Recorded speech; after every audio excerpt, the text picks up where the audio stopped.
in July.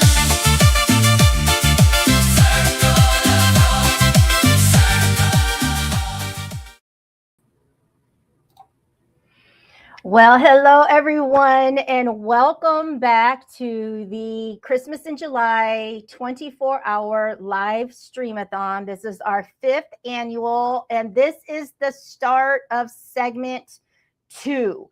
So if you can believe it, we have already gone, let's see here. We have already gone through our first 6 hours, and that's just blows my mind. So whether you're joining us from right here in our local community in town, or you're coming from somewhere around the world, we're going to have Dubai, Australia, like all kinds of places coming in and join us over these next 24 hours. We're going to fill this space with stories, conversations, encouragement, and just really some powerhouse messages, as if you've caught the beginning part of it, right?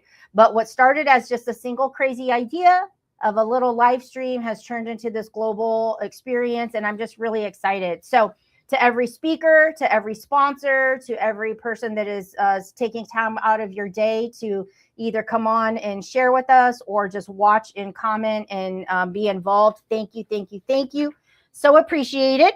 And so this segment 2 is where hope comes alive. And man, do we have a powerhouse lineup for you in these next 6 hours. So we're going to start with one of my family favorites, Mr. Michael Faber with the Unleash You Now community. Hello, fam. How are you?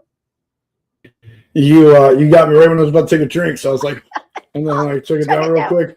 I was like, oh, and then I spilt all over my beard, but it's a sponge, so it's good. How are you? Well, hello. How are you? You know, honestly, I helped Javier move this morning.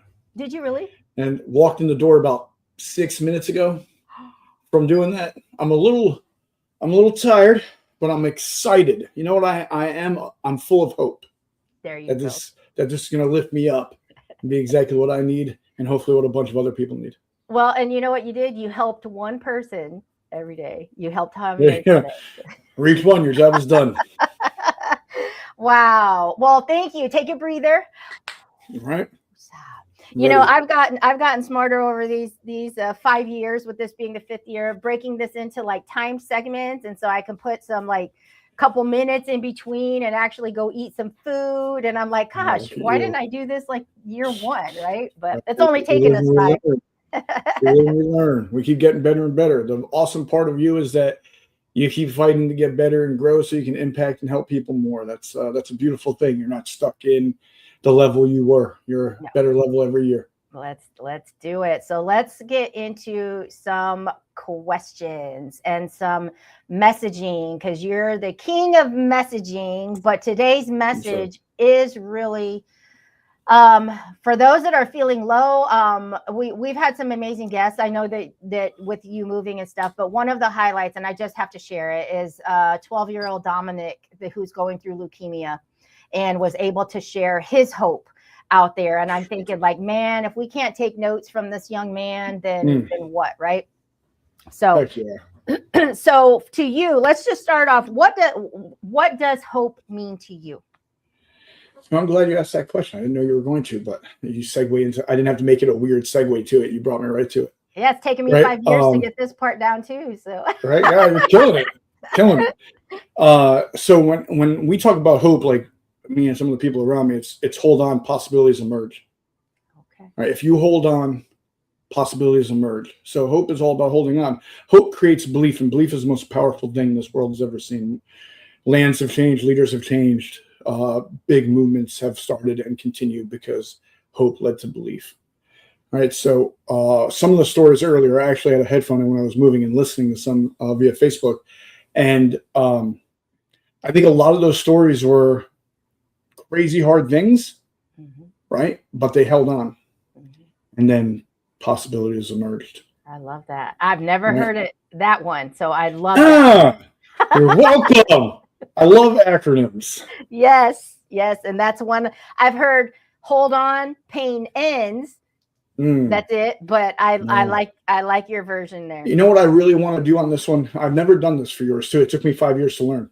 Okay. is that a lot of times I would sit here and talk or talk with you about the pain, about the heartbreak, about all the losses, right? And I think sometimes we get stuck in that, right? Like we get stuck in that story, we get stuck in that moment. And then that moment becomes, rather than a moment, it becomes days and weeks and months and sometimes years, right? That we're stuck in that pain, right?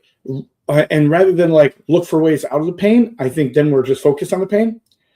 I think it's about creating something other than just the pain. Yes. Right. And that led me into my other hope. And this is the one that someone said, how do you get to the life of your dreams? And I said, hope. Right. And they said, what do you mean by that? I said, how we created some things that really mattered to us was we stayed hungry. We became obsessed. Right. We were persistent. And then you become elite.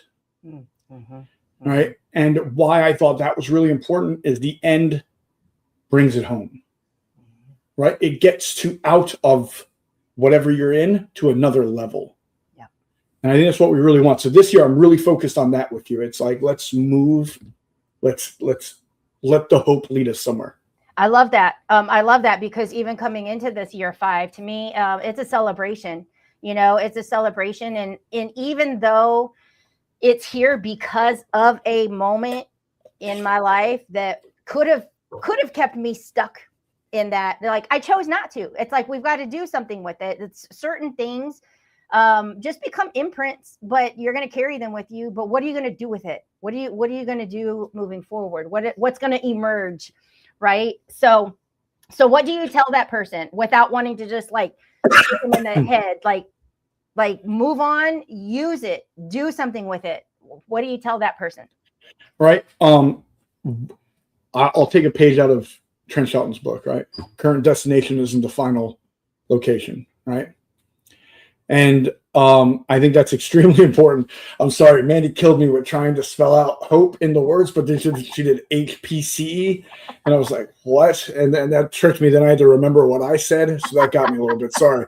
This is why you shouldn't have me ever look at anything other than you, because my ADHD takes over. But and I think like your current situation, your current position, your current spot doesn't have to be the end spot. Yeah. Right. And as you've done from a moment of pain, right, you have created so much impact. Right. You've created a legacy. You created a movement. Right. You have given over 100 people voices and amplified them, right, because of a moment of pain. So anyone going through it, anyone that's been through it, like, this isn't the end, right? This is a moment, and a moment lasts as long as you let it. So I make fun of Tony Robbins an awful lot because I think he just copied a bunch of what he says and just doesn't give anyone credit. But one thing he says that I absolutely love is pain is inevitable. That is part of life. We are going to experience pain, right? So let's not act like we can try to avoid that forever. That is going to happen in our life. Okay. Struggle is a choice, right? Because pain is the shattering of one's reality, right? Your husband died. Yep. Your reality shattered. Yep. In a moment. Right? Yep. Like the life you knew was over. Yes. Right. Like they passed, but your life as you knew it was over. Yep. Right. It was like, I made a post about this. It's like we die thousands of times. Yeah. And a version of us comes out of this until the last time. All right. Even then a version of you comes out. It's called your legacy, but whatever. So your life shattered. Now struggle is refusing to create a new reality. If you kept saying like, he should be back here, he needs to be back, right? And you might have had moments like that. Like I just wish like another call, like another conversation, right? I think we all have those moments still at times for people I've lost. I'm like, man, one more call, right? One question, right? Something of that nature. But staying in that's the struggle. That's the choice, right? It's because the way out of the struggle is creating your new reality. Yeah. Yeah. Right. And that's like trying things, right? Like being curious, taking chances, right? Like you came to an event and you were like, oh, I'm going to speak at this. Yeah. All right. And then you spoke at an event, and then what did you do? Went and hosted your own events in that space. You already did things in other spaces, but in that space, right? And it was like, oh, one step. Oh, I'm creating a new reality. I'm going to create this reality. I'm going to create, oh, I'm not getting on as many stages as I want. Bet I'm going to make my own stage. Yep. Mm-hmm. Right? Mm-hmm. Oh, I'm not getting on many podcasts I want. I'm going to make my own podcast. Mm-hmm. And then I'm going to make a whole network to have everyone else's be seen too. Yep. Right? Like each thing is a step, and each one of those is creating a new reality. Mm-hmm. Right? Like a new life. So it's, if we want to get out of that moment, we have to stop trying to live in a life that does not exist anymore. Yeah. And create the new one. It is. So when you meet people, because there are those, so this brings me to a question. Okay. That struggle that you choose to sit in, and it is true. You can play it, you can ruminate it, you can hit rewind and play as many times as you want and listen to the same thing. And what do you say? Because I saw something where people said healing is a choice too. And healing doesn't have to take a long time if you choose for it not to. So with the struggle, I mean, like, how do you help someone that just thinks that they just have to keep playing this over and over? Like, are there any times you want to just shake somebody and say, like, you're doing this to yourself? I mean, first of all, you asked me that. I've been in trouble for doing that exact thing. So yes, right. And sometimes I actually have, but it's been a long time. I believe it. But yes, sometimes one, I think we need to be very honest about this too. The healing journey, you can heal pieces faster and other pieces longer, but it's also an onion. Yeah. Yep. Right. Like you heal something, and that's going to be great, and that's progress, and that's what we want. But also then at the same time, like it's going to bring you to another level or layer of something that you're going to decide if you want to take that journey of healing, which I hope you do, to continuously heal different layers of yourself. Because the damage isn't just a bruise that's going to heal. The damage is deep, right? And there's layers to this, right? Because multiple things come from loss. Multiple things come from losing someone you love, or losing something you love, or a time or moment that you love, right? There's different layers to it of the loss, of the grief, of the abandonment, right? Like there's numerous different levels to this. So to think there's just like one and you're like, oh, you're done. That's so easy. Look at that. Like, I don't want to lie about it either. Yeah. But one of the things I always say, like whoever, there's two questions I love to ask. The person you lost, is this what they want for your life? Mm-hmm. Mm-hmm. Right. Yeah. And then the other one is like, whatever it is you're going through, do you want this to be the thing that is you? That's right. Big. Like, right. Because listen, my pops was brilliant. Right. Like he was one of the most brilliant men, if not the most brilliant man I've ever come across. I'd probably say is. Yeah. Right. Yeah. Still to this day. He hasn't been around for a long time. Yeah. Right. And he's still the most brilliant man I've ever come across. I always said, like, people are like, damn, you got real clever. And I was like, I had two geniuses as parents. So it was like, to try to get away with something was had to be a masterpiece of the section. Right? So with my pops at the end, it almost was like he quit. Right? Because he peaked, and he was so high, so young, that he would never be able to top that in his mind. Yeah. Yeah. He lived in a moment that was previous. So he quit doing things to live. Right? And one of the worst things for me with him was the ending was him quitting. Right? So for a while, that's what I viewed him as. Okay. Right? And so then like a couple things happened. One, I had to forgive, right? Show grace. Right? It was a lot of things happening in life that I don't understand or know. Right? It was his life, his battles. Yeah. Right? And I have to give him the grace that he fought the way he knew how to fight and did what he knew how to do. And he loved me the way he knew how to love, and all those things. Right? Yeah. And the other thing, it was like, I don't want my life to ever be that. So it's every time, no matter how big or small the win, no matter how big or small the loss, it's like, we're going to keep moving. Yeah. Right. And it's because I don't want that moment in time to define me. Yeah. Right. And I think that's like one of the things you got to ask. Do you want this moment in time and how you're being to define you? And that's all huge. You were. And that's a lot. That's a question that I think a lot of people don't take the time to sit with at all. You know? Facts. Right. We don't think about it because we think about the loss, or we think about the pain. Yeah. We don't think about the thing. Yeah. And when you talk about like the layer and the onions and all of that, to me, and you're going to probably crack up. I don't know, maybe you will, maybe you won't. But do you know that it took me turning 50 years old and having a conversation that I actually realized I dealt with abandonment issues? Like, no way. I told somebody like, yeah, my dad left when I was like 8, and and just carried on. But I had never attached that term to all my years of shit. So Right. when you talk about the layers, like, heck, I came up with a brand new one turning 50 years old that I carried my whole life. So it's true. Mhm. Like nothing is a straight and narrow path, and it's constantly just, you're just finding your way, but you have to keep moving forward. You have to keep taking those steps. What would you tell somebody right now that does feel low on hope? I tell them, get curious. Mm-hmm. Right. Like, I love that thought of just get curious. And there's a great part of Ted Lasso. It's a show, but you can like Google or YouTube this clip, and it's about curiosity. It's like, but they're talking about judgment. A lot of people pass judgment rather than being curious, right?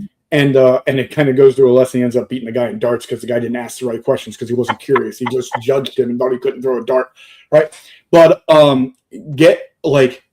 get curious. Ask questions, try things, look things up. I gave a whole presentation about a tree once, right? Because I started looking up trees, and like the correlation of trees and humans was insane to me, right? And it was all because I was like, let's get curious. A lot of life signs have trees in them, right? Let's start looking up, and maybe there's a deeper meaning to this other than just using a tree for this logo, right? Yeah. But it's like, be curious about things, try things. Listen, I never thought I would like speaking. I still don't like speaking, but I speak a lot, right? I never thought I'd be doing that. I never thought I'd be guiding people in business, right? Like I thought I'd just keep building my own, right? Yep. Like I never thought that. So the things, I never thought I would coach basketball, like coach young men, right? Like, and I coach Pee Wee up to college, right? Yeah. So I never thought those things would happen. They weren't like all these plans that I had forever, and they just played out perfectly. Yeah. It was that being curious led me to trying things, and trying things led me to find things that spoke to my soul, right? And then we get like deeper into it about like contribution and fulfillment and the things that like light you up internally. I never would have found them if I wasn't curious and didn't try things. And that I think is so cool because it brings me, I'm kind of cracking up because my dad, I think, is like wanting to be part of the conversation because I'm like, why are you in my head again? Right. But when you say curious, he was a entrepreneur, very kind of like when you said your dad like did so much early and then kind of like peaked, if you will. And my dad, that very, very successful at a very young age, kind of too fast, didn't know how to handle it. Right. But one of the things that he would always do is bring home like pottery kit, microscope, calligraphy kit, paint, and he said, you will never know what you're good at if you don't try all kinds of things. So that was listening to you being curious. I was too young to understand being curious, but he knew to do the different things. And so what a gift you can give somebody to try it. How do you know if you love it or not? How do you know if you could be a genius at this and not know if you don't get curious about it and just try it? So I love that advice or that take on hope of getting curious. That's awesome. All right. I mean, think about the things you love to do. You weren't born knowing you loved them. Yeah. Right. You were willing to try something different. Yep. Got curious about it, dove a little deeper, and you're like, wow. Yeah. This is cool. Yeah. Right. Yeah. I mean, you've worn a lot of different hats in your life. I'm sure you didn't know all those hats were going to be worn when you were like 12 years old. Let me tell you exactly what I'm going to do. Right? No, I was playing bar. All my friends were playing with dolls, and I was serving up drinks. So for you, do you like to spark that curiosity in like everyday conversation with people just to see what it does for them? Yeah. So one, how awkward I am. Right. And I like things awkward because I'm just an awkward person. So like I try to make it awkward so I'm comfortable. Right. Like everybody's like, why do you make everything awkward? I'm like, this is where I'm comfortable, guys. All right. So yes, one of the first questions I actually ask somebody is like, what makes your heart leap? I don't care what you do. Like, no offense. Like, don't tell me your job title. I don't give a damn. Good luck. Good job. All right. Like, whatever it is. Cool. All right. Hope you enjoy it. All right. My thing is like, I want to know you. Like we talked about this yesterday, the heart of a person. Yeah. I want to know your heart. All right. So like, what makes your heart leap? What do you absolutely love? Where do you find the most fulfillment? Right? Where are you the most passionate? Yep. Right? And those questions of curiosity, right? Being interested in someone else, but like actual person, right? When you ask those questions now, the person's going to answer one, they're answering things they're passionate about. You answer and do things you're passionately about differently than you do things you don't like. Right? So now I have them in a conversation that they're actually like engaged in. Rather than running through the whole, like, what do you do? How long have you done it? Right? Like, what car do you drive? Right? Like things and unless you're giving me the car, I don't care. Right? So it's, let's get them to where like they're really engaged in this and I get to see kind of who they are and what they're about and know how long I want this conversation to go on for. Right? So I think like that's one of the things, the way you ask questions, right? It's like, that in the coaching world. Like there's people that come to me about business and I can see what the issue is, right? But that's not the issue, right? That's the result of the real issue, which I got to ask you questions for you to understand that you're there, and then we can address the thing. Right? Like it's as easy as for me to hit post on social media as it is for you to hit post, as it is for the person that posts none. It's as easy to hit that button as anyone else's. Right. So like when someone's like, oh, dude, I just can't post. I'm like, yeah, you can.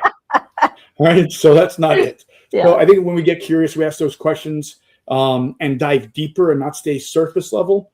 I think that's when we really can get to know ourselves and get to know others. And get to that heart, get to the root and the heart of who somebody is. And so that is an interesting question. I would love to know, like whoever is tuning in the comments, what makes your heart leap?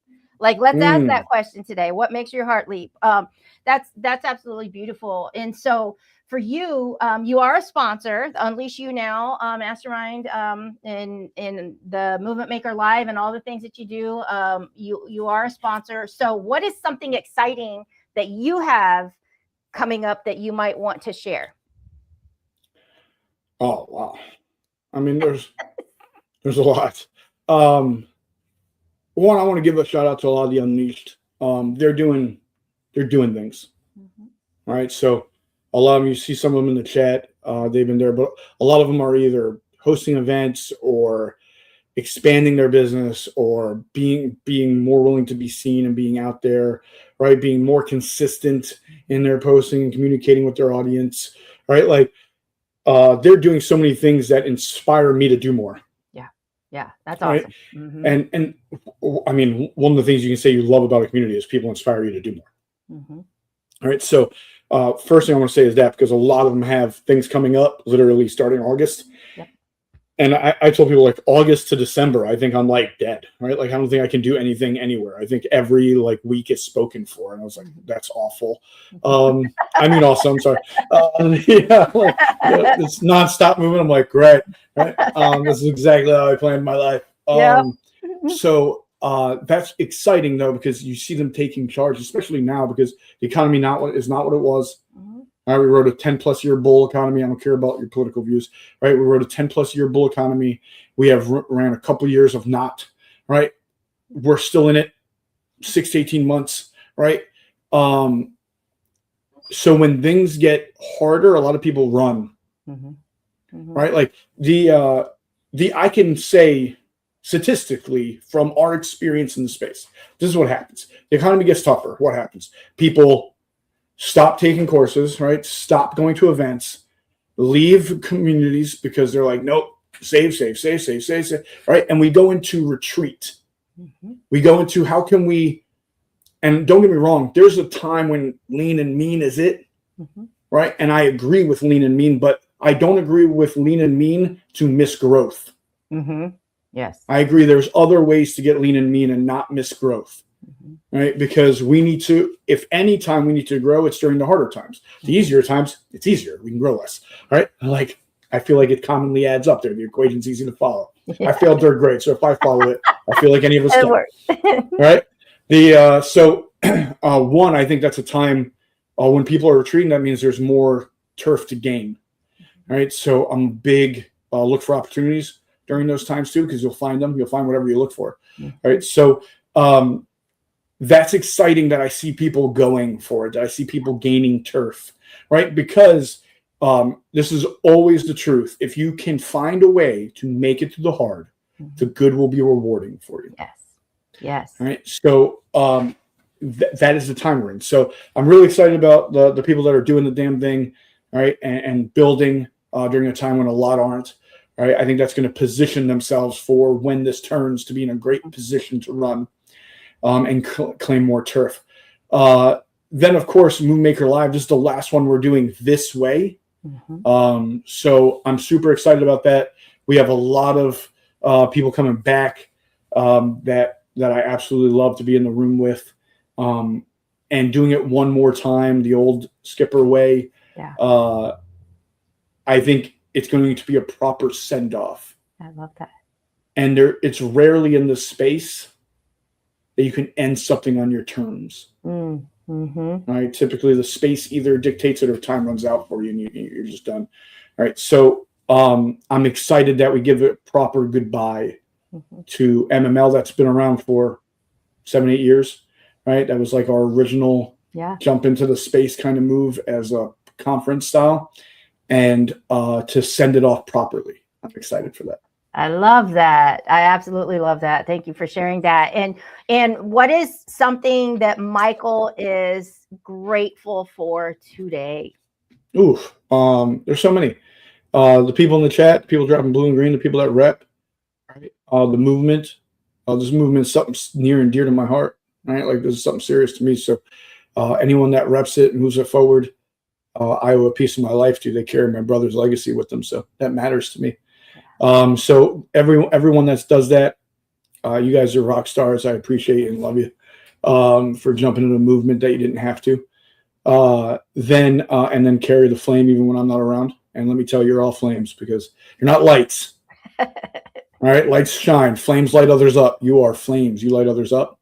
I'm thankful for you. Right, I'm grateful for you for doing this, for giving us the opportunity, for seeing lives change, for seeing people impacted, for people to gain hope, belief, strategy, and tactics, whatever it is that they get from it.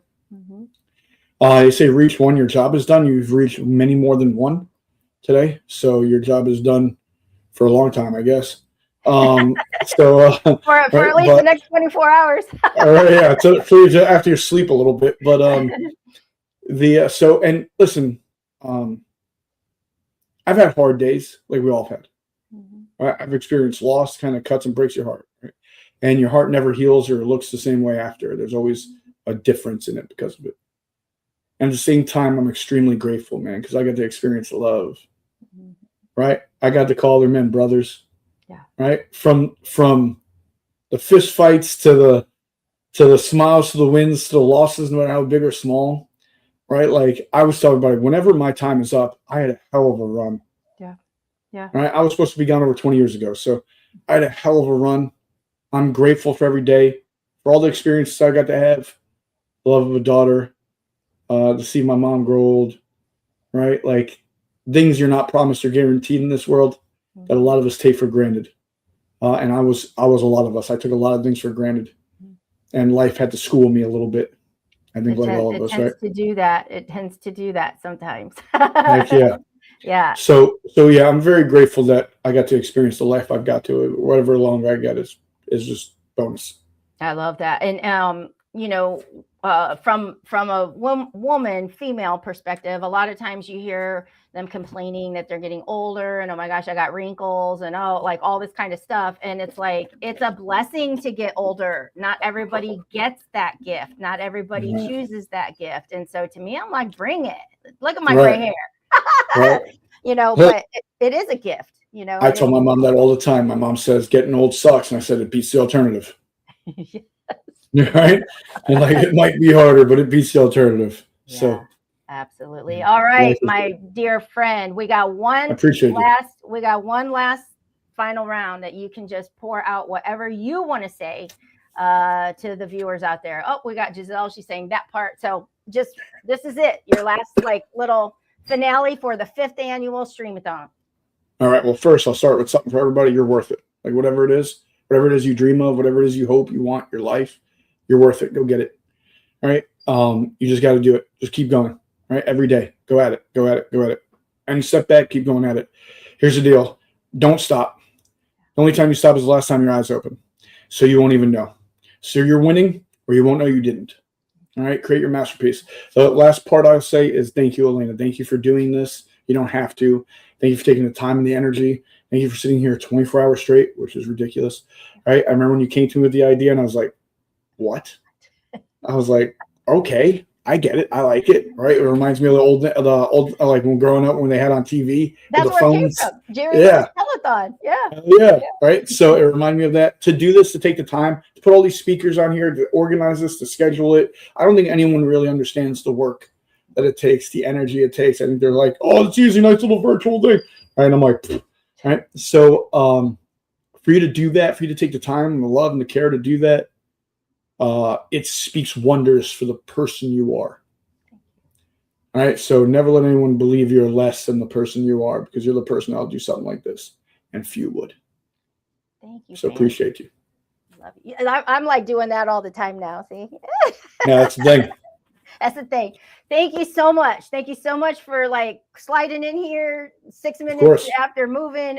But I love you. And got my workout in, got my heart workout. You guys poured into me. I poured out there. This is beautiful. Javier will be coming on here later, so we'll get to hear from him. So hopefully he showered.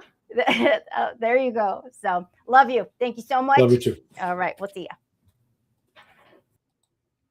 Okay. Oh my goodness. That was like amazing and gets me all choked up. I get all emotional. And so here we are, segment 2, just kicking off segment 2. We've got our next guest coming on. This beautiful soul I've had the privilege of knowing for kind of a short amount of time. We haven't known each other for years, but it's amazing at how we have connected already. And she chose to sponsor what we are doing this year without even ever experiencing the Streamathon. So I think that is beautiful. She's the founder of Next Together and the creator of Becoming Based Coaching, which is a framework for people navigating the messy middle of major life disruption. And I want to be able to give her so much more time. And we've got Miss Carrie Darling coming on here. So we'll bring her to the stage. Hello, beautiful. Hi, I'm so glad to be here. I'm so honored. Thank you. How are you? So good. How about you? Good. Doing wonderful. Just rocking and rolling, and we keep it going. So this is your first Streamathon. It is. So tell me, have you been able to tune in, catch anything? What are you thinking about it all? I love it. Michael was amazing. Yeah. Just absolutely amazing. But I've been listening on and off all day. So yeah. I'm just motivated. My heart is full. It's just so good. This is something I want to be part of forever. Yay. Thank you. I love hearing that. That means that it's touching souls in the way that it's meant to while we're here. So I will start off by just asking you one of the most basic questions for this whole thing is, what does hope mean to you? I think for me, hope means that you don't have to have your whole future figured out. You know, life experiences, grief, loss, whatever it is, it can feel incredibly isolating, especially around holidays, in your case. And it doesn't have to. So hope for me means community, and community is a big part of spirituality. For me, spirituality is relationship. So it's relationship with God, our higher power. It's relationship with other people. It's relationship with yourself. It's relationship with the environment around you.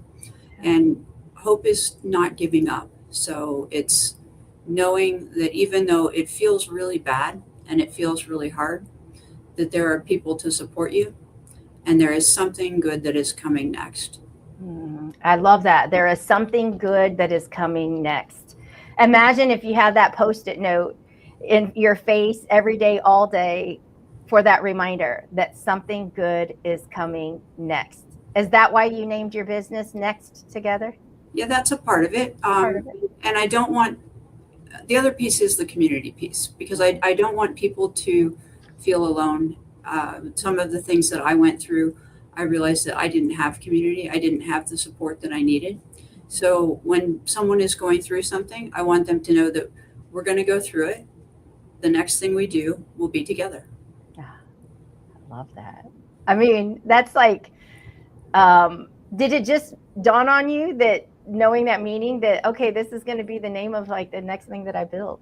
When I found it, I knew that that was the thing. I had I started with like Carrie Walker coaching, and then I went through a couple of iterations. But when I found that, it was like, this is it. This is the thing that I've been looking for. And so that was the thing. That's a beautiful. And, because you are a sponsor, and I want to give you that space to kind of segue into what happened in your life. Like, what was the experience that then draws this service-based business out of it? Because a lot of times these things don't come easy when you're called to them. No, it wasn't an easy experience. And, we all go through hard things. And I've always been a person who believed that action is better than no action, even if it's the wrong thing to do. So you and I have in common that we both lost a spouse. Yes. I have been in other difficult situations, homelessness, financial different things. And as I went through all of those things, the way that I coped, the way that I dealt with those things was I went to work. And I did my job. And I was working 7 days a week, 14 hours a day. And in 2025, I got stopped. Yeah. In May of last year, I was diagnosed with stage 4 cancer accidentally. And I'm doing really well now. So like you were diagnosed, like it was an accident that they found it, like you didn't go in because there was issues happening? I was having symptoms that we didn't realize were cancer related. Okay. But I woke up in the middle of the night and I passed out and fell and hit my head. Oh, wow. And so we wound up in the emergency room. And as we're in the emergency room, they came into the room and they said, we found a large mass on your pancreas and we're very concerned and we have to do more scans. Wow. So they did like 6 scans. And that was kind of what they left us with at that point in time was, you have a large mass on your pancreas and we're very concerned. So we're kind of Dr. Googling through the whole thing. And at that point, we thought I had pancreatic cancer, which typically does not have a very good outcome. Yeah. And we were terrified. And that's what they sent us home with. And for 3 weeks, that's what we had to work with while we went through biopsies and more tests. And wow. I think in that time period, we went through all of the stages of grief multiple times. Mm-hmm. I was convinced that I was dying. I was just sure that I was going to die. And it stopped me. As it turned out, my diagnosis was actually stage 4 non-Hodgkin's follicular lymphoma, which has a much better prognosis. So it's a recurring cancer. So we expect that it will come back at some point. But for right now, I'm doing really well. Good.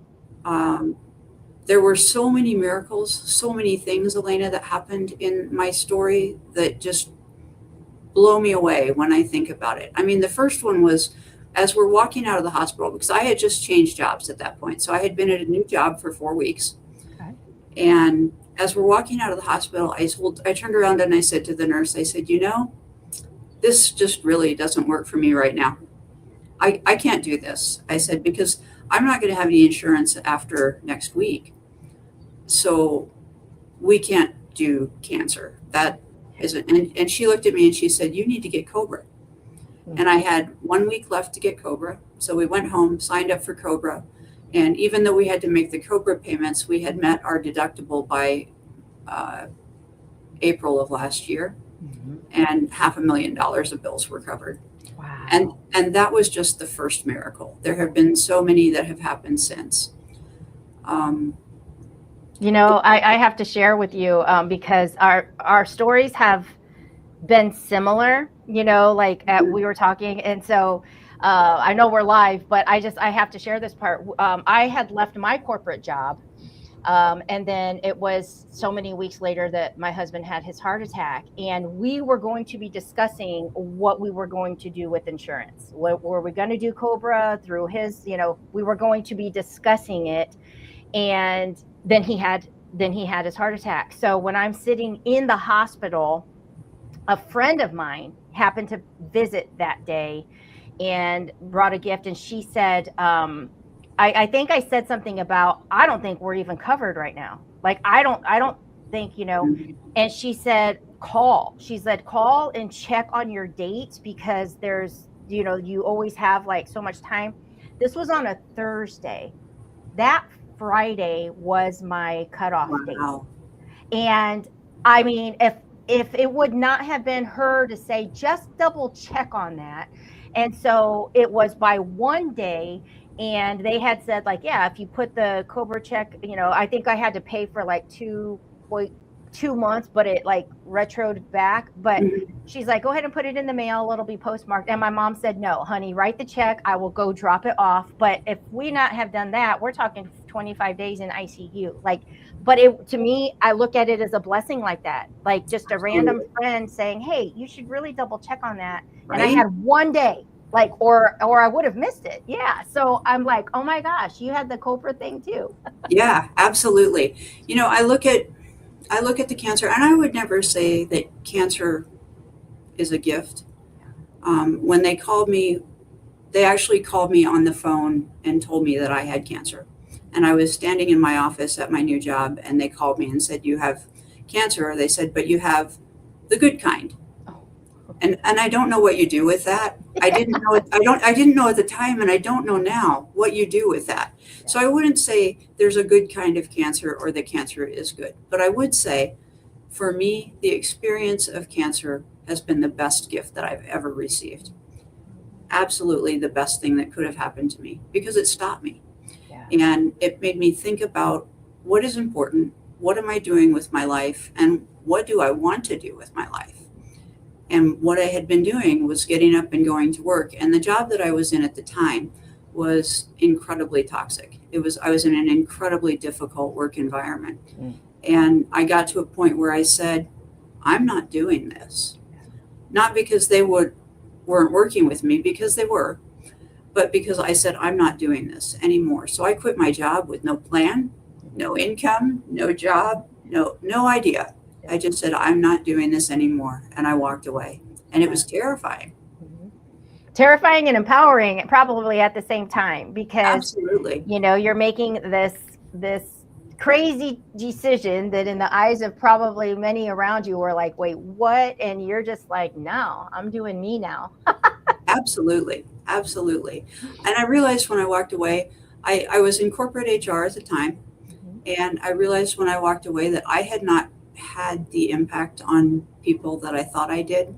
I thought I was holding the business together. I thought I was changing lives, and I never got a phone call. And there were people inside the organization, and they let me know that they never missed a beat. Wow. So I was obviously not in the right place doing what I was supposed to be doing. Man, that makes you actually step back and pause for a minute, because when you think, you're carrying this feeling like I got to show up 12, 14 hours a day, every day and keep this going. And then it's just kind of met with that, like, wow. I mean, good thing. It was disappointing. Mm-hmm.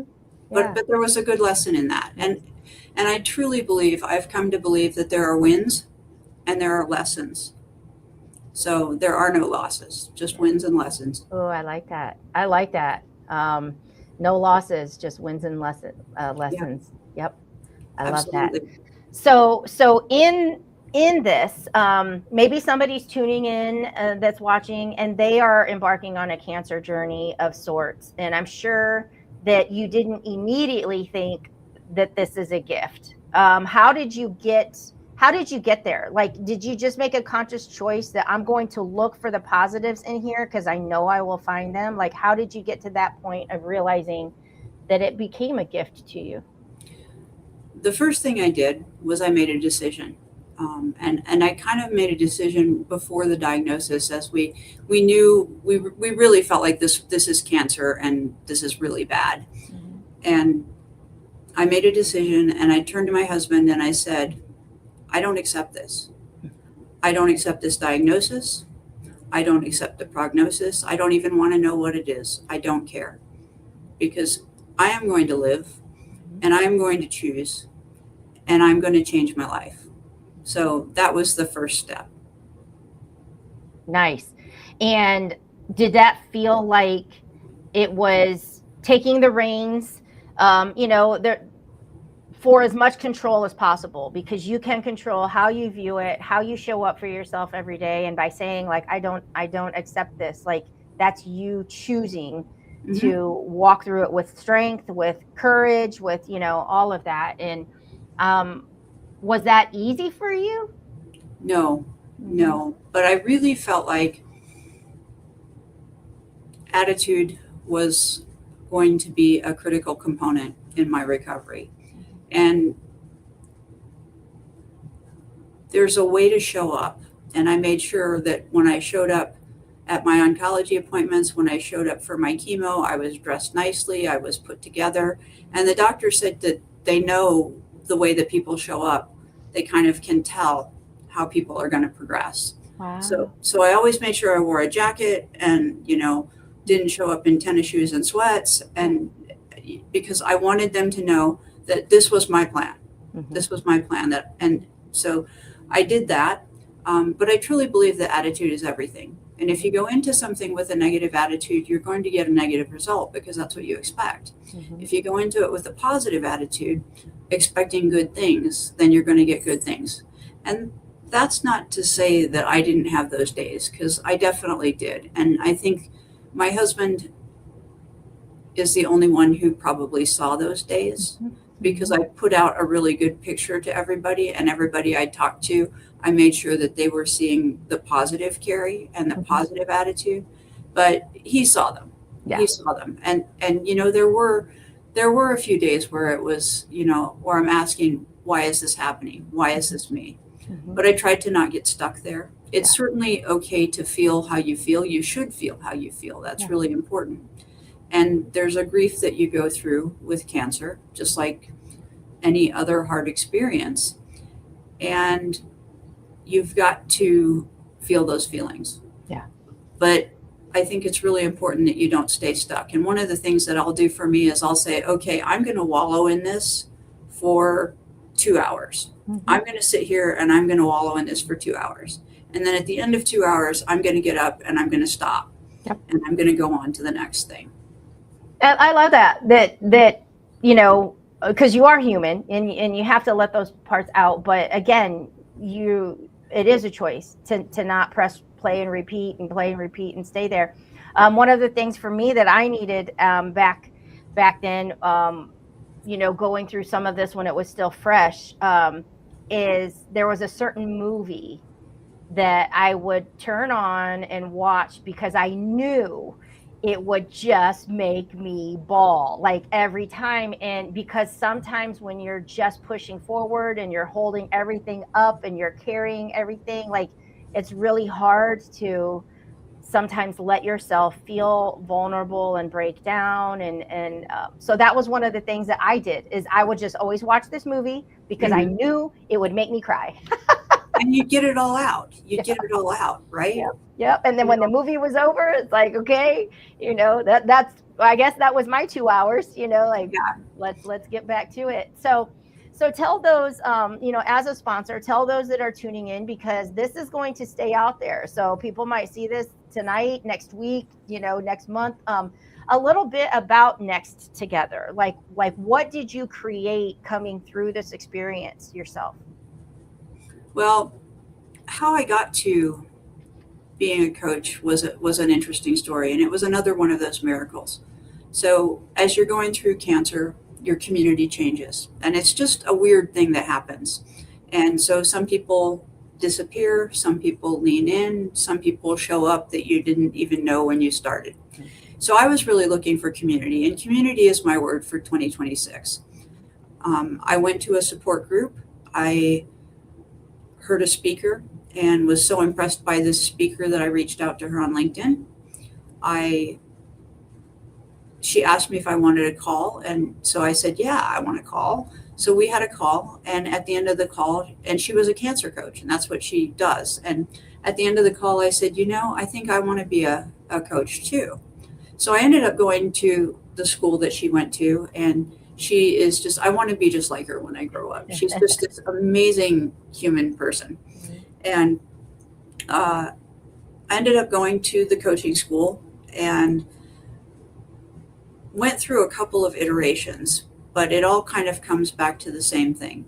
So it's focusing on people who are lost, feel in impossible situations where you can't go forward because you feel stuck, but you can't go back to normal. Yeah. And that's what is so often expected of us when we go through something like that. When you lose a spouse, when are you going to get back to normal? When you go through cancer, when are you going to get back to? You're not, because you can't. There is no new normal. Yeah. You have to figure out who you are. It a lot of times requires a transformation, and you have to become somebody new, which is kind of the foundation for my becoming based coaching. One of the focuses that I'm kind of shifting over to is I'm a certified cancer specialist, so I'm a certified cancer coach, and I'm hoping that I am going to be able to expand to work with women who are going through cancer experiences or who have gone through them, to help them figure out what comes next and find that clarity, confidence, and purpose.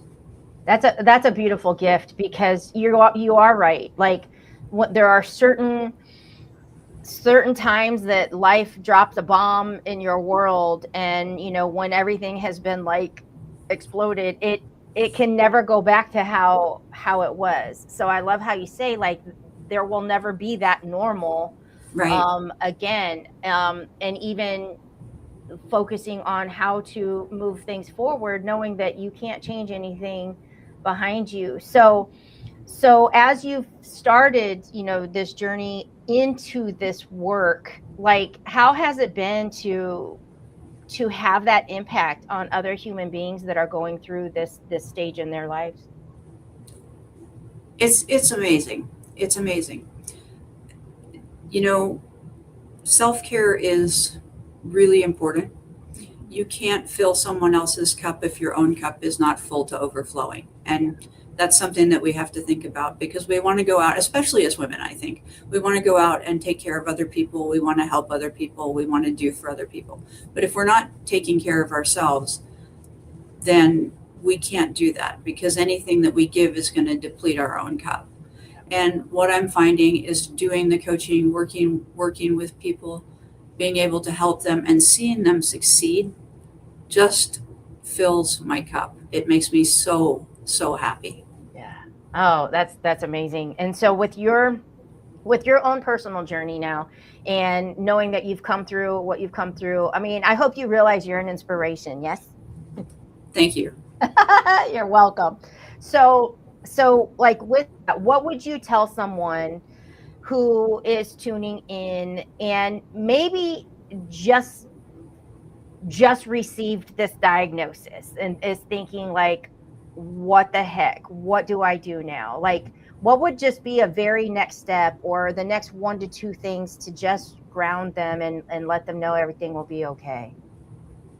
I would let them know that the feelings can be incredibly isolating, and to be aware of that, and that it's really okay to reach out to other people and lean on your support system. For me, cancer was a very personal thing in the beginning. I didn't want anybody to know. I remember thinking one of the first things I thought was ridiculous, because I thought, well, I just don't look like somebody who has cancer. Uh-huh. And that was just the silliest thing. But I would want them to know that just because you have a diagnosis like cancer doesn't mean your story is over. Doesn't mean your story is over. That's why I do what I do. I don't want anybody out there to feel like they have to walk through it alone. I'm always willing to talk to anybody who wants to talk to me. I love talking to people and hearing their stories and getting to know them. again, that's what fills my cup. Yeah. So in knowing that that's what you enjoy, and as this is building and growing, what is a dream of yours that's like taking place in your life right now, or that you have that you're wanting to pour into and see what happens next? Like, what's a dream of yours that is happening right now? I want to impact lives. I want the impact that I didn't have when I was in the HR world. I want to impact lives. I want people to walk away feeling better than they were when they came to me and we started talking. I mean, that's the biggest dream right now. I don't know where the business is going. I've got some podcasts lined up. I'm doing a chapter in an anthology, so I'm excited about that. So a lot of things are happening. But really, I want to coach people. I want to talk to people, and I want to impact lives. It's a beautiful thing. So if somebody's tuning in and they catch this and they're like, oh my gosh, I'm loving everything that she has to say, but they might want to reach out and talk to you, like, what's the easiest way for people to reach you to have that conversation? Sure. I'm so easy to find. You can find me on Facebook, and it's Carrie Darling Walker, and my Calendly link to book a call is right there on Facebook. You can do that. I'm also on LinkedIn.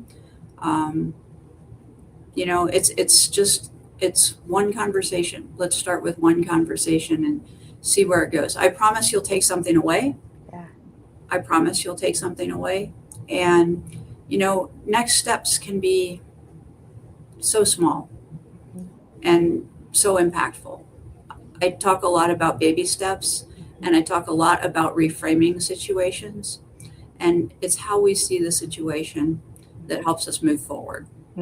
That's a big thing. And I'm sure in conversation, sometimes you're able to actually help someone see something a little differently that can positively impact, like, all the days forward.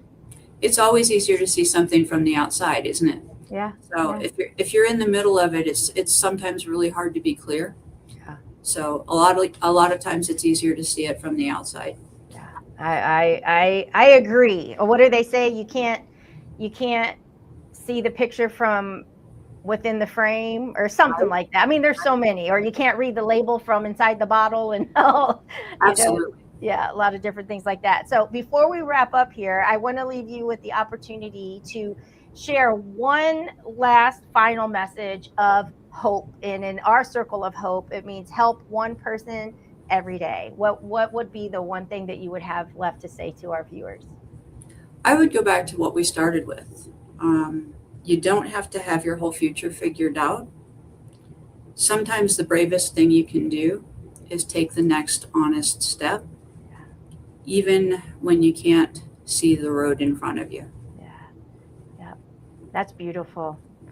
Like it really is. And sometimes when you know that you have someone at your side, or that's got your back, it's a little bit easier to take those steps into the unknown. Absolutely. Oh my gosh. So this has been such a joy to have you join our Streamathon. Thank you so much for supporting us and being a part of it this year. Like I said, we just met a couple months ago. So just, it's truly a gift to have you join us this year. So thank you so much. I'm so excited to see what comes next for both of us. Yes. Well, I have a feeling the more that we talk, the more things are like, oh my gosh, me too. Oh my gosh, so yeah, I can't wait. I'm looking forward to it. Enjoy the rest of your weekend. Thank you, Elena. Thank you. Oh my goodness. Yes. So get a hold of Carrie. She's absolutely amazing. And the work that she is doing in this world is a blessing, especially to those who are embarking on a cancer journey. And yeah, I know a few myself. So, all righty, folks, if you are there tuning in, let us know where you're watching from. Be sure to share this out. This is segment 2. So we need to get segment 2 out and spread out there. I'm bringing up my next guest, who I can't wait to ask him a few questions. Mr. Javier Santana. Let's bring him on here. Hello, mister. Hello. How are you? Good. How are you? Good. It sounds like you just moved today. Michael said I had to help him move. yes, he was here with a few of the guys. I'm in my room that you can see it's pretty bare. You have the distinct honor. This is as soon as I'm finished with this, I'm shutting down my computer and my monitors and taking them to the new house. We're gonna finish the move tomorrow, and then we settle on selling this house on Monday. So yeah, so it's been the last 2 days nonstop. Congratulations. Everything's Thank you. changing, huh? Mm-hmm. Yeah, this was a very big thing because this is the last component of the divorce. And I was talking to James, who we know Muller, today. He was here too, helping. And the same house 5 years ago when we bought it was brought hope because it symbolized the evidence of something that it was the first time we purchased a house in over a decade, because I was one of those folks in 2008 that lost everything. We lost our house back then. We lost my business. I had a job too. Like, it was a long story. I mean, I've told it, but long journey back. So when we bought this house 5 years ago, this was the forever home. And it's interesting that the same object, the same thing that meant so much 5 years ago became an anchor 5 years later. Mm-hmm. And so the difference is, back then I lost the house and it wasn't my choice. This time I'm handed the keys gladly so I could kind of move to the next chapter. Wow. But it was an interesting, two different things with the same object and 5 years apart. Man. So. And it really is pretty amazing because you have shared much of your journey over the past couple of years as you've, gone through the divorce and a lot of changes, and just watching and hearing and seeing, like, you just, I don't know, come into your own, this confidence, yeah, it's a beautiful thing. And I think to share it and be vulnerable, you've been vulnerable and all the things, I think the world, we need more of that. We need to see more of that. But why don't you tell people, where are you joining us from? What state are you joining us from? Same as Michael Faber, in this great state of Delaware. Yeah. I'm like, people know where that's at, like right over there, No, I'm about 30 miles north of him, where he's at. So he left here, I think, like 2:45 or 2:30, and then getting back down there to. Yeah, he messaged and it was just like, I got here like 6 minutes ago. What time am I? So yeah, I'm like, woosah, take a breather. But we are here. You've been part of the Streamathon for many, many times, and it's all about creating our circle of hope. And so from where you sit today, what message do you have around hope? Wow. Well, one thing I can say, I never lost hope. Mm-hmm. I never lost my faith. I never lost hope in all the dips and all the things. And I was listening to the previous speaker about the cancer, and I had a lot of people around me who've had it. I think it's interesting that when that's gone, things get dark really quickly. And hope to me is a light. It might be dim, but it's a light that gives me the direction I need to go on. So, me, like many people, we've had our hard things. We've gone through the ringer. I've had my journey, and that's one thing I never lost. So don't lose, don't give it up, don't give up. That's the encouragement for anybody. Even if that light is dim, just stay looking ahead and work through every day getting a little better, closer to where you need to go to. It might seem like futile, it might seem like impossible, but if you don't keep moving that direction, then there's no hope. And there will always be hope as long as we continue to move towards where we're trying to go. Yeah, one of the common connectors through a couple different guests today is how hope and faith go hand in hand. Can you have one without the other? And that has just been an interesting question, and so I know that you openly share, like, you're a man of faith. And so do you think that in those moments where you had to keep that light even if it was a little dim, did it strengthen your faith, or do you think faith strengthens hope? Wow, that's a deep question. I'm not evading. Now, give me a second to give you. Yeah. And it just came out. It just came out. I had to ask it. Speakers from here on out, the rest of them ask the same question. No, I think they do go hand in hand, and I think one kind of drives the other. So you can enter in one and the other. But I think for me, I didn't have a lot in many times in my life, but I was never without. Yeah. And it's amazing when we keep hope up and we have that openness to us in the midst of the darkness and the things and the gloom and doom, which we all go through. That miracles happen there, and all these kind of things come up, and people raised up because they're obedient to themselves, to God, and to in their faith, and they listen and they act. And I think that economy, or in that type of world, that's beautiful, because if we're all open to helping, and what I've learned through this whole process is I can't give what I don't have. So it's I changed a little bit in taking care of myself, so I could have the capacity to serve others and be willing. Even though I'm always willing, and find opportunities to do that. But it's been. It's an interesting thing. I'm very thankful and very grateful. There's so many reasons I could sit here and to complain, but yeah. I can't. I can't. Yeah. No, I get it. You had said, shoot, it just left me. We're live, and it was like right here. Okay. But about the faith and I don't know. It'll come back to me. But in everything that you have going on right now, what is something that like you're so super excited about? Like, is there anything going on that you're cranked and looking forward to, and all the things? Yeah. I mean, I found that and today I was just talking to a few guys about this, where I'm become better of self-awareness and just feeling my feels.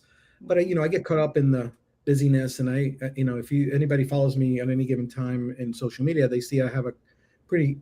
Whenever I'm not talking about my girls or coffee, I'm inspiring others.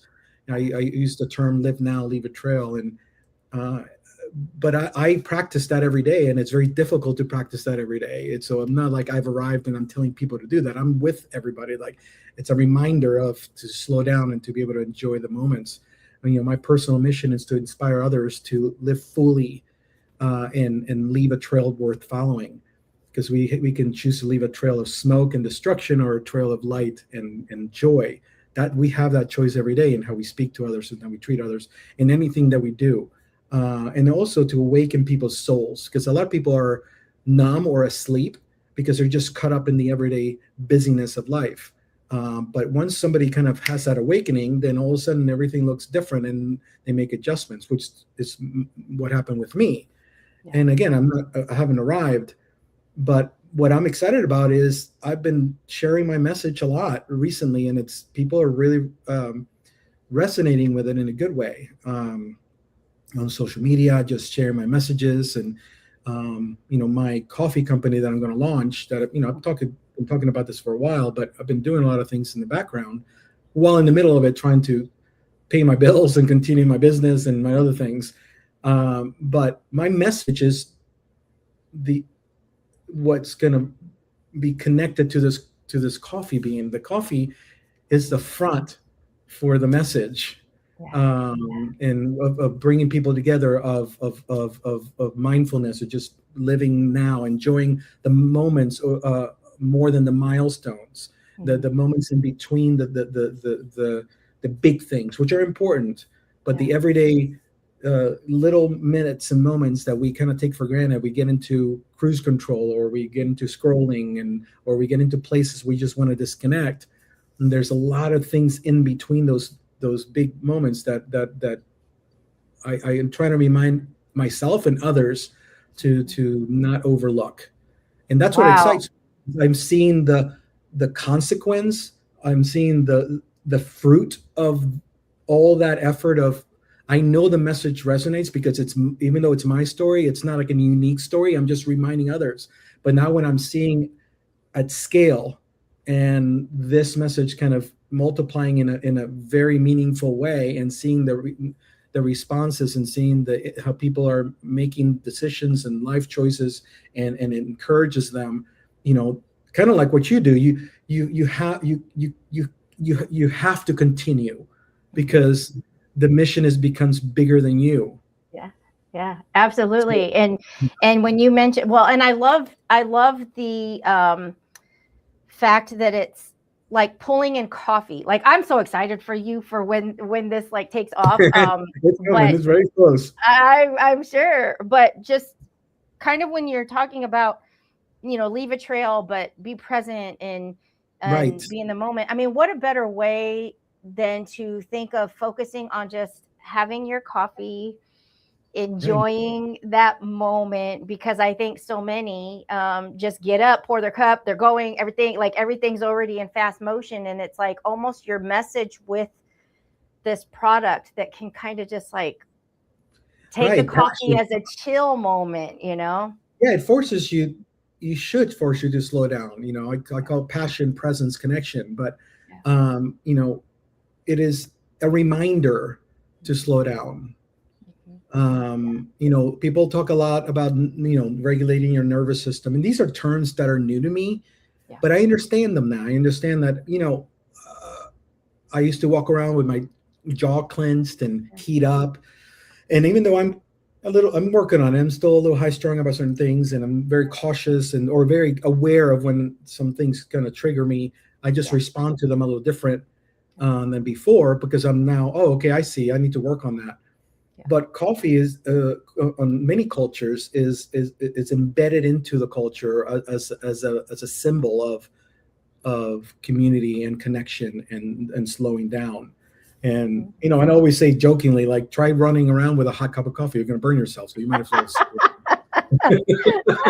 That's funny. Like, I never ever tried to put that vision in my head, but yeah, like, who's going to do that, right? Right.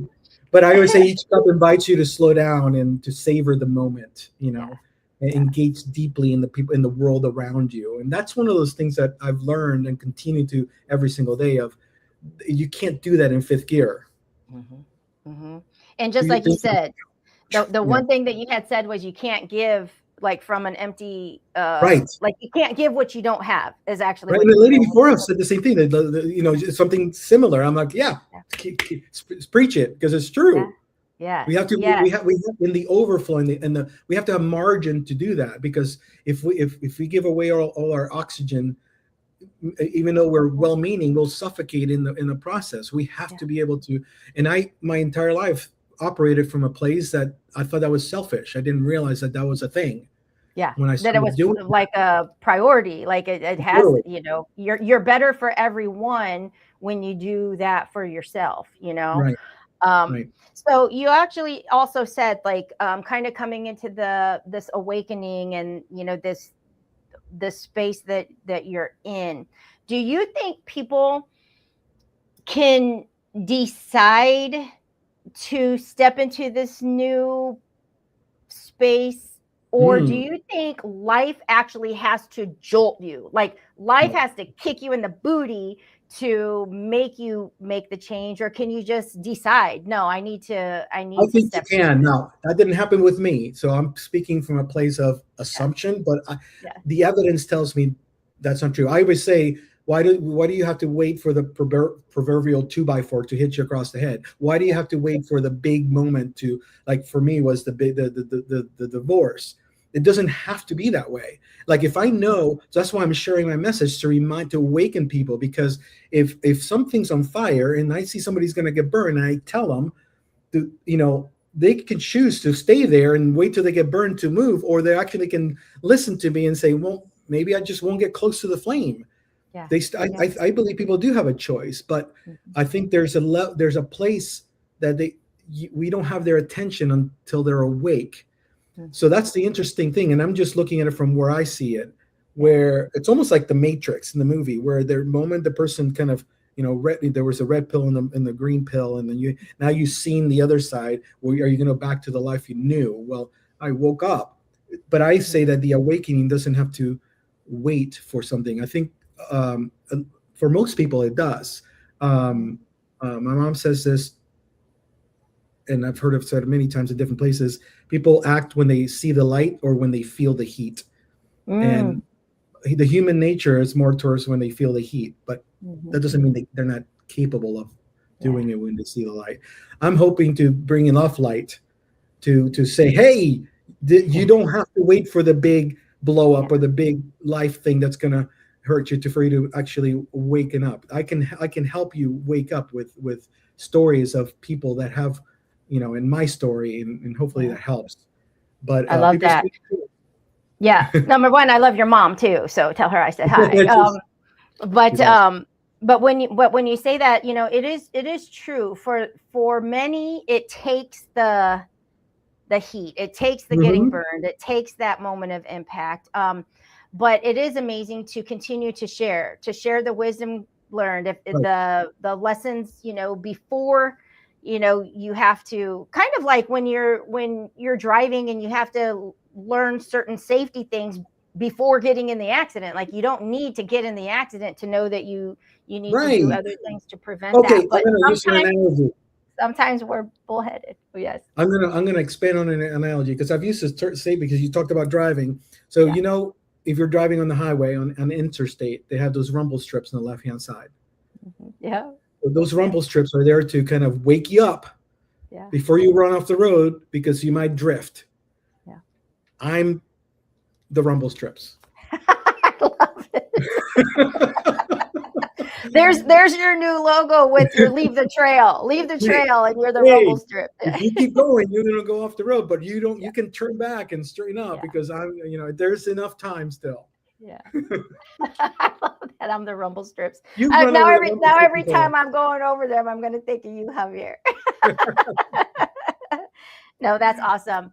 So what, what message would you leave for somebody if they're like, like my life is falling apart. Maybe they're embarking on a divorce, or maybe like many times you feel like you're on the brink of change of some sort.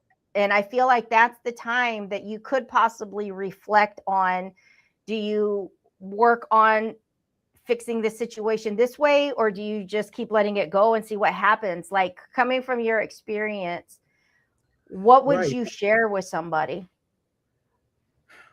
Well, there's a few things I would say. One of them is something I've learned the last, year, less than a year, is,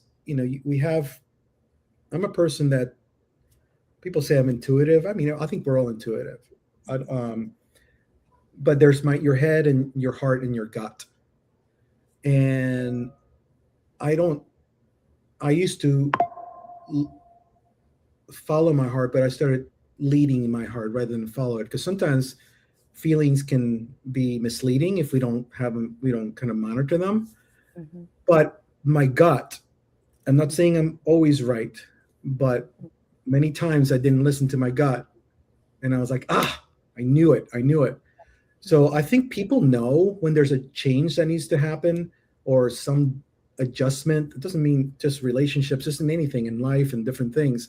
And I would encourage people to just listen to the inner voice, like in your gut. Yes, go lean on people that are very close to you, who know your story, that maybe they can validate what you're seeing, just to confirmation. But I would say that more often than not, if people listen to their gut, they're not gonna be choose wrong. And if they do, then you learn from that. But that's one thing that I've learned. There was many cues and many warnings, and I can look back at different points in my life at certain things. And even though I wouldn't change my past, I would be like, oh, if I would have acted on that, I should have bailed out at that point, because I knew it. But I didn't do it because I didn't have enough courage, or I was scared about it, or whatever it was. Because we always try to overanalyze it, right? And in regards to just encouragement, it's just keep going. We're relational people, and people are relational. So isolation is not good for the soul. And there's a difference for me that I've learned between being alone and lonely or being in solitude. Because when I'm in solitude, I'm there by choice, but I'm there for a short amount of time so I can recharge and then come back better. I call it getting away to get it together. You know, I'm a marketing guy, so I got to give something a slogan and a name and a logo. So I like to get away to get it together. So I leave for a little bit of disconnect, and then it might be a day, it might be a few hours, and then I come back. But community is important. You and I are part of several communities. You know, we're very close to the Blue and Green with Michael Favor, the Unleash You Now, who, you know, good people in there. There's a lot of, but regardless of who your circles are, you know, having people you trust and they trust you, where there's real true loyalty there, that will give you tough love and that will give you love, and you have that's important, because when it's easy to have community when things are going well, but the true test of the friendships and connections is when the hard times come, like, you know, who scatters and who doesn't. And that's and with everybody, even with me, those numbers dwindle smaller. But I think we know, if we purposely see community and more than just friendship, like develop good relationships. I have a handful of people that I'm very close to, you know, and people that you know, without any hesitation, I can call at 2 a.m. and I know they'll be there for me, and I will be there for them. It takes time to build those, but if we do that purposefully, we can never truly be alone, and we can have hope because we have people around us that will give us that tough love and pull us when we just don't have it in us to move forward. And you bring up a really good point there, that will be like, we'll have it there when you don't have it within you. You know, I mean, because that's huge, you know, especially when you're the type to, you know, have to handle this and do this, and people come to you for more things than not. It's really hard to even admit when your tank is running on empty, you know. And sometimes it's those that know you well enough that can sometimes recognize it before you even want to acknowledge it yourself. You have your ups and downs. If in the power community is so important, we've had people that we had to lean on because we didn't have the strength to get up ourselves, and they were right there pulling us up to keep us moving until we got the strength to keep moving forward. And that's so important, you know. Yes. So one of the things is, how do people stay connected with you to because your messages are very uplifting. I catch them, you know, when they're coming through, because you know why? Here's the thing. Maybe I'm right, maybe I'm wrong, but I feel you are sharing those truly, genuinely from your heart to simply just share. I don't feel like you're staging anything for the follows and the likes and the shares and all of that. But that's the difference.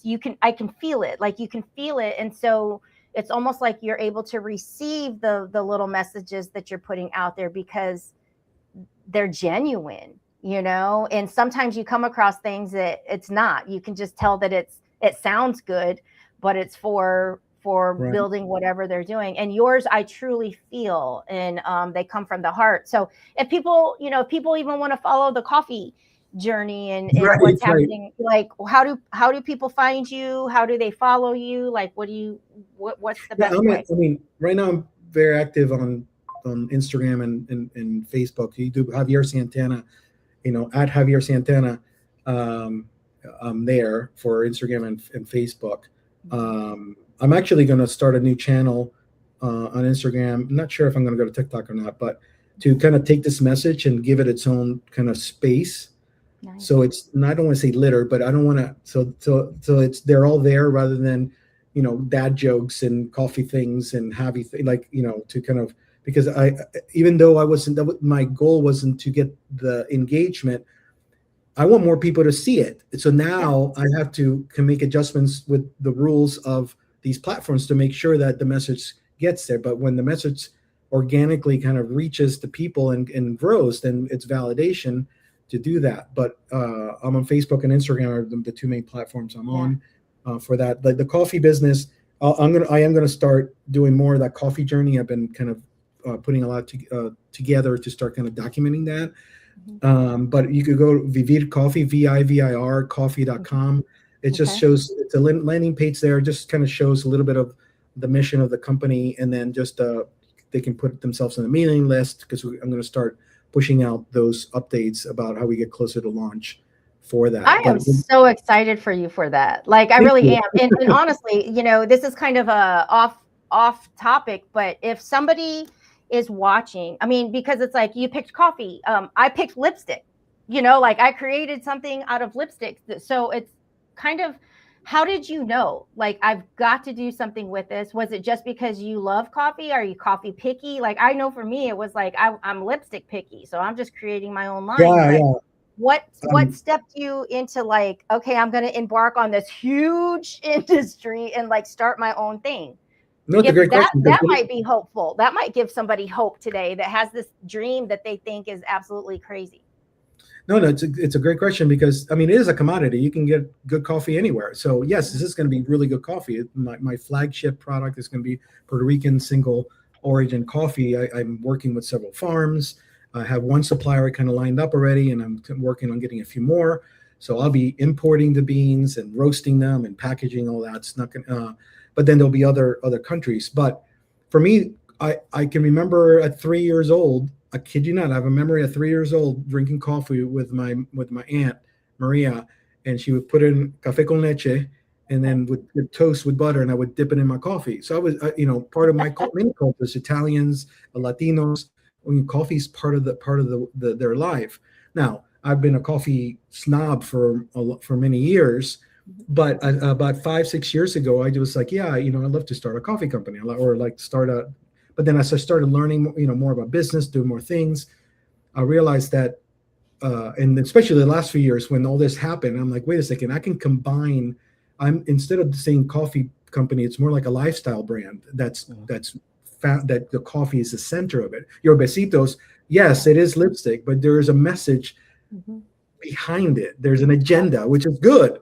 Yes. Because now it's like Michael says, a purpose-driven business. That my purpose is to awaken souls. My purpose is to inspire others to live a life worth living, like today, now. Coffee is the front. Coffee is the way that I get their attention, but the message is going to be interwoven. But it's easy to weave it with this, because it kind of works together very well. Yeah, I love it. Yeah, I mean, you feel it, like you can feel your passion around it. That's why I'm passionate about my lipstick too. Yeah, it's true.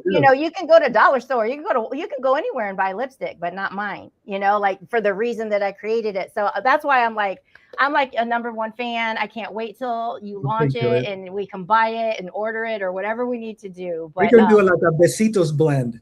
There you go. And even make a coffee color, but no, I'm just like really excited for you, because like I said, it's been over the years and I've been able to watch. You've been very open and transparent and remain vulnerable. And I think, women need to see that and men need to see that. And so you do inspire. And when you have shared these messages, like I want to know when you launch whatever line or platform of the messaging, because like I said, I feel it and it's genuine and it's true to who you are. And that's what makes the difference. That's what makes you, and it's truly special. So I appreciate that. And thank you. Yeah. I appreciate it. I love what you're doing. And thank you so much for having me again. I think this is the 4th year, with you. Yeah, I think so. Yeah. I was texting you. Am I still there? Oh yeah, you are. Okay. Just it is an honor. But no, thank you so much, and for popping on, sharing your story of hope, and good luck with your move. And I know today's probably been crazy, but you showed up and you came on in anyway. So thank you. You're very welcome. Thank you. All right. Be sure to tell your mama I said hi. All right. We'll see you. Bye-bye. Oh, that's just amazing. And I can't wait. And I honestly mean it. If you have not followed Javier Santana, do that. The messages that he shares they're just heartfelt. They touch your soul and you feel it. And when he's ready to launch his coffee brand, like, let's support it. I'm all for it. So guys, we're moving right along. We are moving right along. So our next guest is someone who we were connected. I think Jose Escobar connected us through Connected Leaders Academy. And honestly, we will be talking together for the first time here, but we've already connected. And I feel like I'm genuinely, how do I want to say? Well, he chose to sponsor and just is behind the purpose. And when we talk about his company, Welcome to Humanity, like I am so looking forward to this conversation. So I want to introduce Dr. Fred Moss. He is a retired psychiatrist with 46 years in mental health and over 30,000 patient conversations. I mean, that's huge. He is the author of Welcome to Humanity, a psychiatrist memoir and case against the mental health system, and the founder of the Welcome to Humanity movement. So I'm going to go ahead and bring him on here so we can get to meet this amazing Dr. Fred Moss. And here we go. Hello. Hello. It's good to see you. It's good to see you. I'm Elena Rodriguez. It's nice to connect. Elena Rodriguez, it's so great to see you. Indeed. Thank you. And I'm looking forward to our conversation just as well. Yes, absolutely. So first off, why don't you tell people a little bit about who you are and where you're joining us from? So I live in Grass Valley, California, which is in the northern part of California, north of Sacramento and in the foothills of the Sierra Nevadas. I live here with my beautiful wife and 3 incredible feline homeschool teachers. And we have a quite a spectacular life. The morning that I have had this morning is beyond belief. It's just another set of most amazing conversations, for which I suggest this next conversation is just the next run. Like we just get to cream over the top. And, I've been a psychiatrist. It's true. I kind of stumbled into the field back in 1980 after dropping out of college for the second time and promising never, ever, ever to go back to school again. And in 1980, I got a job as a childcare worker in a state hospital for adolescent boys. And from there, I began to really see that I could communicate with people, I could connect with people and get paid for it. It was like pretty amazing. Mm-hmm. And the reason I eventually then went back to school for not only 1 year, but 13 more years to become a psychiatrist was because I actually hated the direction that psychiatry was going. And I hated the field at that point. And I really hated the field much of my life, actually. Much of the conventional aspects of psychiatry were not consistent with what I know helps people. Oh. And what I know helps people is, this. It's like, there may be nothing wrong with you. What you really need is human connection. So human connection is at the heart of all healing. And that's what I'm doing in CLA after all. And I think that's why Jose thought that me and you would be able to have a conversation, because the belief about human connection really being the center of what's available for humanity and from where cure and healing actually emanate from is something that I've been, a proponent and ambassador for, as far as I can tell, for as long as I can tell, going back all the way to that very first day when I arrived here in 1958. Yeah. So, that's what I do. That's who I am. And these days I don't do any conventional psychiatry anymore because I'm really up to making a difference. I'm really up to helping people. Mm-hmm. I have a number of things. The book you just mentioned it's actually in my background, but it's to the left here. And here, I'm going to give you full screen so we can see it. Okay. There it is. So yeah, this is a psychiatrist's memoir. Oh, okay. You're back. Oh, here, let me give you full screen. Talk about it for a little bit. Let people know all about it. Yeah, thank you. Yeah, so this is a book. This is the reason that I have been living. This is my opus. This is the thing that I have been creating my whole life. And this is the essence of who I am. This is my life story. This is the manifesto. This is how I became who I became. It is a spectacular book that was written with the help of virtual agents, of course. But every word is mine and every piece of the story is real to me. I actually had the opportunity to hear the book read to me by none other than me. And that was the first time that I even went through the whole book from cover to cover. But I had a terrific rendition of an 11 Labs version of my professional voice, a professional version of my 11 Labs voice. And I got to sit with this thing with my wife and fact check it and do mini refinements. The thing is fantastic. It's so much fun to read. There's so many, so much like entertainment, education, and curiosity. I'm curious about this man as I read it, and it comes out July 15th. So again, I think that's right there. It comes out July 15th, and You can get it now in Kindle for 99 cents for the pre-launch price. If you go to welcometohumanitybook.com, welcometohumanitybook.com, and it's just it's a cool time, and I'm finding that I'm able to finally make a difference in the level that I've wanted to my whole life, and that this book is just a testament to the experiences I've had in life that have now led me to be who I am now, and somehow have the honor, or at least the gift of, donning stages like the one we have here today. So thank you so much for allowing me to be here tonight. Absolutely. Thank you for that. And when you said July 15th? That's correct. Yep. Yes. July 15th is Wednesday. Yep. Yep. Wonderful. My birthday is on the 14th. So there you go. So it'll be a great birthday gift for you. There you go. So I want to come into, in listening to you, when you said you started college twice, and then so you went back the third time, and the third time is when you were in for 13 years. Is that correct? Well, after I dropped out of college the second time is when my mom I promised my family I would never go back to school for any reason. And my mom got me, she's like, well, you got to get a job. And I was like, okay, Mom, whatever. And so she got me an application for the state mental hospital, be it adolescent boys for, state hospital for adolescent boys. And I started that in January 5th of 1980. And I was there for a few years, and I loved the job. I loved connecting with these kids. I loved just being a human. I loved communicating. And the thing I disliked about it, like significantly disliked, was the future of psychiatry. And my brother was already a psychiatrist, 14 years older than my senior.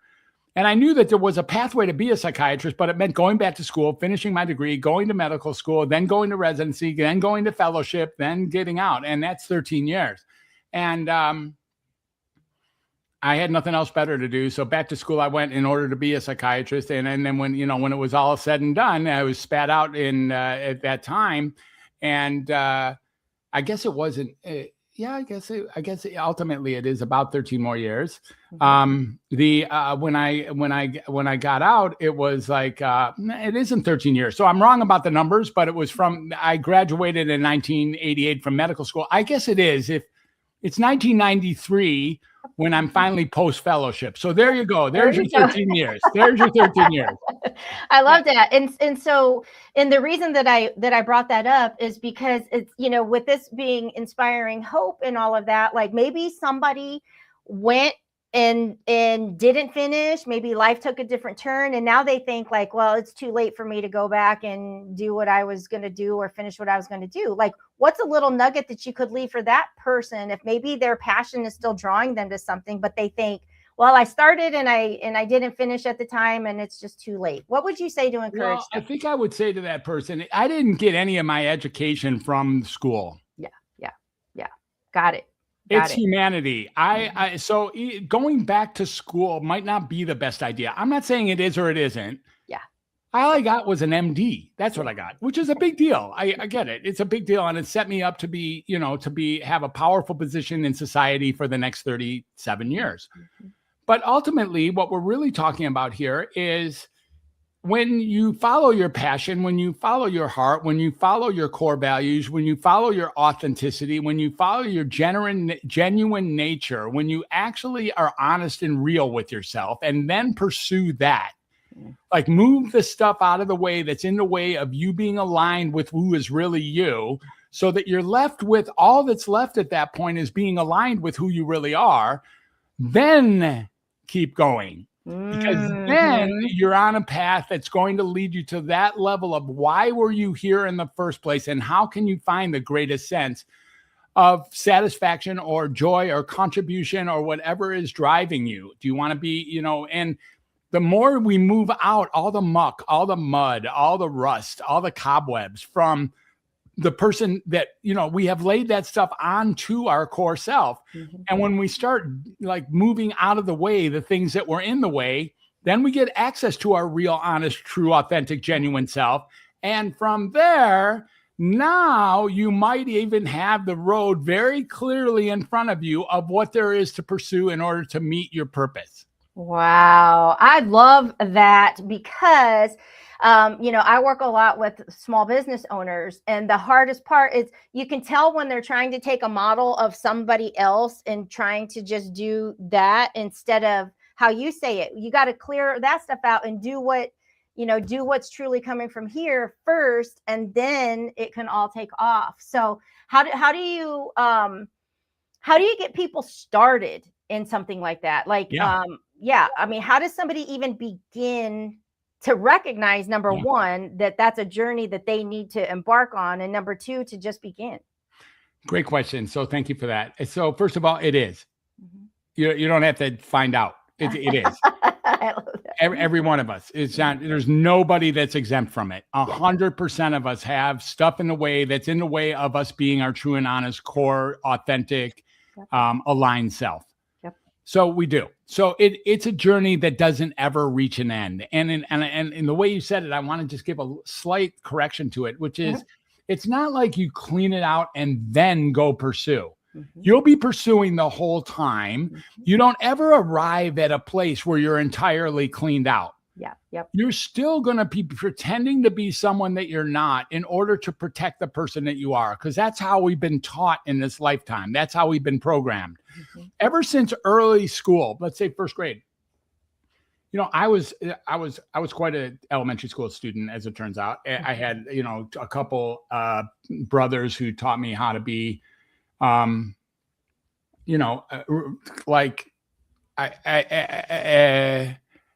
precocious. I was very precocious, and I knew a lot. I knew a lot because they taught me. I knew things that most first graders didn't know. I could write, I could read, I could tell jokes. I was funny. I could do all that. And we were eventually told, all of us, not just the ostentatious ones, we were told to sit down, be quiet, and do what I do, just like me, in order to go to the next place. That is not individual dialogue. That is not creating a discourse. That is creating a soldier for a machine. Yes. And so there's nothing to be ashamed of. That's what happened. And it happened to all of us, no matter what country you grew in, and no matter where you were, if you was US or if it was Europe or if it was Asia, whatever. And so our job is, if we want to actually find the alignment, because it's very uncomfortable being misaligned, is to find those areas of life where we have inauthentically become somebody that we're not in order to seemingly protect the person that we are. Now, when we actually explore those things, what we get is an opportunity to speak our truth, be ourselves, walk our walk, listen carefully, get ourselves out of the way, do the things that we already know are the better things to do. That might be gratitude. It might be meditation. It might be really good nutrition. It might be hydration. It might be creativity. It might be sleep hygiene. It might be spirituality. It might be service. There's a lot of ways to do this that we already know are really assistant in getting us aligned. Once we start exploring what that really means, we start seeing something that might seem counterintuitive. And that is, it's a ludicrous, preposterous, absurd, bizarre strategy to try to be somebody that you're not. What a ridiculous strategy. It's not even safer. It doesn't even actually do what you think it's doing. So once we start realizing how easy it is, it's actually much easier to pretend to be you. I mean, just hearing that, like, I'm following you. This is amazing. I'm loving this. But when you say that, it's like, oh my gosh, right? Yeah, hello, right. If you got to pretend to be somebody, how about you pretend to be you? I love that. Yeah. I love that. So I want to know, about the Welcome to Humanity, just share a little bit about that, because like I said, this is all new to me too. I want to know all about it. Well, thank you. So Welcome to Humanity has been around for a number of years, and Welcome to Humanity is on the back end of doing this thing. You could say it was sort of created by my profession and my career, but basically it's not. It's far beyond that which psychiatry created. So in psychiatry, what we often do is we pathologize our uncomfortable experiences. When we're sad, we call ourselves depressed. When we're scared, we call ourselves anxious. When we're distracted, we give ourselves ADHD. When we have trouble in the public, we give ourselves like social phobia. When we have memories that are interfering with us, we call that PTSD. We have all these diagnoses that we have. How about if none of them are diagnoses? How about if none of them are? And really all that's happening is that we, you, me, are simply living the human condition. That's it. All of these things are just simple versions of the human condition. What is the answer to that? Well, at the time that I was looking to rebrand, where I no longer was where I was becoming really literally sick and tired of pretending to be someone that I'm not in the field, I started looking at what names actually fit what I'm coming up with. And that number one name, the one that actually won and now is sitting here on the title of the book that's being released Wednesday, is Welcome to Humanity. And so with Welcome to Humanity, we start getting that might be an answer that is available for every single human experience. If it's wonderful, welcome to humanity. If it's terrible, welcome to humanity. If it's boring, welcome to humanity. If it's rewarding, welcome to humanity. If it's costly, welcome to humanity. If it's terrifying, welcome to humanity. Like that becomes something that's really here. It's just a smorgasbord of what it is to live inside of the human condition. So that's the birth of Welcome to Humanity. And in the last 10 years or so, I've grown into it. But each day I'm like, I am so proud and so aligned with the idea of the brand that I created for myself, because these 3 words still fit me and will fit me for the rest of my life.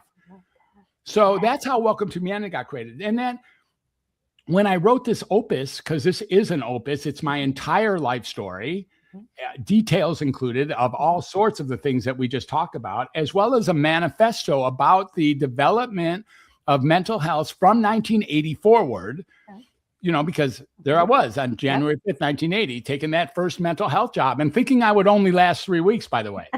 Wow. No kidding. Wow. The reason for that was there was an orientation there. And the orientation was 3 weeks long, and I was going to get paid full time to work 3 weeks. And when I took that job, when my mom got me that application, what I was thinking is 3 weeks and I'm out of here. I'm buying myself a car and I'm going to drive around the country and figure out what my life truly is about. Yeah. That was your plan, right? That was your plan. That was my plan. And you know what's so funny? In that 4th week, when I went back, my friend Paul, who later became quite a buddy inside at Fairlawn Center, the name of the hospital, he convinced me to go up to the floors on that 4th week, that 4th Monday. And I was like scared and I was like, I don't know what I'm doing. I don't like this and all that, but I lasted. And then came Tuesday. And you know what I thought? I thought, you know what? I can do this for 3 more weeks. Because then I can get a later model car and still drive around the country and figure out what my life was about. Yeah. And then the 6th week came. And you know what I thought? You know what? I can do this for another 3 weeks. Yeah. You want to know what's so funny, Elena? I've been thinking I can do this for 3 weeks for 46 years. That's great. Yeah. That's great. It is true, including like right now. I can do this for another 3 weeks. That's it. It just 3 weeks never came on. That's all. Wow. Yeah. So okay. So the book is releasing on Wednesday. Yep. And for people that want to know more just about Welcome, like what does that look like? Do you work with people? Do they do you have a community? Like what does that all look like? Yeah. So again, there it is. There may be nothing wrong with you. And I help people to actually see that maybe the whole time that they've been sure they had something pathological, maybe they really think they had a diagnosis. A diagnosis doesn't become a diagnosis until you agree that you have it. Just because I call you a giraffe doesn't mean that you are one. Yeah. But if I call you a giraffe and you walk out of my office thinking, dude told me I'm a giraffe, I'm a giraffe, then you walk out as a giraffe. Yeah. It doesn't really happen until you, the receiver of the diagnosis, agrees, whether you like it or not, to the diagnosis being real. What we start doing is we start unhinging and unlatching people from the diagnosis that they thought that they had, giving them back their humanity. It's starting to realize that if you're clumsy or if you're uncomfortable, or if you feel insanely beautiful, or if you are completely awake and completely alert, or completely asleep and completely bored, or completely afraid, or completely happy and excited, welcome to humanity. That's all we have. And none of these diagnoses are rooted in any truth anyways. Yeah. It's funny, you know, for a while there, I was going to be the Anthony Bourdain of mental health. And what I was going to do is travel around the world. This is just before the lockdown, so that got kind of interrupted. But I was going to travel around the world and see how psychiatry, or how these conditions actually get dealt with inside of other cultures. Okay. Now, one of the things that's so interesting about that is if I have a broken arm and I go to Singapore, I still have a broken arm, right? If I go to Reykjavik, I still have a broken arm, right? I go to Auckland, broken arm. Johannesburg, broken arm. St. Louis, broken arm.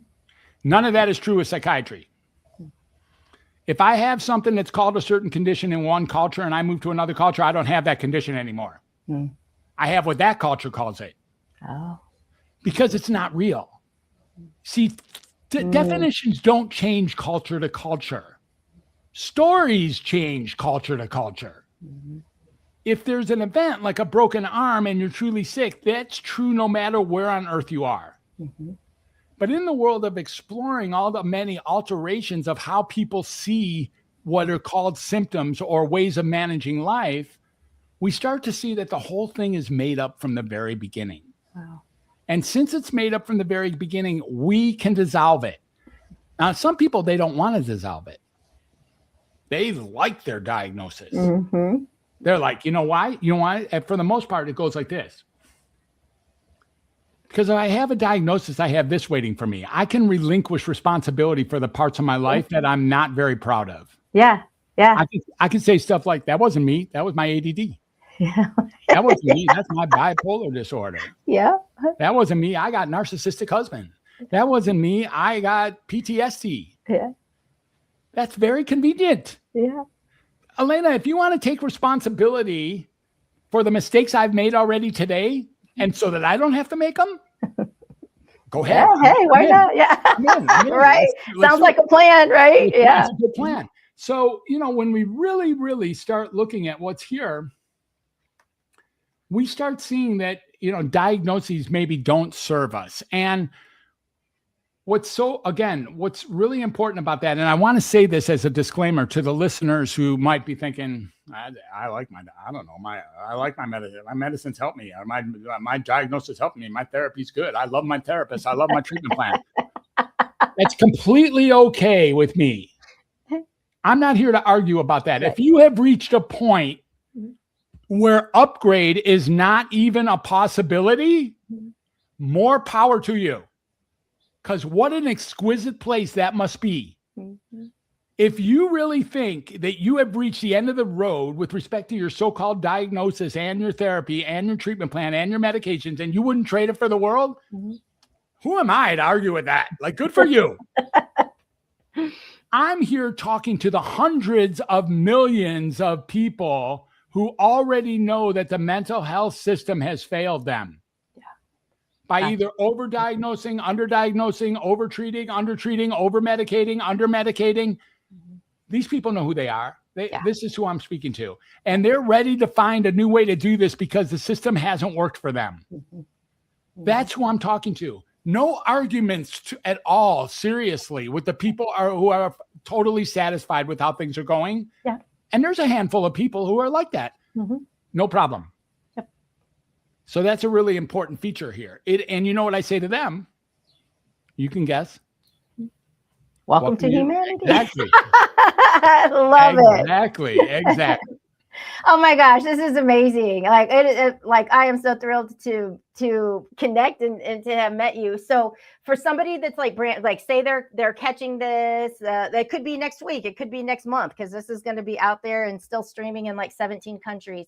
Is a place for them to start to get the book, read the book, and then kind of know what's next, is that like a good entry point into connecting with you? Or I what's a think good that entry point?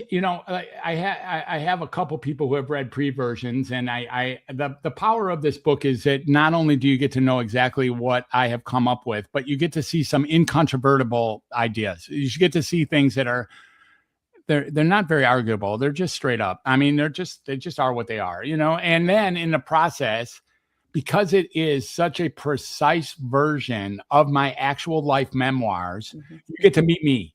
Yeah.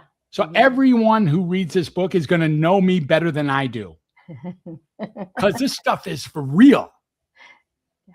This thing has been refined right to the very bone. Version 215 is the one that's being published. Wow. So we're talking about me looking hard to make sure every word and every story makes sense and is aligned with who I really am. My wife sat with me, Claude sat with me, and I listened to the whole story as read by me, to me, about me, from me. I listened to that whole story from cover to cover. It was most amazing. Truly. Wow. So okay, so I can't wait. I'm gonna mark my calendar, and that'll be happy birthday to me. But in this whole streamathon of hope, if somebody's tuning in, and now they're wanting to look at this from with everything that you've shared with us today, it is a way to look at, oh my gosh, I've been sitting in this, and now I can see things a different way, or start to. What would you share with them as far as a message of hope that they can take with them today? Let me expand. Yeah, the thing I want people to know is there may never have been anything wrong with you. There may not be anything wrong with you now, and there really may never have been. We don't blame a log for burning in the fire. And folks, life is hard. Life is hard. It's never not been hard, and it's hard. And it's okay that life can become really miserable, really hopeless, really terrifying, really frustrating, really confusing. That's part of the magic of the human experience. And if you want some hope, what about the idea that there never has been anything wrong with you, even if people told you that there was? What about the idea that you can free yourself from the clutches of thinking you have a psychiatric diagnosis and leave yourself open to dealing with what's really so in the world? That level of freedom, maybe it's not for everybody. It's okay if you'd rather keep your diagnosis. By all means, please continue to do so. But it's possible that you never had the diagnosis that you're pretty sure you've had. And what I'd really like, that's what Undoctor is when you see the Undoctor. The Undoctor is using unconventional means and unconditional love to undiagnose, unmedicate, and undoctrinate people. That's what we're here to do. Wow. That's amazing. Thank you. And I already feel like, okay, I could probably get this book as a gift for a couple other people that are popping in my mind. So this has been amazing. One other question, do you have a YouTube channel? Do you share bits of? Oh yeah. I have thousands of videos on YouTube, and okay. I have a great website at whoisdrfred.com, and my other website, which of course is called welcometohumanity.net. And then I hang around LinkedIn. I hang around, unfortunately, hang a little bit too much around Facebook as well. And I'm not hard to find. And videos from me are not. I've been on 450 podcasts, so it's not like I'm not a rookie at this. I got it. No, this has been amazing, and I'm so glad that we are connected. I want to say thank you for sponsoring this, being a sponsor for the Streamathon and the whole mission behind the Christmas Widow with the Christmas in July Streamathon. And I can't wait to connect and talk some more. I really can. This has been a joy of mine, so I'm glad to have you join us from California, and I look forward to talking with you again soon. All right, Elena, thank you so much. Thank you, Dr. Fred. You're welcome. Bye-bye. Bye for now. Oh, that was awesome. I mean, that was so super awesome. And I can't wait. Number one, when we can talk about a subject and you can make me laugh, I just love it. That just warms my heart. So Guys, we are moving around the clock. We are okay. So Jamie McCormick popped on. Hey, Jamie, we'll see you here a little bit later. So we are moving right along, guys. We are bringing on our next guest. If you are watching, be sure to drop in the comments where you are tuning in from. Be sure to share this from whichever platform you are finding it from. If you're on our Prosperity TV network on YouTube, be sure to subscribe, share it out, and a Facebook, follow, all the things. So as we bring in our next guest, this is a dear friend of mine that we go back several years now.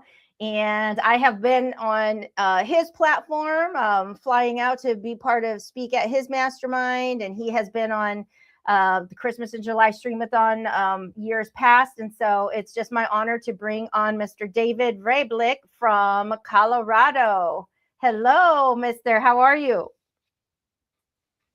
I am amazing. How are you, Elena? I'm doing wonderful. It's so good to see your face. It's amazing to see your face. I've been watching all day long, and I got to tell you, I say this every year, but this is the best one yet. You're absolutely crushing it, as always. You know, well, thank you for that. But the what everybody has brought is amazing. Whatever, like the messages that are flowing, the stories of hope and inspiration. It's just a beautiful thing. And I know with us and even all the things that you've got going on in your life, you are a true pillar of hope for a lot of people. So why don't you introduce yourself and tell them, well, I guess I said you were tuning in from Colorado. So Yes, ma'am. So yeah, Elena and I go all the way back to our Niagara Falls day when she swept the floor and kicked my butt at a speaker competition. And New Beginnings Motivation was truly grateful when she came out when we used to call it the Weekend of Discovery before we found our voice in September of 2022 here in Denver, Colorado. And New Beginnings became a reality back in April 19th of 2018 when I lost my older brother, Joe, at the age of 39 when he was a 14-time Ironman finisher and going for number 15 in Kona, Hawaii. And I built the movement of the mountain that I use in the terminology with everything we do out here in Colorado, virtually and live, that we continue to build and inspire everyone to get unstuck out of the grief and to honor the legacies of our loved ones who have passed on, but most importantly, to live our legacies in the now. And that's what New Beginnings Motivation does every single day and through all that we do. that's amazing. And, you know, when you say, you know, taking loss and creating something out of it, I mean, that's why we're here with the Streamathon. You know, I mean, Michael said earlier, you can choose to sit and struggle, or you can do something with these experiences moving forward. And so you've done that, you know, you've done that. So, oh my gosh. So what year was it that I did go out there in college? Was that 21 or 22? That was September of 2022. Wow. My goodness. Look at that. We'll be coming up on 4 years. I know. So let's talk about hope for a minute. First of all, what does hope mean to you?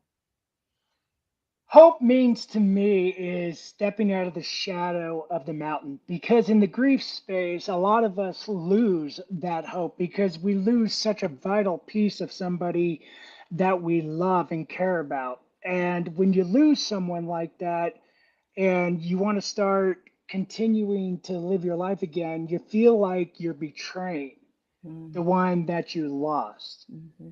But I love to challenge everybody on that because I know deep down in my heart and soul that if my brother could come back down from heaven, he always had this favorite saying that he always said to me growing up. And that was, I'll knock you into next Tuesday if you do this or do this. And I knew about a month after he passed away that if I stayed stuck in the grief and didn't have hope for what my future was going to bring, that life wasn't going to be the same.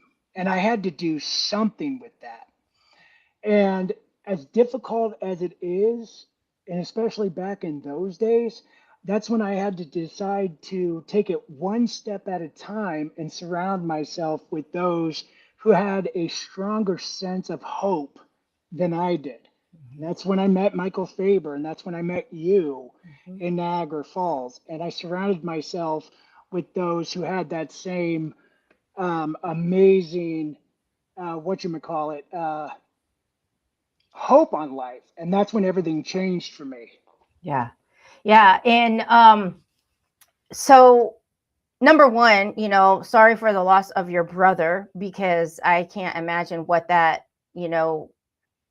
must be like when you lose a sibling. But to turn it into a beautiful mission that is serving and helping so many others, is that the basis around the work that you do? Is it grief, like rebuilding from struggling with grief, or what is it? Tell us a little bit more about that. So we go beyond the grief space. We want to take people to get unstuck from the grief, because grief is something that a lot of folks get, like I said, stuck in. And where we focus on is honoring those that we have lost and to carry them in our hearts, because they never truly leave us. Even though that they're not here physically with us anymore, we still carry them in our hearts. But most importantly, we want to teach everyone and encourage everyone to live your legacy now. Why wait until after our time is up? Because I can guarantee you this: I am a strong, faithful Christian man. And I know when I get to heaven, I'm going to see my grandparents again. I'm going to see friends that have passed away in the past. And when I see my brother, I'm going to give him a kick in the butt because he left me too young. So let's live legacy in the now. And that's where everything that I have built in the last year and a half with my team, but starting with me, that it's important to honor the legacy of our loved ones. That's the utmost important piece of what I do.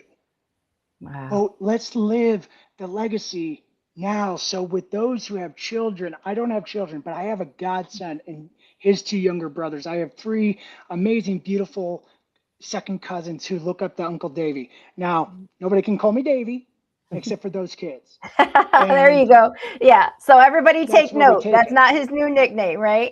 No, even though Faber will. We all know him. And that's where we take it to carry the fire forward.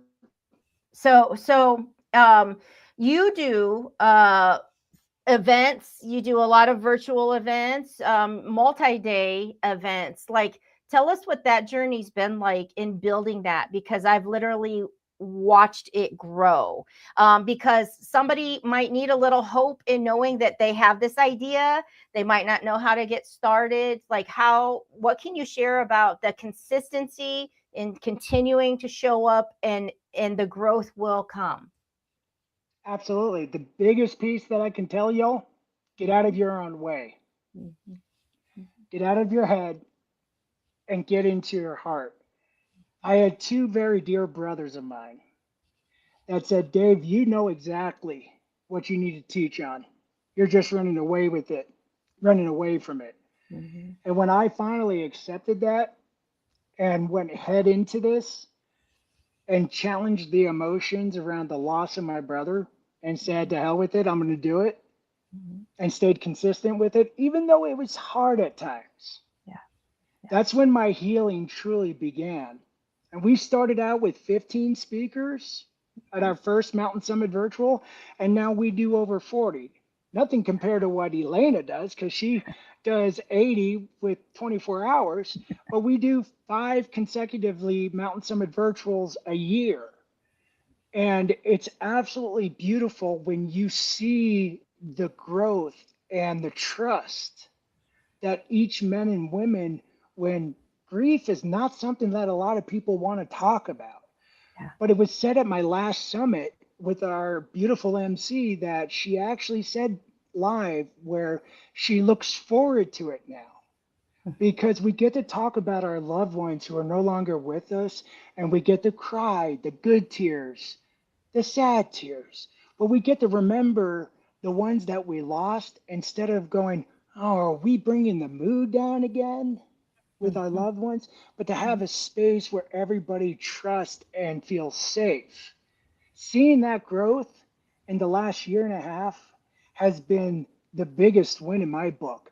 I can just sit back and look at all these amazing souls that have put that trust in me, and I can smile and say, Joey, we did it. The work's not done, Yeah. but we did it. That's beautiful, because that to me is like, did the shift happen when you literally just stepped into what you know you were supposed to do? And Yes. why do you feel you kept trying to do it a different way and didn't fully step into it? Was part of that the guilt that you say about building something great when they're not here, or can you talk about that a little more? First and foremost, I wasn't willing to open up about the real pain that I was going through.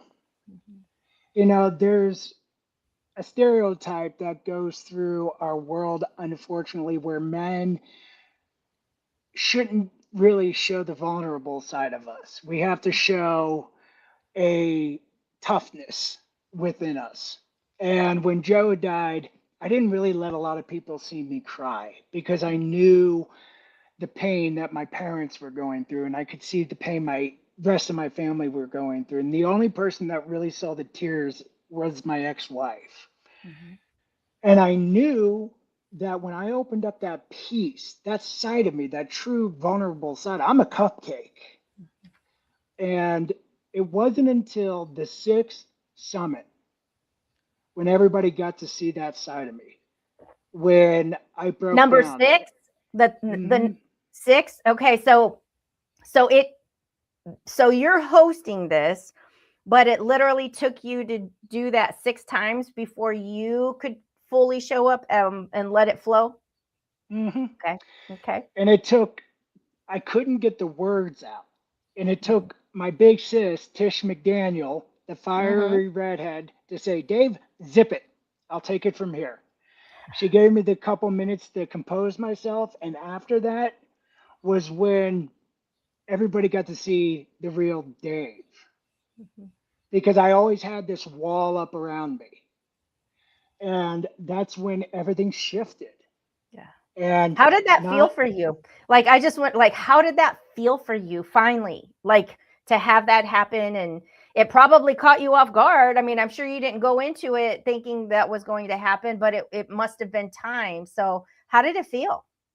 it felt amazing, honestly. I remember texting my buddy Austin, who's my business partner in all of this, and I said, dude, that felt absolutely amazing. And I remember after that was day 2 of our second one, or sixth one, I'm sorry. And Sierra Wilson and James Muller and Austin and I stayed on the call after everything was done. And I couldn't hold it together. And we all just sat there for 30 minutes while I cried and everybody was pouring into me. And it was like, holy guacamole, we're back in Niagara Falls again. And the waterfall is just crushing over me. And again, at our 8th one that we just did last month or 2 months ago, the waterworks came out. And so it's like, okay, I guess the floodgates are open. And here you go, y'all. I told you I'm Yeah. a big cupcake. It felt amazing, to be honest. Yeah. Well, and the beauty of it is like crossing into that pure emotion side of it, the vulnerability side. It's almost, and I know that this happens to me. It happened to me earlier. That's why I had to grab some Kleenex that I didn't have ready to go. But it's when you cross into that level of vulnerability, every single person touches you even differently, and it just all, I don't want to say means so much more, but you just feel it so much more. It's amazing. Yep, it truly is.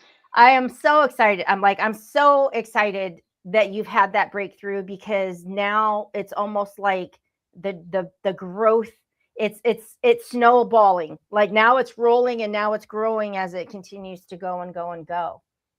Yep, it's been such a blast, and ever since our 6th summit, it's just like the avalanche is coming down the side of the mountain, and it's been an incredible thing to just witness. And to see all the breakthroughs and people messaging me and just seeing the growth from it. I mean, I built this, I never thought the healing that I would get from it, because I built this for everyone that needs the healing, but it's been affecting me in so many different ways too. And Yeah. the two guys that came with me to Movement Maker Live last year, their lives have been shifted and flipped upside down and changed. And it's just been a heck of a ride, and I can't wait to see what the next 20, 30, 40 years, as long as God continues to allow me to do this. Yeah. That's a beautiful thought, to even just think, what will this become? So what's one thing that throughout this whole process, however many years you want to look at it, that you've learned that might encourage someone who's watching now? No matter where you are in life, no matter how bleak or dark it seems, you have the strength within inside of you, and you have that fire within inside of you that you can get out of it. Trust me, folks, I have been through the ringer. I have been to hell and back multiple times. And no matter what, I have crawled, scampered, fought my way back up to the summit numerous of times, from losing my brother to thyroid cancer to a brain injury, multiple shoulder surgeries. And I've never given up. And I will never give up until my last breath. So no matter what's going on in your life, the only person that can stop you from living the true life that you want to live, it's not those around you, it's you. So don't wait until tomorrow, because we're not guaranteed a tomorrow. Start now. The time is now. So let's ignite that spark and carry that fire forward, because you have that strength within you. I believe in you, and I know my beautiful sister here, who has created this incredible event, believes in you as well. So don't give up. Keep fighting. That's beautiful. That's beautiful. So what is something happening in your world right now that you're really excited about? Like maybe a dream of yours that's actually coming true. Is there something going on that you can share with us? Yeah, actually, we talked about a little bit ago that it's been 4 years since the last time you were here in Colorado, and it's ironic. I picked September 1 because that was my brother's favorite Ironman competition, happened in Madison, Wisconsin. But we're coming back for our first live event since November of 2023. And we completely revamped everything that we've done. It's called the Mountain Summit Live, and we're doing it September 25th through the 27th here in Denver, Colorado. Nice. And we've got our keynote speaker that we're really excited about, and I'm laser focused, dialed in, and I just can't wait to see what this happens. And the theme of it was my business partner's idea, and I got to give the guy credit for it, because I wish I could take it, but the name of it is Ain't No Mountain High Enough, and we're going to crush it, and we're going to just have a lot of fun. And if you remember, Elena, we had a blast back in 2022. And so that's our biggest one to date. And we want to just knock this one over the Rockies. That's exciting. Like so exciting. And then, you mentioned the theme, and I'm over here already singing the song in my head. It just comes, right? You hear that, Ain't No Mountain High Enough. I love that. I love that. So for, is it open? Like if people are watching this and they're like, oh my gosh, that sounds like something that would be amazing to be able to go to. Is there a place for people to either contact you, learn more about it? Go ahead and feel free to share that. Yeah, so we do have an event link live that Mr. Tim Gillette put together for us. I post it continuously on Facebook, but we also do have a website, newbeginningsmotivation.com. You can check it out on there, or you can just reach out to me at David Vravlik. I won't spell it out for y'all. You can thank my grandfather for this. It's a fun last name. But you can DM me for any information. We'd love to have you out here in Colorado. It's right when the trees start changing colors, but I promise you, it is not cold yet. And after the last winter we had, we didn't have much snow. So it's going to be a good time. Was it because it was September when I was out there? It was gorgeous. It was gorgeous. The whole time of being out there. So I'm excited for you on that. In looking at this progress and just this growth and expansion that you've had, if you had the opportunity to go back and tell David from years ago a piece of advice back then, what would you tell him? Don't doubt yourself, trust your instincts, and bring Austin Cunliffe into the fold and into the team sooner rather than later. The people I had around me, as much as I loved and cared about them, they weren't fully invested into the mission. Mm-hmm. Austin has known me for 19 years, and he is the reason why I'm still sitting here today for everything that happened back in '07. And the biggest piece of advice that I could have given myself was to pull him into the fold back then. Mm-hmm. But I keep telling myself, maybe I wasn't ready for it back then. Yeah. But we're sure as heck ready for it now. And I'm That's truly grateful that beautiful. he's my right arm. Yeah, that's beautiful. And you're right. Everything in its time, there has to be the alignment of growth and timing and vision, and, all the things have to come together. And sometimes it takes some of those experiences to be able to appreciate and see what you have now. So you yourself, are you still trying to get into speaking competitions or anything like that? Or are you solely just focused on building your thing? So I've gotten out of the speaker competitions. I did that because I knew Michael Faber was going to be there. So I wanted to spend more time and get to know him. I never really liked the speaker competition side because it was more competitive, and nothing against it, but it was the competitive side of things. And it wasn't truly about the impact. So where New Beginnings is focused on is building our community up and getting out there to those who are hurting. It's about making the impact, because Joe's life has not only impacted my life, but he has impacted so many lives around here in the local area, not only through my business, but also in the Ironman world. His story is absolutely incredible. I know I'm biased, but how he competed in 14 of those, I have no idea. I don't Wow, have that. really? 14? Yeah, he did 14 by 2017. Wow. And yeah, and he just was built differently. He had the stamina for it, he had the determination.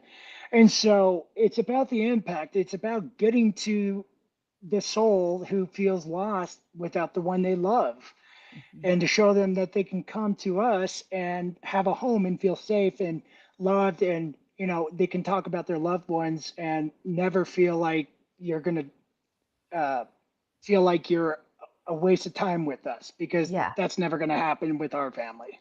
Yeah, and you bring up a good point, because in talking about people that you've lost, when you've lost someone, it's almost like time doesn't exist. It can be 20 years gone by and it still feels like it was yesterday. And not everybody gets that. Not everybody understands that. And I know that there's been experiences that I've had where people are like, they almost want to roll their eyes like, oh my gosh, is she talking about him again? And I'm like, yeah, I am. Yeah, I am. So I think for you to create this space for people who have lost someone is truly special, because not everybody gets it, So in your community, is it spouses? Is it siblings? Is it children? Is it just loss in general? Like who is the majority of people you serve? So right now we've got business owners, we've got spouses, we've got mothers, fathers. We just welcomed in Tanya Brown, who is the youngest sister of Nicole Brown Simpson, who was murdered by O.J. Simpson. She just joined our community after our last. And so that was amazing to have her join us. We have yet to have children come and join us because it's a heavy topic. Yeah. We're not closed off to that because we know children have loss with parents and siblings. And so we're building up to that. Our private Facebook group, this last week, I challenged everybody to go a little bit deeper and share something deep and personal within their life that they're struggling with. And it was one of our most powerful monthly calls that we've had, that I learned a lot about our community members and where I can support them. I've had two beautiful souls say that they've just started mourning the loss of a father after 20 plus years. Wow. And also another one that just started to mourn the loss of a sibling after 30 plus years. And that just happened this year.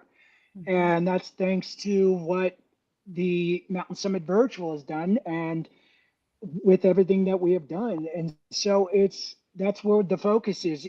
Events, they're amazing, but the hype from them ends after 4 or 5 days. And so that's where the community comes in and surrounds them, just like with what you're building here with your community. Yeah. And so with something like grief and loss and legacy, that's a lifelong challenge that we all deal with. And so that's why I built the Basecamp Legacy Group and why we're doing multiple virtual events throughout the year and now our live event. That's beautiful. So what could somebody expect if they attended one of your virtual events? Maybe somebody's going to tune in and they're thinking like, wow, this sounds really kind of interesting, or this sounds like maybe something that I need. What could they expect if they were going to sit in for the first time on one of your virtual events? So if they wanted to sit in on one of our virtual events, they'll get to interact with all of our speakers, because that's one thing I love about all of the men and women, which you're included in that because you've been a part of several of these with us. Yeah. Not only that, you won't get fake Yeah. with anybody that I bring in. I can tell a fake speaker from 10 miles away. Yeah. When you attend the Mountain Summit Virtual, you'll feel the love and compassion through the computer screen, and they will pour into you. When you're breaking down and having an emotional moment surrounding your loved one, they'll all pour into you and provide you support and want to connect with you outside of the virtual event. And that's what I love about that. And not only from me, but from my business partner, but everybody. And that's what the family is, the Green and Black family is all about. And we can thank that to our fearless leader with the blue and green, and learning that from him. Yeah. That's what I love about the Mountain Summit Virtual is you'll see real, powerful, raw moments. I'll never forget, Elaine. I don't know if you were a part of Hope for the Holidays, but I remember one of our speakers sharing something about a loss of a loved one, and they asked me, do you have God's direct cell phone number when you schedule these? Because it's happening right in the moment of a loss that my family's going through. And we all just jumped in and loved on the person. Oh, wow. And that's what you'll get. That is truly special. And you know what? Because your faith does lead the things that you do, it kind of is like having a direct line, because he will give you those things at the time that they're meant to be there, that they're needed. So one more question that I have for you is what message of hope can you leave with the viewers today that they can maybe carry with them, put in their back pocket from a moment they might need it, at the time? Like, what's a message of hope that you can leave with our viewers today? Absolutely. God doesn't give us anything that we can't handle. Even in the moment where it feels absolutely overwhelming and it's hard to even see through the fog, through the clouds, all you need to do is just take a step back, take a deep breath, look at the ocean if you live by an ocean, take in the senses of the smells of the beautiful grass around you, and lean into your faith and have the awareness and trust the inner strength, because not only do you have an incredible inner strength within you, trust that hope will come. Because, folks, I've been praying my butt off for the last 2.5 years. 2026 has been the greatest year of my life, and he has been delivering a level of hope that I have never experienced. And that same kind of hope that I'm experiencing, it's going to skyrocket above me for you. And all you have to do is just get out of your own way and trust that it will happen, because it will. Amen on that. I love it, David. And you're absolutely right. Just in that space of keep going and get out of your own way. That's the message. That's the biggest message there. So I just want to thank you so much for taking the time to be part of our 5th annual. You have been here year upon year upon year. And I love how we just keep showing up for each other. I will always have your back. And I'm proud of watching this growth. I'm proud of you stepping into what you're here to do. Guilt-free, guilt-free, building all of this. Oh, I think we froze. Did we freeze? Are you there? I think David froze, but at least we got his last message in. Yeah, we did. All righty, folks. Oh, there he is. Nope. Okay, did you freeze? I did. My internet's being changed out. So thank you so much for having me. I love you. Keep doing what you're doing. Are crushing it. And I can't wait to give you a hug soon. All righty, my friend. Same. I will talk to you later. And thank you for being here today. Of course. Bye-bye. All righty, folks. We are there. We are going to move right along. Now, David, with him being here from Colorado, please reach out. Feel free to reach out to him. If you are dealing with grief and you feel that you are missing a loved one or just missing someone and you need a community to feel welcomed, to be okay with sharing things that you're going through, all in that space, definitely find him here on the Facebook thread and drop him a message. And I'm sure that he will get back to you and welcome you into that. So we're going to continue moving right along. It is 6:30 p.m. Eastern where I am. So if you are still tuning in, again, let us know where you're tuning in from. Let us know, how long have you been here watching? What kind of nuggets are you taking from all of the different guests that we have had so far? And be sure to share this out, because you never know where that message of hope is going to land, and someone needs to hear it. So this next guest, I am bringing you on. Did I freeze here? Let's see. Am I on? Are we here? Hey, Lena. Hey, can you hear me? Yes. Can you hear me? Because I can't hear you now. Okay. So I don't know if it's just my computer. Yeah. Can you try to get off and come back? Get off and come back on. Okay. Okay. All right. Okay. So what we're going to do here is we're going to play our song for a minute, and I'll just cut it off when we need to.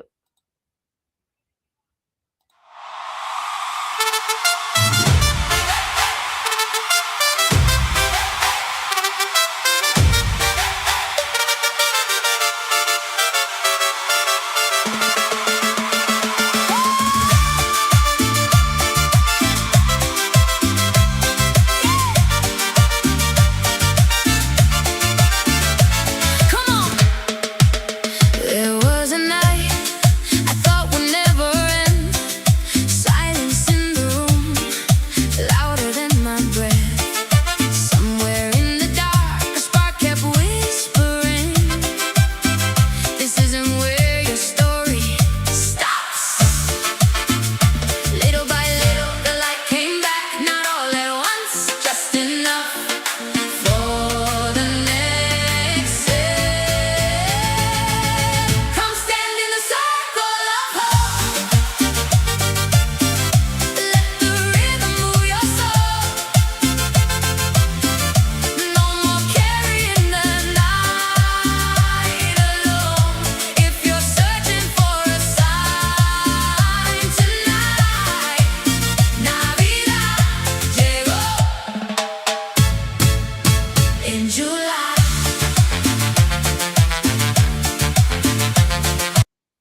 All right.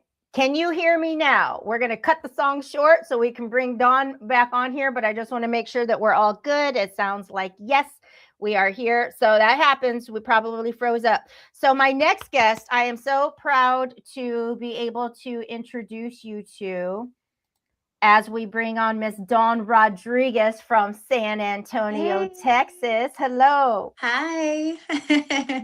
Thank you. I'm glad that I'm not froze up anymore because I always panic where I'm like, no, what's I thought it was mine. I was like, oh my gosh, oh no. And then I'm bad with technology. So I'm like, figure it out, figure it out.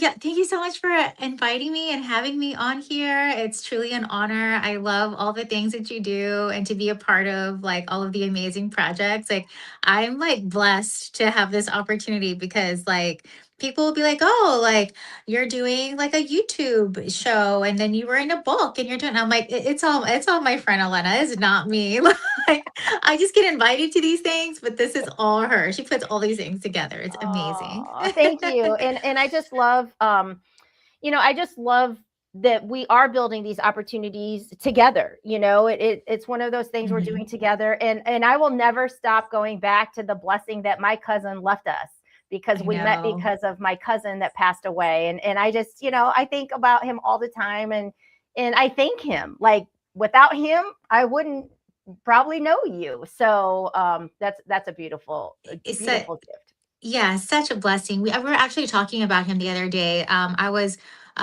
had done a show with Domination, which is friends with Adrian, and that's how Adrian and I like we met before, but we met like during that time. And so we were talking about him and how talented he is, and just like what an amazing soul. Yeah. So Yeah. yeah, Gone too truly a soon, but yeah. blessing. So let's talk about you. Okay. With this being the Christmas in July Streamathon, I mean, there's so many different angles that we could go when we're talking about hope. Mhm. And you were in the first issue of Surrender to Rise, and you Mhm. talked about your story, of having kids early and putting yourself through school and not being a Mhm. statistic, right? Yes. Uh-huh. And you're actually going to be in the next edition of Surrender to Rise as we Mhm. release another. But you also have like launched your own business this past year also. And so Yes. I want to focus on that aspect because somebody tuning in might be thinking, how did you like pick yourself up and work your way through and probably knuckle and claw yourself, to Mhm. nurse practitioner and now doing something that just a year or two ago probably scared the heck out of you even thinking about? Like that's inspirational. I've always been a fighter and I've always been one to just keep getting back up as life knocks you down and going through all of those experiences. I truly feel like that was training. It was training to be where God wants me to be. And so when I was in that time back then, I didn't realize what I was capable of or what was to come. And I would just pray and hope, that I would find my purpose and leave some kind of like legacy or make the world a more beautiful, positive place somehow. I just didn't know how that was going to happen. And so God says, use your talents. And so I didn't quite know what my talents were. And so I would pray and pray and pray about it. And, I just had hope that eventually it would come to me. People say, go to school, it'll come to you. You don't have to know your major. You don't have to figure it out. Just go, you'll figure it out. Well, like that never really, that didn't really happen as easily as people tell you it does. So, I think all of the hardships that I went through, it was training to get through school. And because it was very very drilling having to go through all of those classes as well. It was a different kind of hard than growing up in not so nice environment, but it does prepare you mentally because now you're strong and you're a fighter. And so I continue to move forward, and I've continued to seek my purpose. And I became a nurse practitioner. I was a nurse in the ICU. I was a burn ICU nurse. for almost 5 years. And then I got my nurse practitioner. I went into plastic surgery because I knew like I wanted to just make people more beautiful. I have always loved that. I love saving lives, but I also love, and it's not so much, the beautiful because it's a foo-foo aspect of it. It's more so like how you make somebody feel about themselves. Oh my God, some of these women, they look at, and that's what I picked up from plastic surgery, because the before and after surgery, they would look at themselves in the mirror and they would cry and be like, oh my God, I have not looked like this in years. And so that just really like touches your heart, and you're like, this is why we do what we do. And so I was like, I want to do this. Like, this is, I'm hoping this is what my calling is. And I'm still praying about it, because that is what, this is all about, is serving your purpose through the Lord. Like you have to, if you're not serving your purpose, then what are you doing? Mhm. Right. So yeah, then I decided to continue with my NP, worked at some med spas. And then I decided, after working at a couple of med spas, like, yeah, I just didn't like how, just how things can be operated. And I think I can serve my patients better in another way. And especially how we practice medicine these days. Medicine is meant, it is on a very strict, what is it? A very strict hamster wheel, right? You're taught a certain way, and you have to give these certain medications for this certain diagnosis. If there's nothing there, then you don't treat. Even though your patient doesn't feel good, you still tell them, well, everything's normal, you're fine. And that's not quite how it is. So I decided to open up my own med spa, and it specializes not only in aesthetics, as far as like Botox, fillers, skin treatments, but also hormone replacement and gut restoration. I practice on decreasing inflammation and making the body healthier. Even if these patients have been told so many years, you're fine, nothing's wrong with you, we can still draw labs and look at different variables and then come to the conclusion that this may be going on. It might be like stress. It might be an increased amount of stress causes an inflammatory response in the body that sets off a lot of other things. And a lot of times patients will come to me with a rash, and the rash is from inflammation, from stress, from a poor gut health, all kinds of things. Wow. So, Wow. Mhm. So real quick, like that is like truly amazing to me, because it just goes to show that we are so intricate, as human beings, that just because a certain like blood work line doesn't say you have this, and this, Mhm. you might in your mind start thinking, well, something's wrong with me because I know something's not right. But if Mhm. everybody's telling me I'm fine, but I know I'm not, I feel like I'm not, like you can almost start like thinking you're going crazy or something's wrong with you. And so to be able to look at things from a different angle, I mean, Mhm. my gosh, you have to bring such relief to people sometimes. Yeah, I mean, and a lot of patients will be like, "Oh my gosh," because we'll find things, and I'll do a stool test. We'll have them poop in a cup and mail it off, and then we get it analyzed, and then that'll tell me what kind of, if they have hyperinflammation, too much acid, too much bad bacteria, too much yeast, like what the issue is inside their gut, and then we'll correct it. And then after correcting it, they'll be like, oh my goodness, all those symptoms that I had are starting to get better. And, my skin is starting to improve, and I'm starting to see the difference. And then I had a patient just a couple of months ago. She started to cry. She was just like, I thought I was crazy. The doctors would tell me that it's anxiety, that I needed to, here's a pill, take a chill pill. Nothing's wrong with me. Take a And chill pill. yeah, she's like, I am so glad that you finally found something that, that correlates with what I'm trying to say. And then you took the time to treat it instead of ignoring it because it's not on the, on the formulary for treatment in regular medicine, in the everyday modern medicine. Yeah. So Mhm. so you did an episode one time that actually talked about like gut health and like Mhm. how much is directly related to gut health. Yeah. And that was eye-opening to me. Do you openly offer some of these suggestions, like if people are just talking to you in general, does anything in you ever like raise a flag that's like, oh, I think I should probably tell this person that this might be what Oh, it is? all the time. And I am not quiet about it, and Yeah. I'm not like classy about it either. I'm just like, how much do you poop? And and is it every day? And do you experience this and that? And Yeah. I'll tell them, like, I think your gut's just not happy. If your gut's not happy, you're going to experience anxiety, increased weight, poor sleep, skin issues.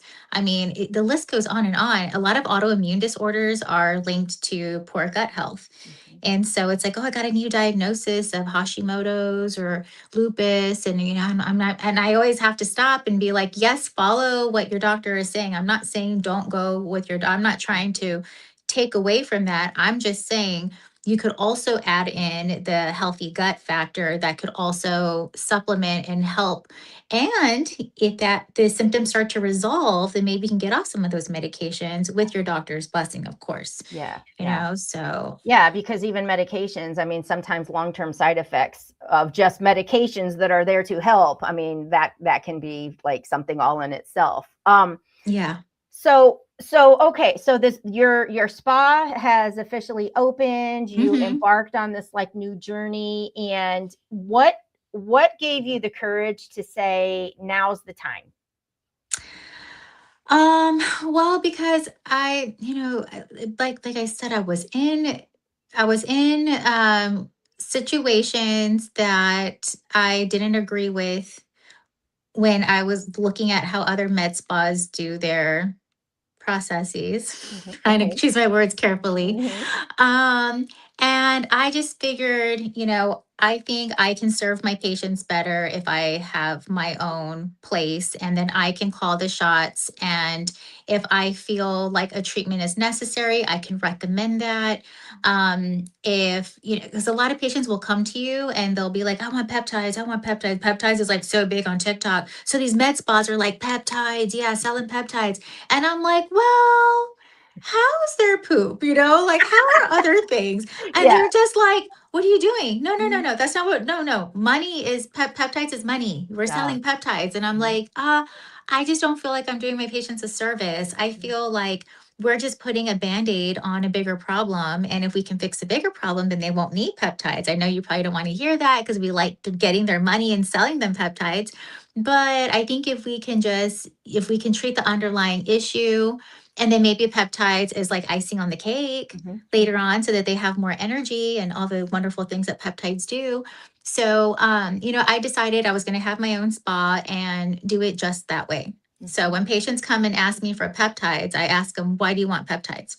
And if they say, well, I have low energy and I have, anxiety and all these things, and I'll say, well, let's do a full blood panel. Let's check your gut. Let's check your hormones. Let's check your thyroid. Let's check everything and see, like, maybe you're going through perimenopause, maybe, and a lot of us are like, when you start going through perimenopause, because it's not quite menopause yet, you're not having the hot flashes, you start getting those preliminary symptoms of going through the perimenopause. And it's like, what is this? Like, I'm having poor sleep and my periods are all weird. And is it because, I ate that thing the other day? And you just start questioning yourself, but no, you're going through perimenopause and you'll start noticing the difference. So to answer your question, this is why I wanted to open up my own spa, because I feel like I can take that and just better serve my patients. Yeah. Because I feel like this is a better way. And, whether I'm wrong, because I could make a lot more money if I just sold peptides. I mean, everybody's always asking me for them. So if I just sold it to everybody, I could probably quit my second job. I have 2 jobs. But I mean, then I wouldn't feel right, and to me, it's integrity, and I won't give up my integrity just so I can make extra money. And so that's what I was seeing at these other places. And I just decided, well, I think I'll just do my own thing and do That says a right by my lot. patients. Yeah, I mean, that says a lot. And, as from a patient perspective, like, I would want that in the person that I'm going to and trusting my overall health with. I would want that honesty and that transparency. And so I love that you were able to share that, because anybody that is out there seeking, help in that sort of way, I mean, my gosh, I would hope that we would all want somebody that we're placing our health in care of, somebody that they were being honest and just looking at it from all sides. So in that, like, if somebody were sitting back and thinking, okay, I have felt the tug in my gut to branch off and start my thing, whatever that thing is, because we've worked really close on, what you're building here, but in giving them some hope, like, what is some advice that you would give somebody who has maybe been on that fence of, I want to start my own thing. Oh my gosh, I don't know. I want to start my own thing. Oh my gosh, I don't know. Like, what would you have to share with them? Honestly, the best piece of advice that I was ever given, and the only reason why I had the guts to do this, because trust me, I did not think I had it in me at all. I still question myself if I did the right thing. I question all of my life decisions, if I should have even gone into the medical field. Maybe I should have went into fashion or something. I don't know. But the best piece of advice I've heard, and I stick with it, is don't start when you're ready, just start. That's it. Because if you wait and wait and wait, oh, I got to take these classes and make sure I'm ready for this. Oh, I got to make sure, I'm trained on this, and I'm, I have this in order, and all my, you have all your ducks in a row. Your ducks are not always going to be in a row. You just get started, and then you start to figure out, oh, actually, I think I need an accountant. Actually, I think I need to learn more about, XYZ, whatever it is that your business entails. Don't wait until you're ready. Just get started.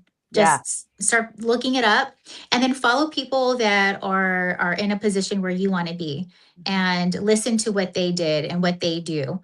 And that's what I did. Also, there was a former boss of mine, and she served like as a mentor because she has her own med spa. So I looked up all the things that she's done. She has a Patreon, actually. She talks about like all the insurances she got, and all the different things that she had to do to get her med spa. And so I just followed those things, and I would even call her sometimes and be like, hey girl, like, what about this? What about that? And she's like, no, Dawn, you're doing it wrong. And I'm like, I don't know what I'm doing, but that's just it. I didn't know what I was doing, and I still don't, I'm still figuring it out. I mean, this just opened up. Mid-February is when I started seeing my first patients. And then I just had the grand opening April 29th. Yeah. So it's all so fresh, and Yeah. I'm still figuring out all the things I don't know. But, luckily, with the grace of God, I am getting through it and learning.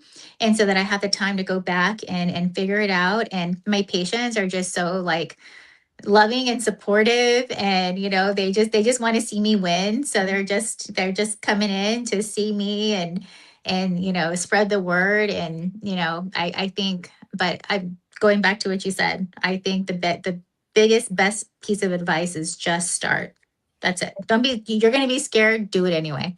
Yeah, because, and looking at you doing that, number one, I think it's beautiful that you have a mentor that, it just goes to show you that people do want to help, and people do want to see you win. Not everything is a competition out there. Not, nobody's like, not everybody is like, oh my gosh, if she's stepping into the world that I'm in, then that's like less for me. I mean, I love to see that support. So that's a beautiful thing. But number two, when I hear you talking about just get started, it is almost like, even if you thought you needed to prepare to be ready, knowing what you know now, you wouldn't have even thought of all the things that you need to know unless you just get started. Yeah. Like there's no way. And so that's why for me, when I see you taking these steps and I see you doing the things, it's like, I'm just a huge cheerleader all the way over here from Indiana, As I am your cheerleader. cheering you on. So in the realm of hope, when life does knock you down, it knocks you on your ass, you got to pick yourself back up and go again.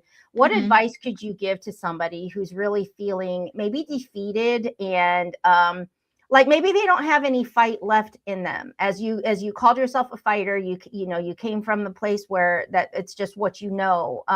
What would you say to somebody that's feeling like, man, I just don't know if I have any more fight left in me? I mean, you got to remember whose you are. You're God's child. You're a warrior of God, and you have to pray about it.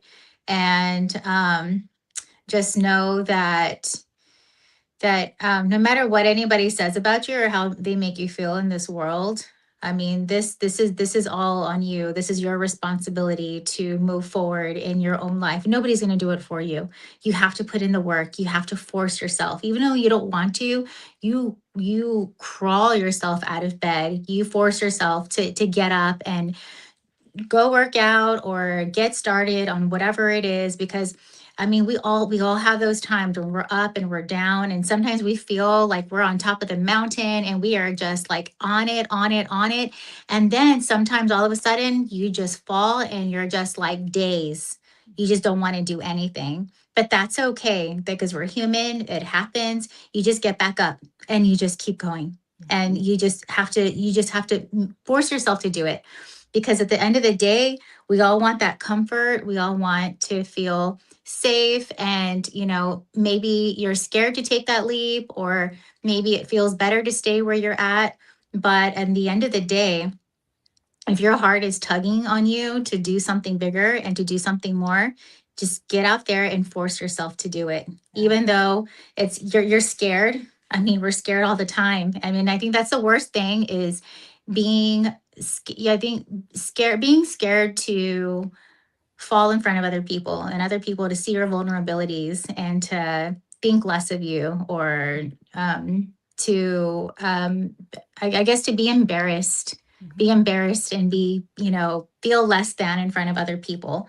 So nobody wants to show those vulnerabilities, and nobody wants to be in a position where other people see them as less than. So it's just like, well, I'll just stay here because this is my safe space. Mm-hmm. If I go out there and I try and I fail, everyone's going to know I failed. But if I just stay here, then I'll be okay. But are you? Because deep down inside, you're not okay. So screw what everybody else thinks. Yeah. Honestly, nobody thinks about you that much. I promise you, nobody cares about what you do.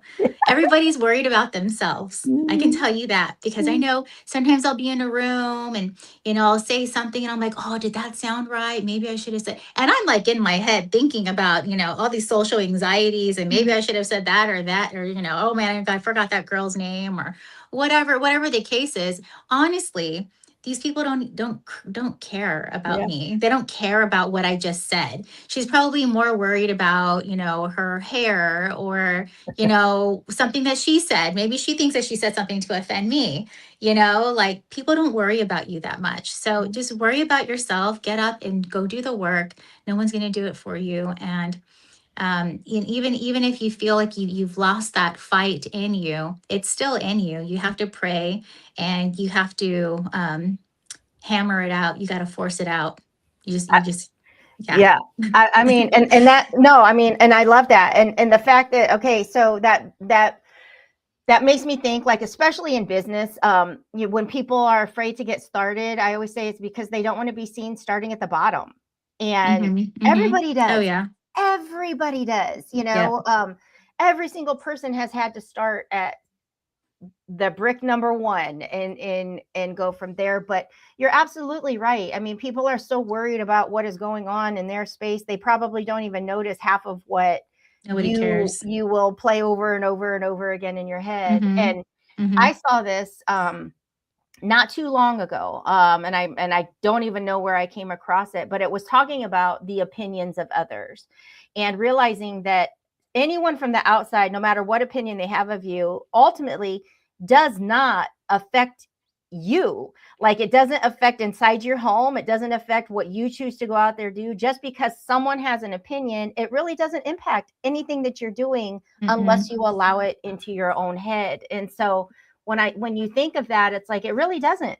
Dawn's going out there building her thing, and what people are thinking over here, it's not going to affect how you're building your thing, but it is hard, it is hard. So it is. So for one of the things, like a common theme that has showed up today, like at different times, has been gratefulness. Looking at hope tied into faith and what you're grateful for. And what can you say today is something that you're just truly grateful for? Well, talking back about my experiences, when I wrote the book and all the things I had to go through, even though those were really tough times, and even though like it tried to break me many times, I am so grateful that I got to experience that, because had I not experienced any of those things, it wouldn't make me who I am today. And a friend of mine and I were talking about that and all the things that we had to endure in childhood, and how we are as moms now, because of what we endured in childhood. Our kids are like well loved, and we're like so supportive and all these things for our kids. And I told her, I was like, you know what? It's like we were sacrificed for our kids so that they can have a better life. What we went through was a sacrifice so that we can build a better future. I mean, she's doing great in her life. And so I am just so grateful that, I was able to go through those things, come through those things, and now grow from it. And not only that, but now teach it. Right. So now, like, we got the book, and now, and I kind of think that that's like another purpose of my life is that maybe I need a mentor, like younger kids, going through those things. Cause now I get to teach it. So I'm just so grateful that, God has stayed in my life and he's loved me the way he has. Cause that's beautiful. Sometimes it's hard to love yourself. Yeah, that is like really beautiful. And even just thinking about you being in that space of mentoring somebody else. I mean, thinking about, number one, to say that you may have been a sacrifice, like, oh my gosh,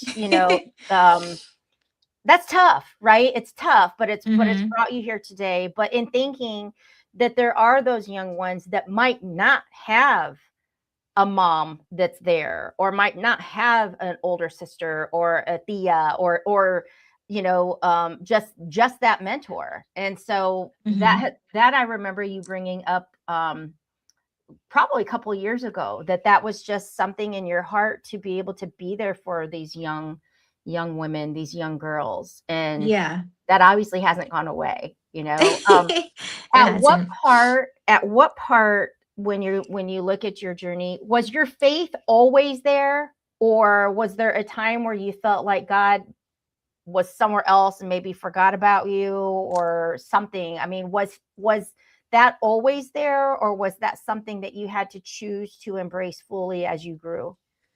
I can say growing up, it was instilled in me with my grandmother. Like, she forced us to go to church. So it's always been a part of my life. I've always heard her words: talk to Jesus like he's there. He's your best friend. Just talk to him like he's right next to you, and you're just having a conversation.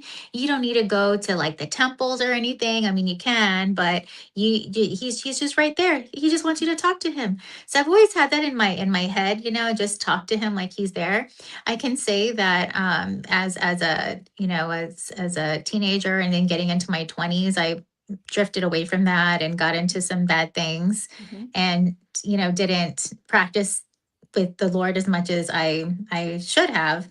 But it's always been in my heart. And so now going into my mid 40s, it's something where I am very avid and practicing, and the more that I do it, the more that is revealed. The more, I mean, he is just showing me signs and revealing things to me. My friend group is going like this. It's just like, if you're not in alignment with the Lord, or you're not in alignment with what he has planned for me, you don't have any room. Get out. Like, you can't be there. So it is such a beautiful thing. And it's sad for me that it took me so long to really and get in with him. I've tried before. I've been to like revivals, and I've been baptized when I was a teen, and I've done retreats, and I always go back to my bad ways, my bad habits.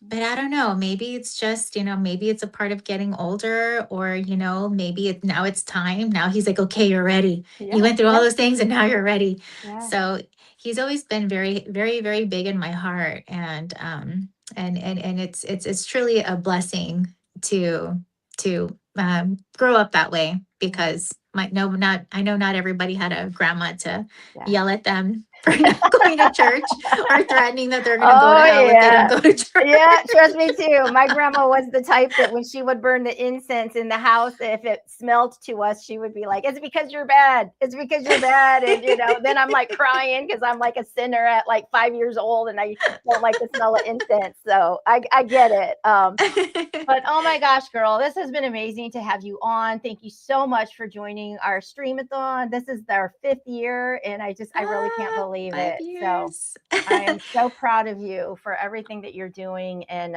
you will make a difference in the lives of many young women. I know it. Oh, thank you, Elena. Thank you so much for having me on here. I love being a part of everything that you do. I mean, you're just such a rock star.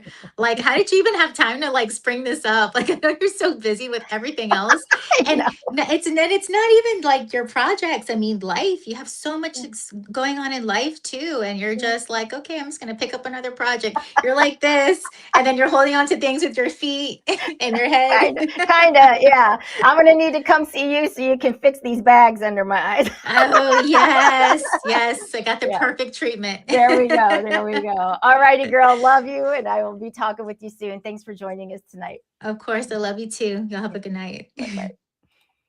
Oh, that's so sweet. I feel like, oh my gosh, I feel like my light has gotten dark in here. Like, yes, I bet it's because the window doesn't have any like light coming through. I don't know, but we got to move right along. We must be taking a visit to Texas right now, because our next guest is joining us from Texas. We're going to just bring her right on. Miss Tish Ross. Hello, beautiful. Hey, how are you, Elena? Oh, doing so good. How are you?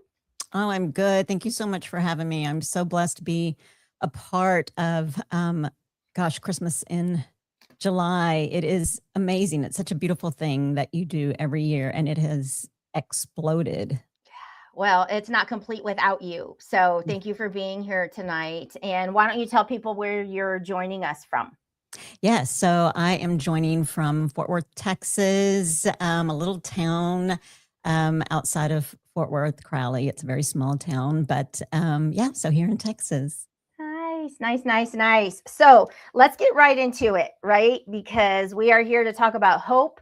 We are here to talk about inspiration, and that shows up in many forms. So I just first want to ask you, what does hope mean to you? Oh my gosh. I think hope for me, it looks like every single person that's been here today and has shared their story. Hope looks like Christmas in July.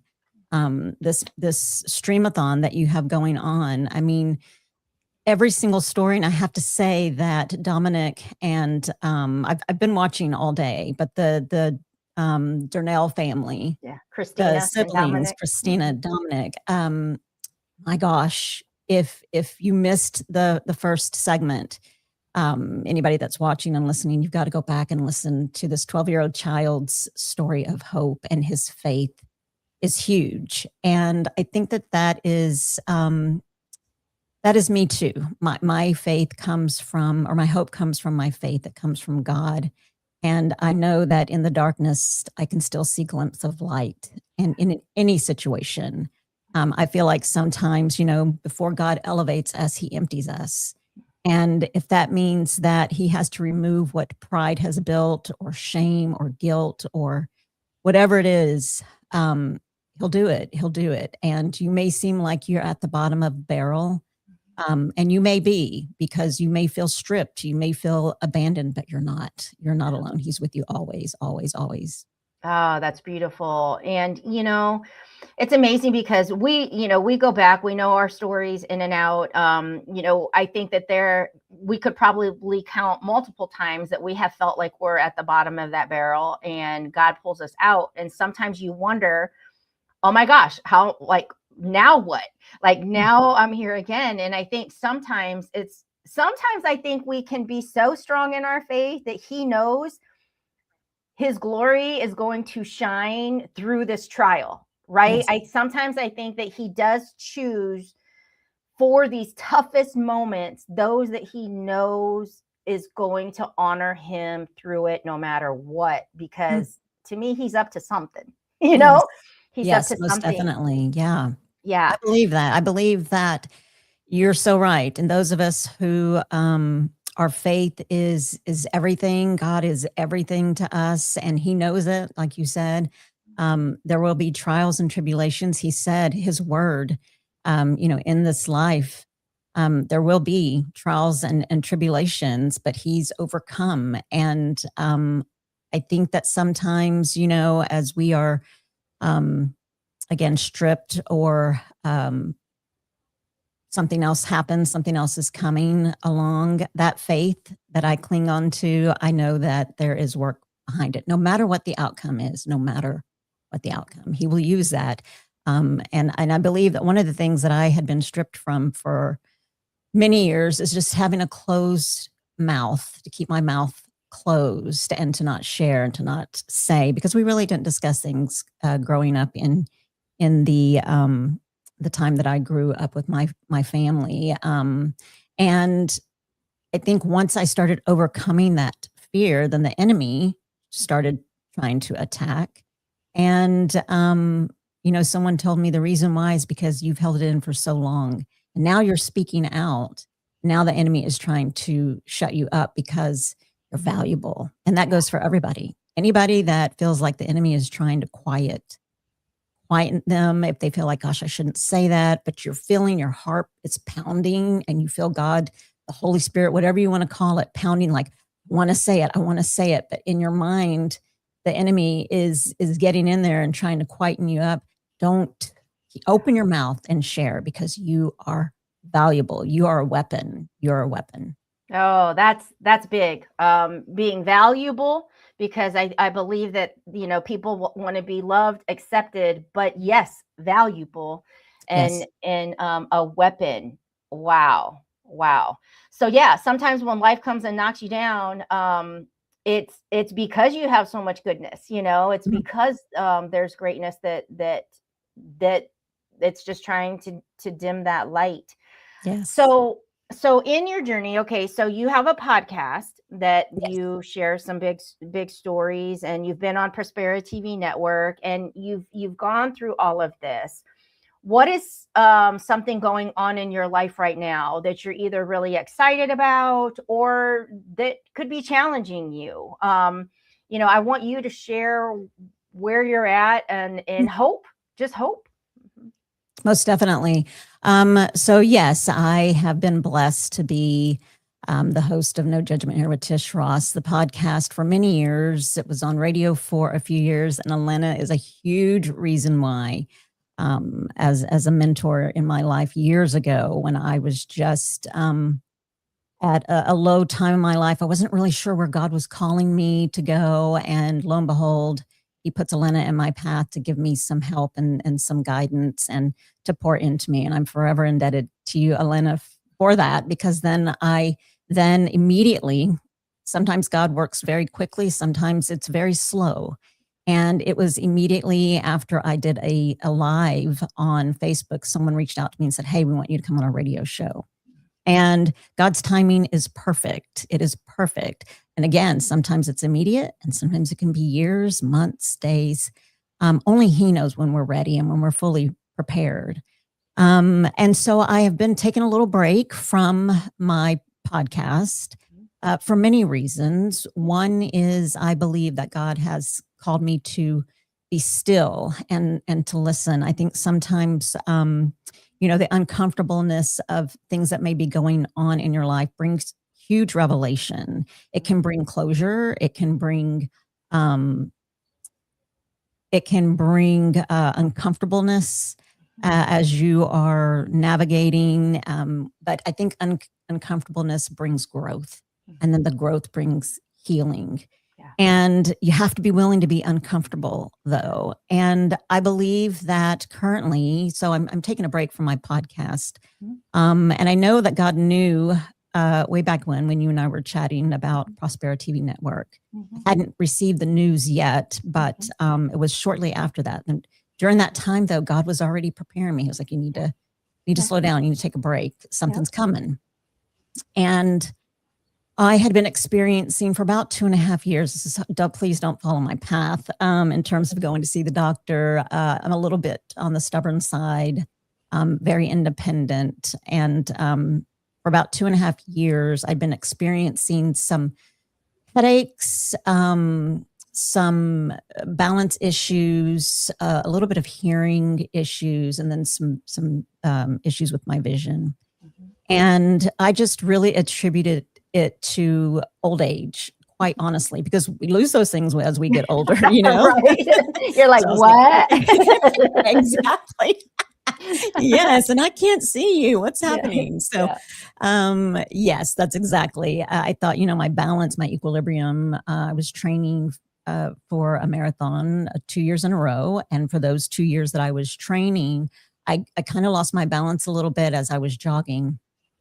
Long story short, the past about 6, 7, maybe 8 months, I have been experiencing some excruciating headaches, just debilitating, in fact, beyond debilitating. It was a pain that I'd never really experienced before. And when I had COVID, the COVID headache for me, and I'm sure a lot of people, it's unlike any kind of a headache or migraine. Just my COVID headaches were horrific.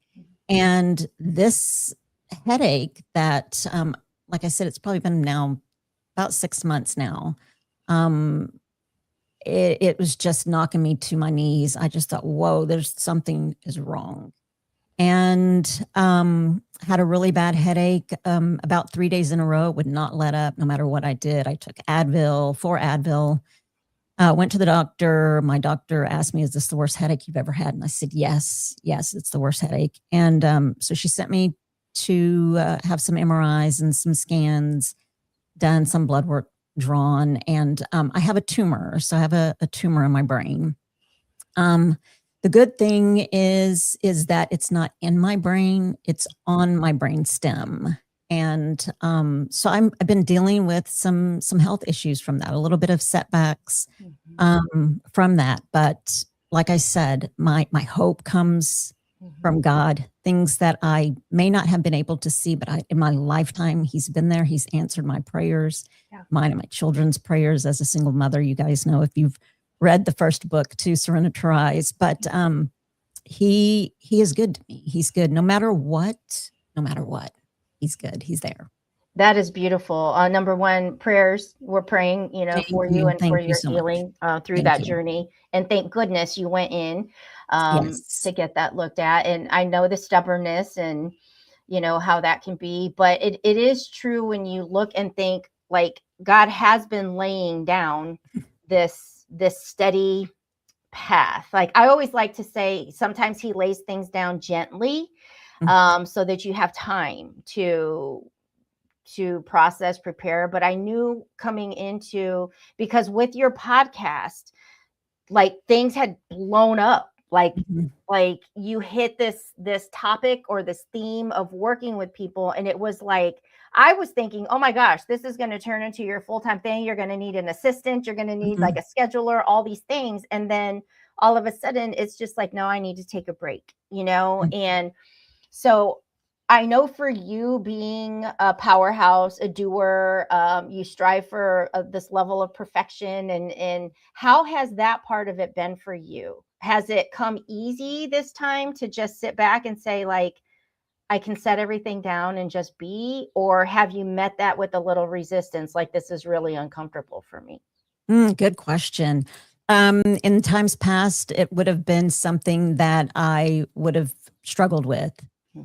In my journey recently, I've been in a course on Monday nights. It's about a 2-hour course that I attend. I have a mentor that pours into me, and the admittance step, there's a step where we have to admit and face who we are, who you really are. And I think sometimes with that, again, the uncomfortableness comes into play.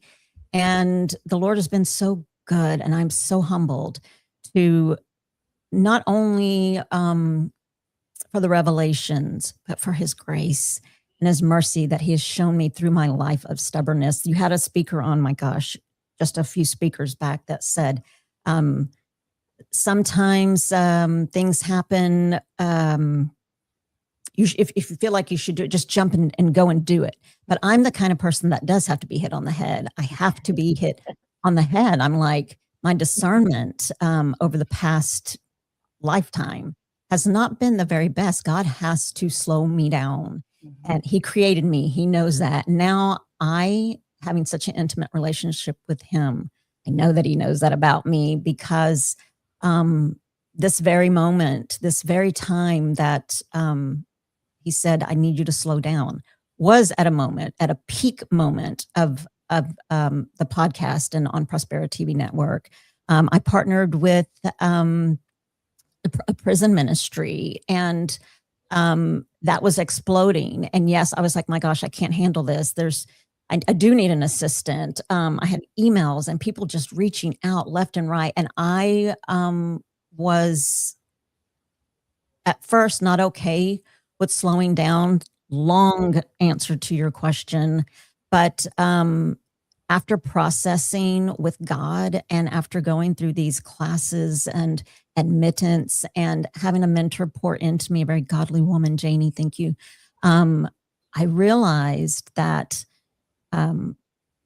this part of my life that has really had a direct impact on opening my platform to others, past hurts and pains and loss, death, the death of a son, abuse, trauma, the abandonment of a husband, being a single mother. It's like a ripple effect, and the Lord's not done with me yet. He's not done with me. But it's a powerful ripple effect where people would come on and share their stories like they've done here today with you, Elena, and their messages are messages of hope. And God has told me, you need to be still. I've got something for you, and I need you to lean on me during this time, and know that I am grace-filled. Know that I am merciful. But I need you, Tish, to be still. And it wasn't hard. It wasn't hard this go around. There's an element of peace that I've not ever quite felt before in my life. And wherever that shows up, however I'm going to need that after this risky surgery, I know he's got me. And I'm looking forward to seeing what's going to happen afterwards. So no, that's beautiful, because a lot of times, people could look at something like this and sit in the anxiety of unknown and not in control, and all of these things that we do, and you're just bringing forth this grace, and I think that's beautiful. So if somebody is going through something that they are holding on to, I don't like this. I wish things were different. I want to be back in control. I don't want to slow down. Like, if they're in this place of like bottled up anxiety because life just isn't going how they designed it, what kind of advice or insight can you give them to help them find that place of peace in their own space? I was in my whole life, for many years, a life of control, a life of, I'm going to fix this, a life of that, what abandonment and becoming a single mother of two little babies kind of forced me into, I have to do this, I have to be in control, because sadly, the father of my children chose to not be a part of their lives. So I was responsible. And because I was responsible and lived or grew up in a world of perfection, I think also you take on the worldly, what's expected of me, or how do I look to these people? I just took a lot of control over that. But I'll tell you what, I'll tell you a quick story if you have a minute. The Lord will work in ways to knock your pride down. And I'm so humbled by it. I can say it now without being ashamed or embarrassed or anything like that. There was a time when God puts angels in the form of people in your lives. And during that time of abandonment, I had a almost 3-year-old and a 7-year-old. And I had no money. I had been a stay-at-home mom up until the very day that my ex-husband left. But along the way, I had met a lady. Her name's Elena. And she is a person that I trusted with everything. God just told me, you can tell her, you can trust her. And there was a time she called and she said, "Hey, what are you doing?" And I said, the kids are eating lunch, and what are the kids eating? And I said, "Oh, they're eating peanut butter." And she said, "Just peanut butter?" And I said, "Yeah, they're eating peanut butter. What are you eating?" I said, "Oh, the kids don't like the crust, so I'm nibbling on the crust, And she said, "What's going on for dinner?" And I said, "Can you stop?" Elena, you know me. Yeah. I'm like, I'm done with this conversation. I'm ready to hop off. I don't want to talk anymore. And she said that I know you're struggling. And she said, I've got some money left on my food stamps. She was a single mom of 2 little girls as well. And she said, I'll come and get you, because at that time my car had been towed by my ex out of the driveway. And I said, "I'm not taking that." And she said, I said, "Those are your food stamps for your children." And she said, "Listen, it's not much. I have $78 left on my card. You can come. I'll come and get you. You go shop around, get what you need. And then when you're ready, just come back out to the car." And I said, I will not do that. And she said, "Well, you have no choice. I'm coming." And she was coming to pick me and my children up so we could go shopping. And I said, "No, do not come." And we hung up the phone. And it wasn't until later that I think, God opens our eyes to his goodness. And he said, "You've been on your knees asking me for help. How am I going to feed these children? I don't have a job right now. How am I going to feed these children? God, help me. And I'm sending you help." And he didn't just send me help in the form of Elena, but he also knocked out that one of those 7 deadlies, and pride was knocked out. When I walked into that store, I'm telling you, I was almost humiliated, but at the same time, I was so humble. And I knew that God had blessed me and was able to feed my children. Yeah. And to this day, thank you, Jesus, that pride is gone and that I can help and share with others to get rid of that. That's one of the 7 deadlies. Enemy doesn't want you to ask for help. The enemy doesn't want you to share, but God does.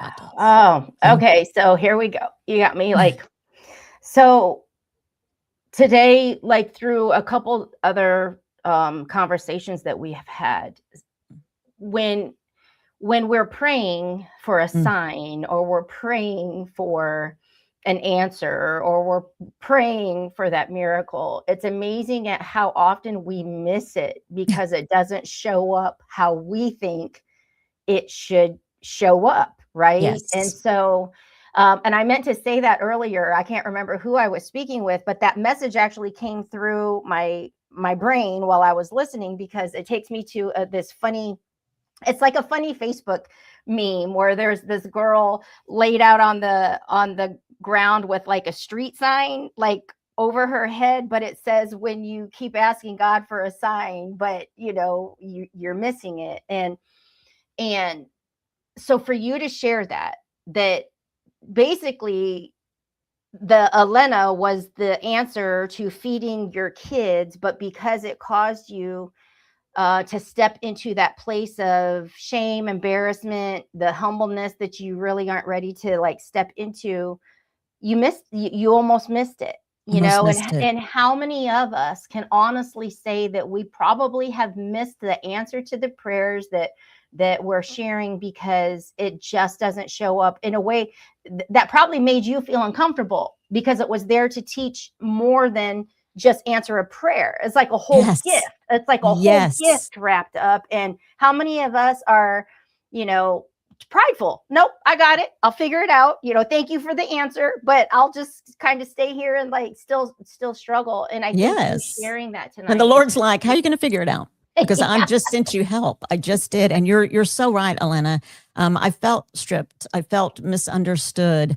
You know, I felt forgotten, but not any of those things was from God. You know, it's not a punishment, it's preparation. Yeah. And yes, sometimes his answers do not look like anything that we wanted or that we hoped for. But boy, I tell you what, I'm a better person today than I was years ago. And if all you have is a surrender of posture, or your posture is of surrender, which is what mine was. And I can tell you, I still do it now. I get on my knees next to my bed. I lay my hands. It's almost like I'm laying my head on the Lord's lap. I lay my head on my mattress as I'm on my knees and my hands are stretched out. And my advice to you, if you feel like I got nothing, I don't know what to do, I feel all alone, I feel abandoned by you, God. If all you can do today is whisper, God, help me. That's all you need, because he is there. He's there and he will help you. I promise you that. I promise.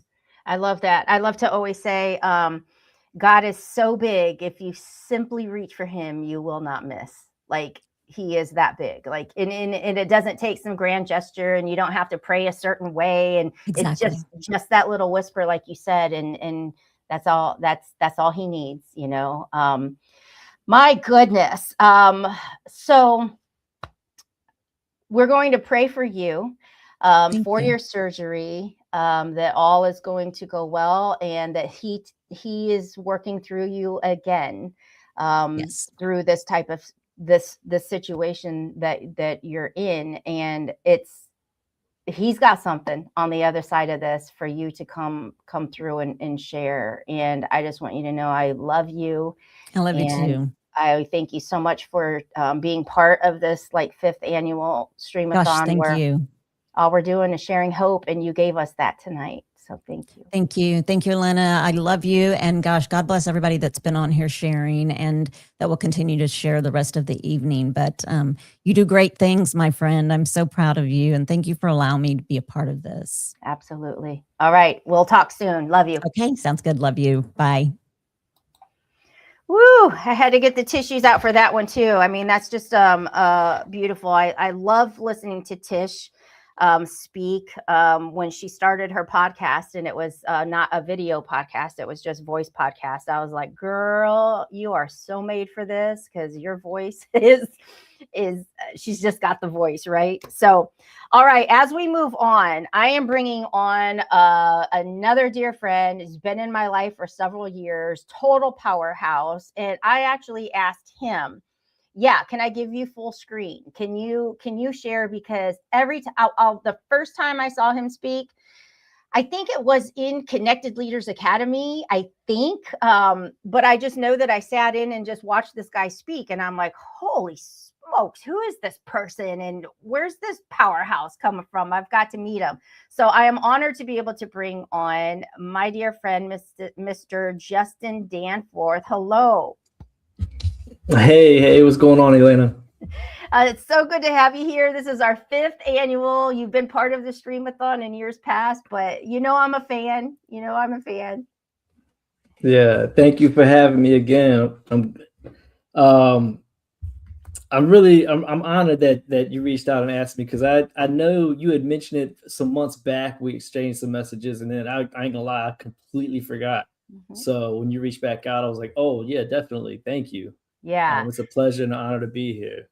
Thank you. Because, I think that happens. I actually start reaching out like in March usually. And I know that it's like so early, people just kind of like, move on. And then I do a little touch base, but life is busy. And so I go through my thing of like, oh gosh, maybe they don't even like me no more. Maybe they do. And then it's like, nah, I got to get over it. I'm going to ask one more time. So I'm really glad this worked out.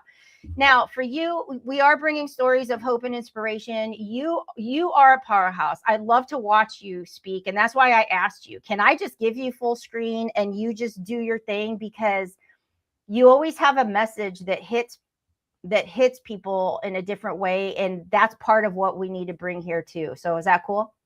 Yeah, of course. Okay. All right. You got it.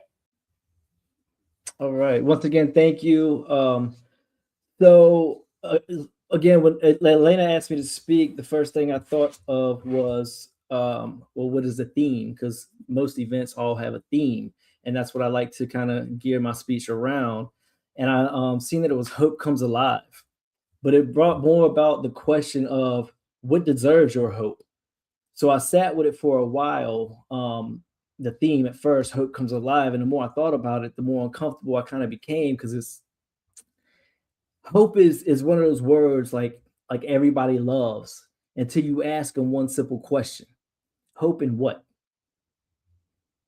We tell people never lose hope. We tell children always have hope. We pray for hope. We encourage hope, but nobody really talks about where hope belongs, because I've watched hope save people and I've watched hope destroy people. I've seen women stay in an abusive relationship for years, hoping this time he'd change. She hoped harder. She loved harder. She forgave harder, covered more bruises, made more excuses, until, of course, one day, and you know how the story typically goes, she ends up in the hospital. Her hope wasn't the problem. It's where she placed it. It's where she placed her hope. I've watched entrepreneurs pour years into businesses that died long before they admitted it. I've watched parents hope a child would change while refusing to have the hard conversations. I've watched people hope their health would improve while ignoring every warning sign their body was giving them. See, hope is powerful, but hope can also become denial, right? So when it refuses to acknowledge reality. Then I think about prison, because everybody who knows me knows my story. And when I first got sentenced and was sent to processing, I was sent to Central Prison in North Carolina, it's a penitentiary, and there they house death row inmates. And these are men who know that the state intends to kill them. And there were numerous times where I had to look them in the eyes. And you know, they say, you know, eyes are windows to the soul. And it does something to you when you look into a man's eyes who knows he is going to die. He has a date that he is going to be killed. It brings about a different sense of everything, feeling, emotion, whatever you want, all the things you can think of. But somehow these men, they still smiled, they laughed, they joked, they were humble, they still treated people with dignity, they had integrity. And that kind of bothered me. It was weird. Like I couldn't understand it for the first few years. And then every week, even to this day, I should say, even to this day, every week I have a Muslim brother who calls me from the penitentiary. He's already been locked up 30 years behind bars. He's serving a life sentence. He has no release date. And every week he talks about what he's learning, the books he's reading, the man he's trying to become, what he's going to do when he gets out. He doesn't have a release date. And every now and then he tells me, maybe this is the year something changes. Maybe. He doesn't know. Neither do I. But here's what sticks with me. His hope isn't making him passive. His hope is making him better. So that changes everything for me, because I realize hope it's not just about what you're expecting to happen. It's about what your hope is producing inside of you while you wait. Now, let me say that again. It's about what it's producing inside of you while you wait. See, that's a different question, a really different question. If your hope keeps you trapped, keeps you shrinking, keeps you accepting abuse, keeps you refusing reality, keeps you getting high, keeps you getting drunk, maybe it's time to move your hope, not abandon it, but move it. See, the woman in that abusive relationship doesn't need to stop hoping. She needs to stop placing her hope in a man who's repeatedly showing her who he is. Her hope belongs in healing. Her hope belongs in safety. It belongs in believing there's a future that doesn't have to survive, but one that she can actually live. That man serving a life sentence, his hope isn't built on guarantees. It's built on growth. Whether those prison doors ever open or not, hope is shaping him into a better man today. That's hope worth protecting. So I often ask myself, like, what deserves my hope? Does this relationship deserve my hope? Does this habit deserve my hope? The resentment, this fear? Or have I been investing one of the most powerful forces in my life into something that has never even earned it? Maybe hope comes alive the moment we place it somewhere worthy, not in circumstances, not in people who refuse to change, not in outcomes we can't control, but in the person we're becoming, and the values we refuse to compromise, and the faith that carries us when answers don't come, and the belief that no matter what happens, today doesn't get the final word. So tonight, I don't want to ask you whether you have hope, because I think you do. I want to ask you something much harder. Where have you placed it? Because whether your hope lives, your life, wherever your hope lives, your life usually follows. And maybe, just maybe, that's what this theme has been trying to tell us all along. Hope comes alive when it's finally placed somewhere worthy of being trusted. So this is what I want you to do before I end. I want you to put this in the comments, whoever's watching. Write this in the comments. Hope isn't measured by how tightly you hold on to something. It's measured by whether what you're holding on to is helping you become someone better. Thank you. I was trying to type and I couldn't get it fast enough. No, man, like every time. And number one, thank you. Thank you for showing up and sharing. And I see Allegra's on here. I said I got as far as hope isn't measured by how tightly what? By how tightly you hold on to something. I love that. It's measured by whether what you're holding on to is helping you become someone better. That's big. That's big. So we dove right into it. When number one, we know like your story of where you spent a lot of your years.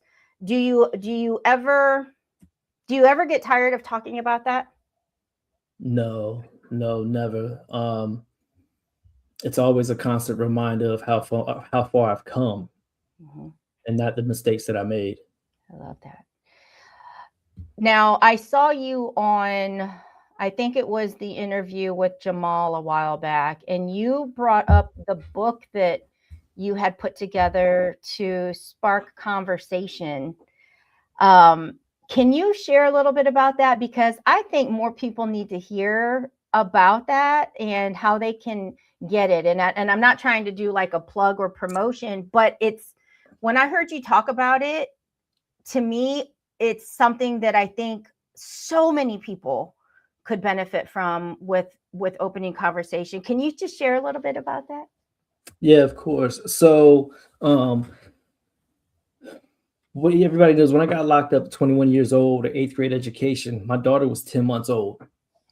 At the time I was facing a life sentence, I did get sentenced to 17 years and 9 months. So throughout that time, my mother was raising my daughter. She went and got my daughter. She was raising her. And over the years, as my daughter grew older and could eventually talk, 4 or 5 years old, she could formulate full sentences and have conversation. My mother would bring her to visitation, and when I would call, she would put her on the phone. And I always found it so hard to have a conversation with my daughter. It was always like, hi, sweetie, did you go to school today? Yes. Did y'all eat lunch? Yes. What'd you eat? chicken. Was it good? Yes. So it was like that was the extent, and I never knew how to really, and I've never been a social butterfly to begin with, and then being incarcerated on top of being institutionalized, I'm really socially retarded. Like even to today, I just don't sit well in a lot of crowded spaces, like social environments, right? So, and you've seen me at events. I played all the way in the back with my back against the wall, right? So, I've never just been a social butterfly. So, trying to socialize my own daughter, it struck me. It hurt my feelings. Like, this is my daughter. Why can't I talk to her? Or why isn't she more talkative to me? So that's when I started to formulate the idea for the book. Of course, I didn't just formulate the book, but the idea for the book, and what it became was it did formulate into a book that is on Amazon today, Sowing Seeds of Connection. But the very first page is called My Favorites. Okay. All right, and it's my favorite. Food is, color is, animal, book, movie, cartoon, subject. So what happens is there's 2 copies of every page. I fill out this page.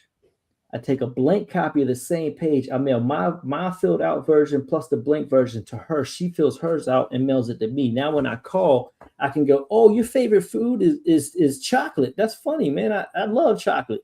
Or your favorite color is pink. Why is that? What makes you like pink so much? Now I just have so much to conversate, and so it bridged that gap that we had. And then of course the book goes into so much more, but they're all activity pages. They're colorful, of course, children friendly. But there's one that's like, if I had 3 wishes, I would wish for, and there's just 3 blanks.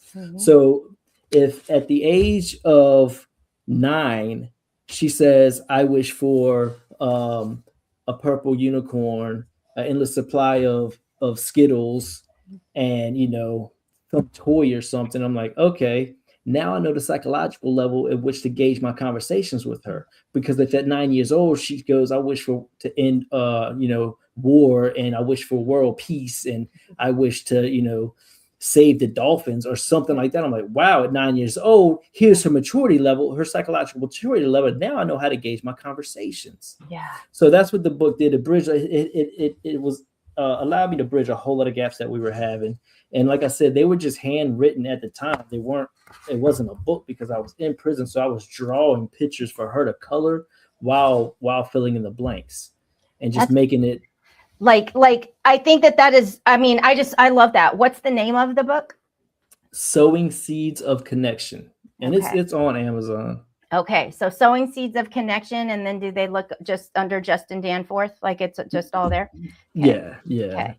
I think that is like so important. And the reason that I say that is like, I know that you wrote it, or the concept, the idea came from the conversation.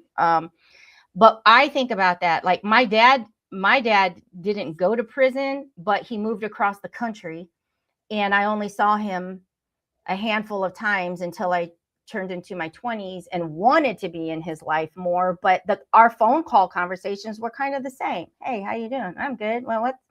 "Okay, till next time." And I just think like, my gosh, it's a conversation piece that can help so many relationships. So many. And that's why I just wanted to make sure to bring that up, because I think more of us need help with that than less of us. I think more of us could actually use that. So I just thought, when I saw that, I had no idea that you had that book out there. I had no idea that you did that, but that's pretty freaking genius in my opinion. Yeah. Thank you. I do. I think that's genius, because we all know how hard it is to have conversation with young ones. I mean, unless you're asking questions that can't be answered in a yes or no, that's all you're going to get is just the one-worded answers. Yeah. So who is somebody in your life that has made like one of the biggest impacts in your life that you, and I don't know where that question came from, because I haven't asked it of nobody. So I don't know. Like, who is somebody in your life that has actually made one of the biggest impacts? Man, there's so many individuals over the years, but one of the main people I always would turn to answer this question would be a gentleman named William Elmore. He did 24 and a half years exactly on a life sentence. Together, we were at the same prison. We served, I think it was about 4.5 years together on the yard. And so we clicked, we worked out together. We studied together. We did a lot. We did everything that you would do in prison when you have a homeboy or somebody you're cool with like that. We just hung out together.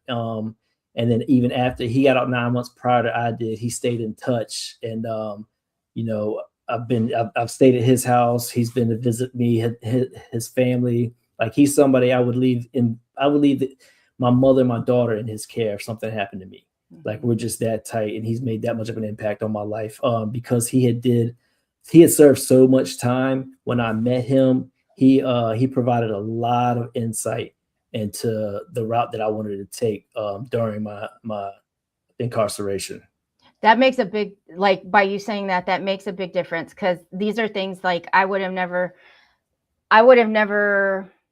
like considered that, meaning like you're in there, you meet someone like him, it takes you towards this path. But had you met somebody who was in it to still be in it, then it really would have taken, because that's that level of influence that you would have just like gravitated towards while you're in there. So do you think that was God's blessing on your life by bringing somebody like that into your life in there?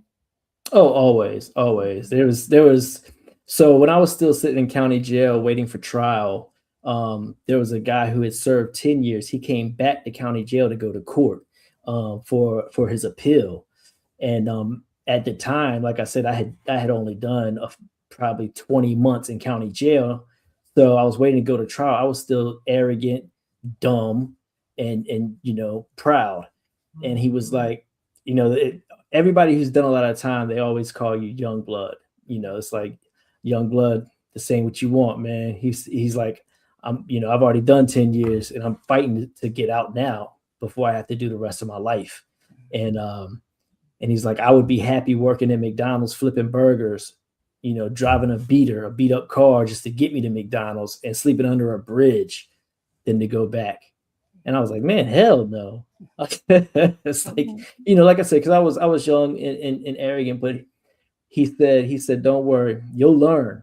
He said, and every prison you go to, every yard you hit, somebody will be there waiting for you. I didn't know what he meant. And because of the seriousness of my charge and my time, they wouldn't allow me to stay at one camp for too long. So they would transfer me. Because they don't want you to get too accustomed and friendly with officers or used to officers or their routines. Okay. Right? Because it's easier to, escape and things like that, or just get somebody pregnant. Right. So they don't want you to get familiarity. So they would transfer me around a lot. And every yard I went to, it was always met somebody who was more advanced than me in terms of just life in general, like doing the right thing. And it was, and so we always would work out, we'd be in class together. Cause I stayed in school for out of the 14 years and 4 months that I served, I stayed in school for about 11 years. Okay. Wow. The whole time. Yeah. I stayed in school my whole sentence, for the most part, until I was able to get work release, and then I went to work.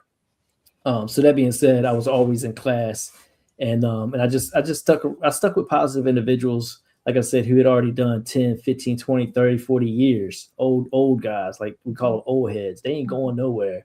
And so they provide a lot of insight and wisdom. But yes, to answer your question, yeah, God always blessed me with somebody in my life that would help direct me and steer me in the right direction. So do you think that by staying in school, like, did that help you Well, you just served time. It's not like you got out on like a parole, right? Like you served your sentence and it was done anyway. It's not like you had to like try to get out early, was it? I still had parole. Yeah, I still Okay. got out. Yeah. So it's called probation parole. Okay. So yeah. So did the schooling and all of that while you were in there, do you think that contributed to helping them decide like, yep, you're ready, you're ready to go? I mean, did that impact at all?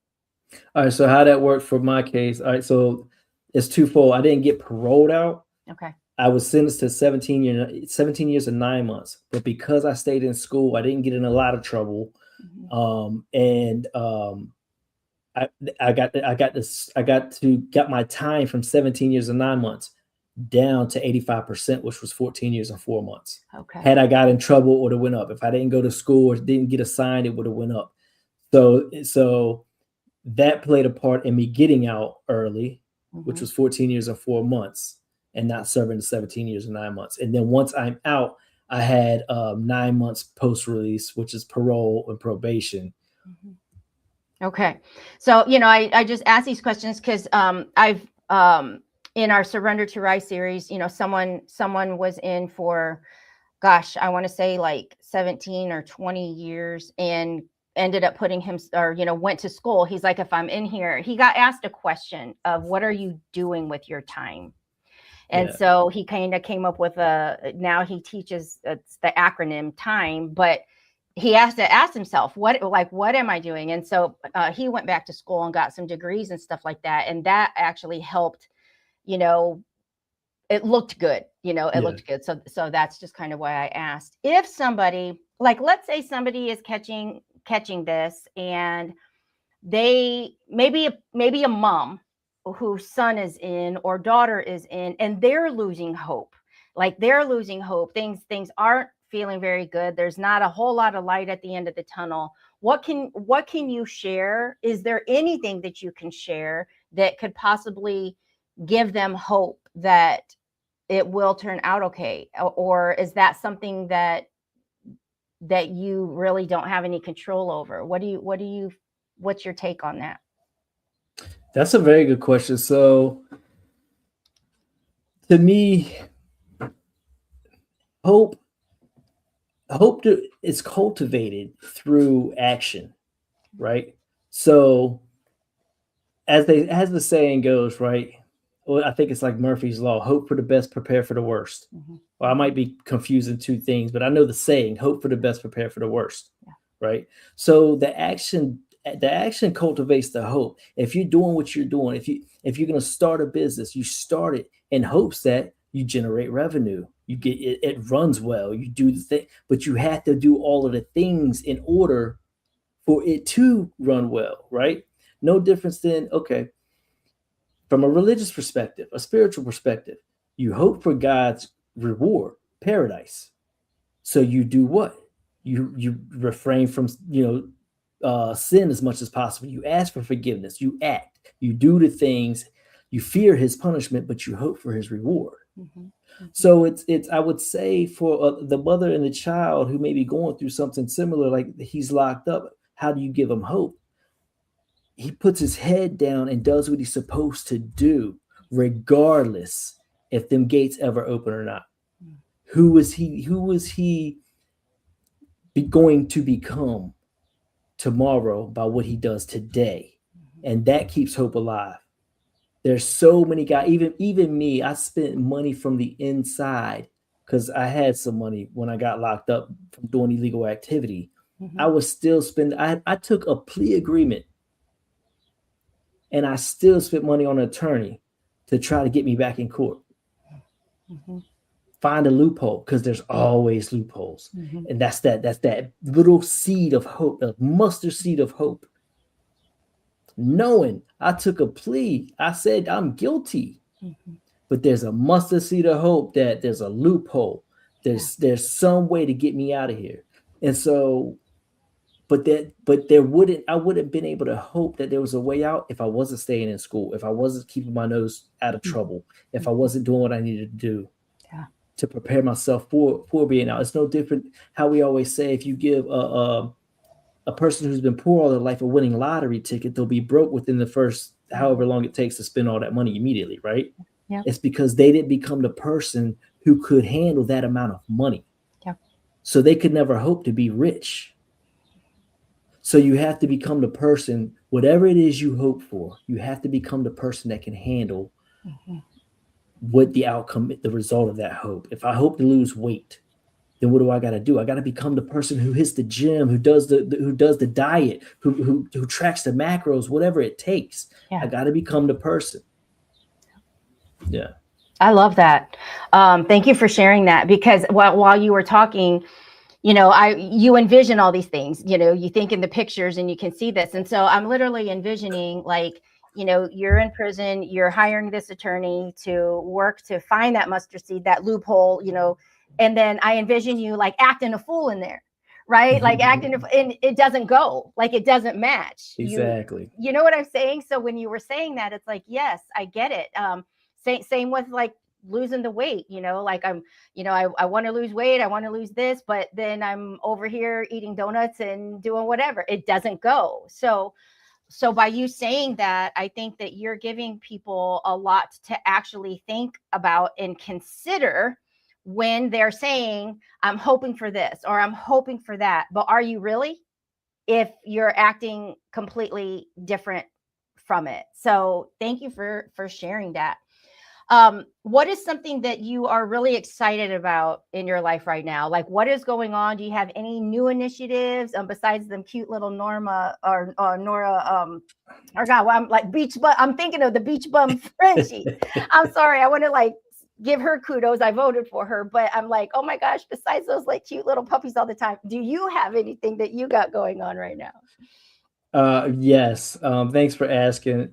So, yeah, I just launched a new company. It's called ScaleStack 360. You may have seen it, GMB ScaleStack 360, where I help businesses get visibility without SEO or paid advertisement on Google Business Profile. Nice. Yeah. That's exciting. What got you into that? Like, that's exciting. Because of my background in construction, I know a lot of contractors, a lot of home-based services, and all you ever see is how these SEO agencies, these 30-page SEO packages, they're talking these people into buying, and it's like, it's not the same anymore. That used to be a thing. Like it really worked and it was good. Even if it took 6 to 12 months, you could get to the rank to the top of number 1 on Google. Well, Google has changed.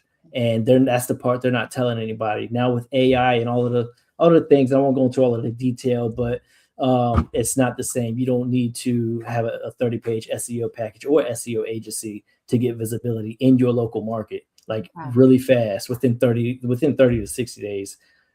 Nice. So how do people reach out to you if they're like, whoa, my ears just perked up, I need to talk to you, Justin? Like, what's the best way for them to reach out and talk about that? Facebook.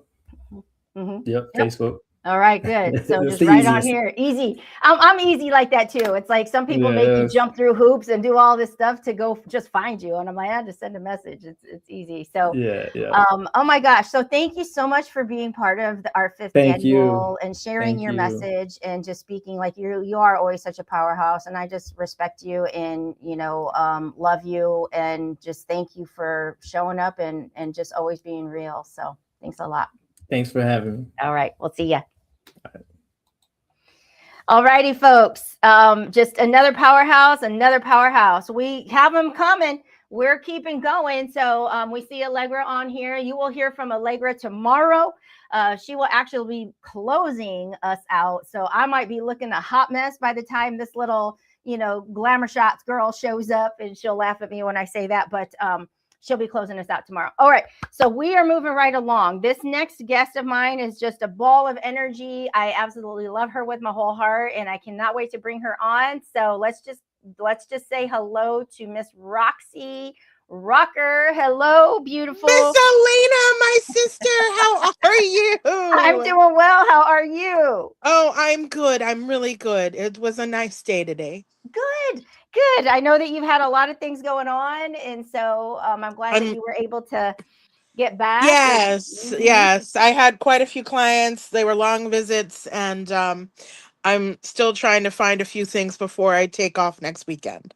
Oh, where are Which we I'll heading next Oh, week? we are heading out to something very important, and you'll be very proud of me that I get to go. I'll announce it. I am heading to the national um conference on independent living with the National Council on Independent Living. For some of you who know, I'm Roxy B. Rocker, and I am a disability advocate and a wellness specialist. And I will be going to a huge conference with over 500 to 600 advocates that are all disability people, and we do the same walk, the walk roll, you know, that people have done for about 36 to 37 years. That was the passing of the ADA. And then there's a big rally at the Capitol Mall, where the reflecting pool is that we do not go here. But 500 to 600 advocates are going to take a big walk Wow. down to Pennsylvania Avenue. And I've been wanting to do this for 25 years, and I Oh my finally get to gosh. go. I'm so excited um, for you. the Congratulations. blessing was too that because I became a member of the statewide independent living council, Mhm. it was all expenses paid. Wow. God is so good, Wow, girl. Elena. God Wow. is so beautiful and so good. So for the first time in my life, I get to go, I get to do footage, I get to be there, I get to network, I get to hear all of the crazy things that people are fearful about right now and find out what the truth is. There you go. Congratulations. I'm so excited for you for that. And it's just great to see your face and hear your voice. And so Mhm. we're talking all things hope today. And All right. I know that you would have a message on hope. And so for some reason, I just feel like I need to give you full screen because I Okay. know when you get in your zone and you just pour Mhm. out, it comes from your heart. And I just Yeah, feel God like, talks through me. yes. So can we do that? We can. I was kind of hoping for interview style, but we can. I'll do pouring out. I'll we just we, let God we talk. yeah, we'll pop up and talk a little bit more, but I just know I've seen you in your element when you share from your heart, and I just think like let's give a little bit of Roxy like on So that. we're gonna talk all things hope. That's my topic. Yep, all things hope. Beautiful. All right. Okay, here we go. I got that. Okay. Hello, hello. So I'm Roxy B. Rocker, and I do a couple of things. I own Embracing Wellness and Embracing Disability, kind of the Embrace universe. I also have a little adaptable clothing company called Roxy's. So this has been a long time coming. Um, and as I was sharing, I get to go to this huge disability advocacy conference, talk about hope. There's a lot of things that are happening right now in the disability world that is very shaky and confusing and thought provoking and fear energizing. So, here's the thing, I don't know. I don't have a ton of answers yet, but I am heading to Washington, D.C., and we're going to go to Capitol Hill, and I'm going to be with all of these leaders that might actually know some answers. And I'm hoping to come back and set some minds at ease because, when we have the truth, that is hope. When we have some information, it's a tiny bit of information, or it could be a huge amount of information, right? But that is hope. So I was talking to my friend today who came in for some treatment at my wellness center, and she just lost her younger brother who died peacefully in his sleep. And he was a beautiful older man who passed away with intellectual disabilities. And he was in his 70s, and he was nonverbal. He might have made noises, but he didn't speak in clear sentences. But he was alive, and he loved hats, and he was doing things in society because wonderful people brought him out in society. And his mother was this fierce advocate who made the first disabled community living home in Texas. Now, why am I sharing this story?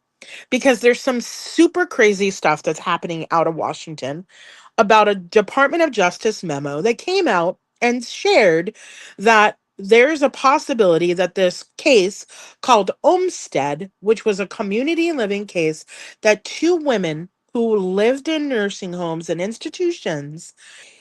They wanted people to be able to live in the community and be out in the community and do things in the community. Don't we all? I went to the doc, so this law passed. When it passed, all these services were available and people were able to get PT, OT, day programs, all sorts of stuff. Go out into society. Sometimes people don't accept people with disabilities, and I have hidden disabilities, so I may not look like I have them, but I have many. But once you hear that there might be something odd or something off, I get judged. But you know what? It happens and I'm okay now. But so this whole thing has come out about this DOJ memo that now we could lose all of our services and we could all end up back in institutions. We don't know if that's going to happen. It hasn't passed as a law, but there's a rumor because of this memo that it came out. Well, right at that time, this gentleman passed away. And people came out for his services to celebrate his life. Because, when we're in community and we're doing things in community, that means there's meaning. Talk about hope. Moralizing instead of demoralizing. There's hope. If you are, or you have a family member, or somebody with a disability, treat them with kindness, treat them with dignity, treat them with respect, and listen to what we have to say. Because ignoring us doesn't help the problem. So the problem is that people with disabilities of all sorts, because you're going to hear autism, Down syndrome, ALS, all multiple sclerosis, all different kinds of different types of disabilities. The work that I do is about general education. So I want to talk about ADA laws, assistive technology, universal design, adaptable clothing. I want to talk about topics that are around general education because that's what I do. And, but there's a lot of people who just generalize on one scope of a disability world. But, until we know data, information, or topics, and things have become a law and something has changed, we can't be putting and instilling fear into the lives of others. So, I just feel like if we're going to talk about hope, we have to talk about being in unity, being together, being in gratitude, and accepting people as they are. Doesn't matter if they talk slower than you. Doesn't matter if they walk differently than you. They're in a wheelchair. They have a cane. Why is that such a difference or such an other? Why does that make it scary or fearful? Why? What's fearful about it? I see how people look at me when I can walk sometimes without the limp, but when I have my limp, I get that like there's something to feel sorry for me about. Here's the funny part.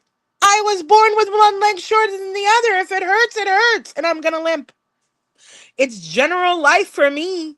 And because you've never seen it before doesn't make it so deeply that you have to have concern for my well-being. I'm 53 years old and I've been walking with that limp since I was probably 2.5.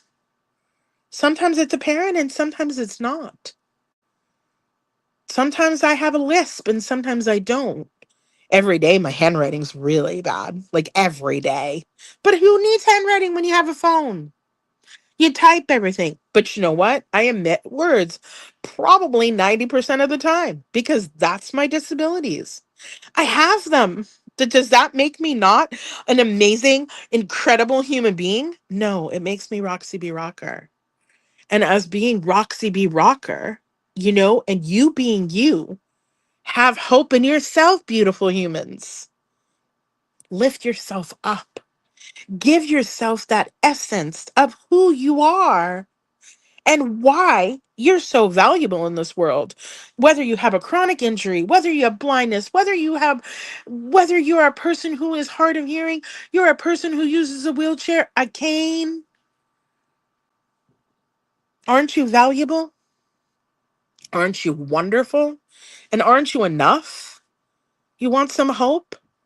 Find yourself inside of you.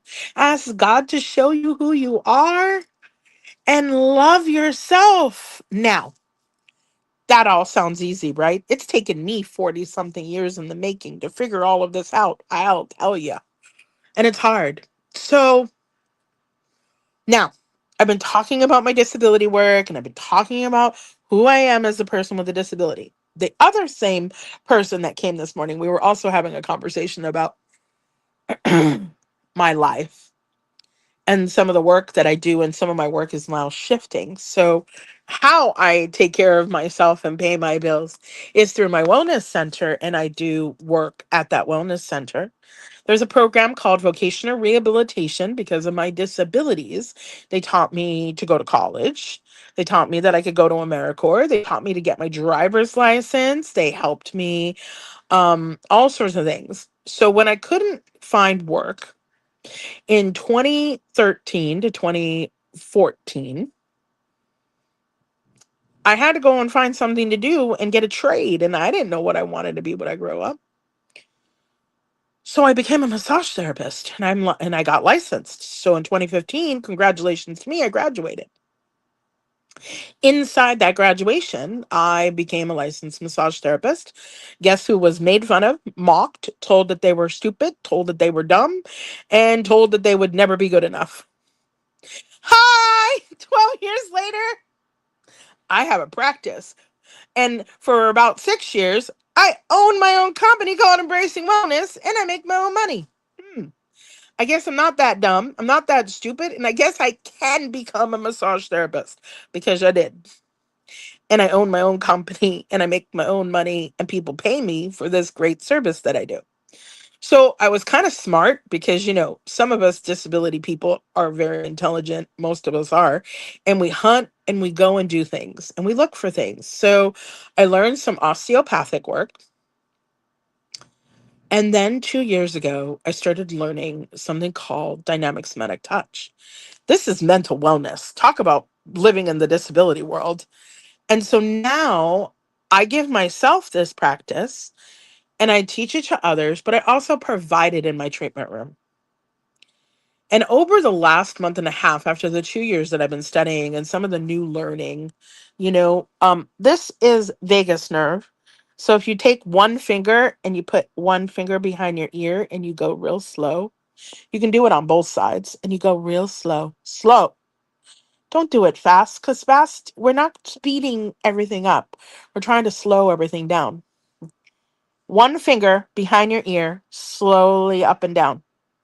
One finger behind your ear, slow up and down, both sides. You know what that's going to do? It's going to calm you down.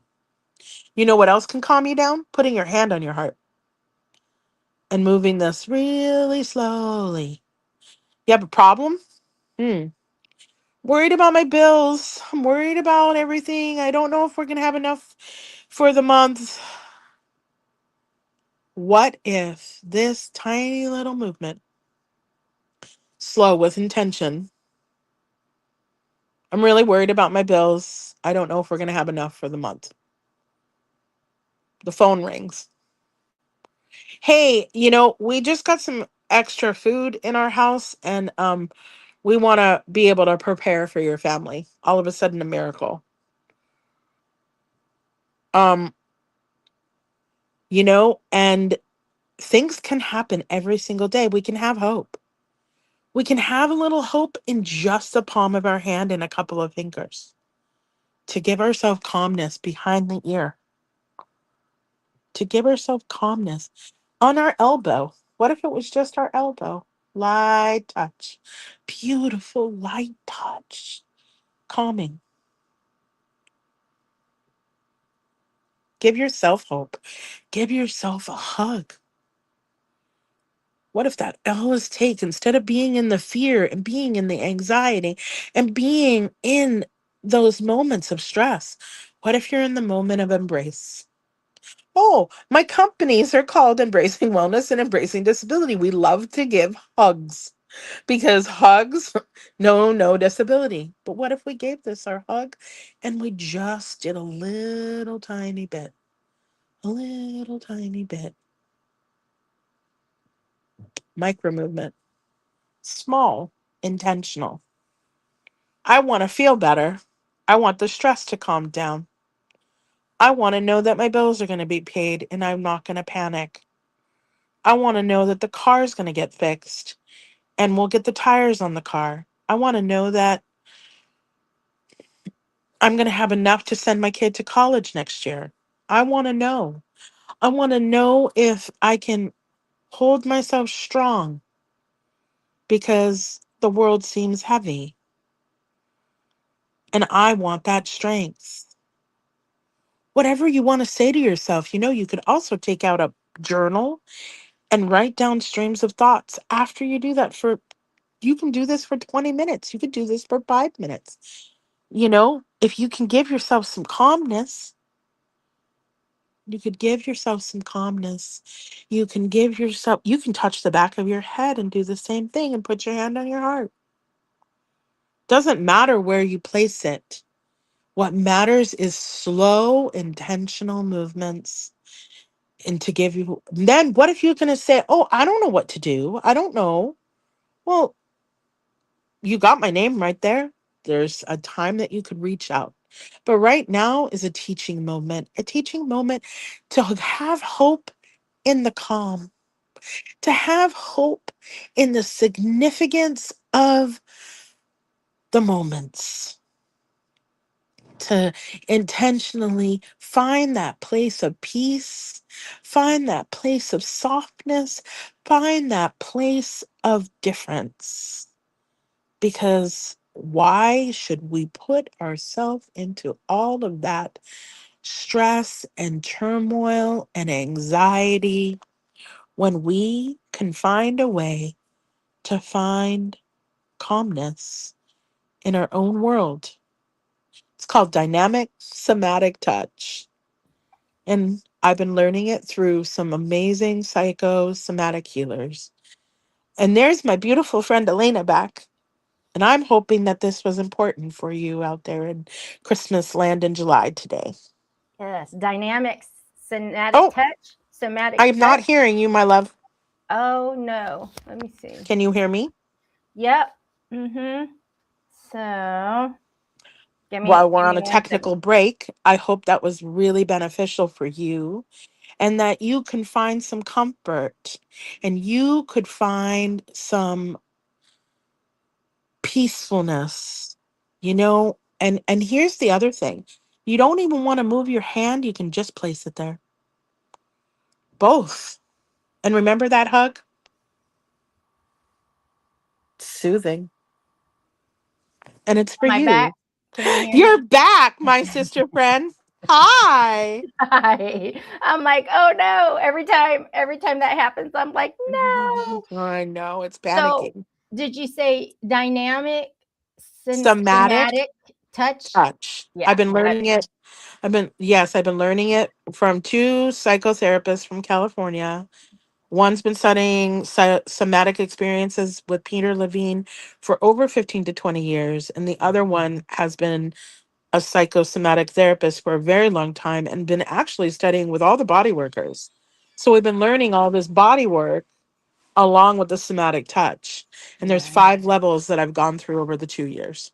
Congratulations. I mean, that's awesome. And you always bring that peace.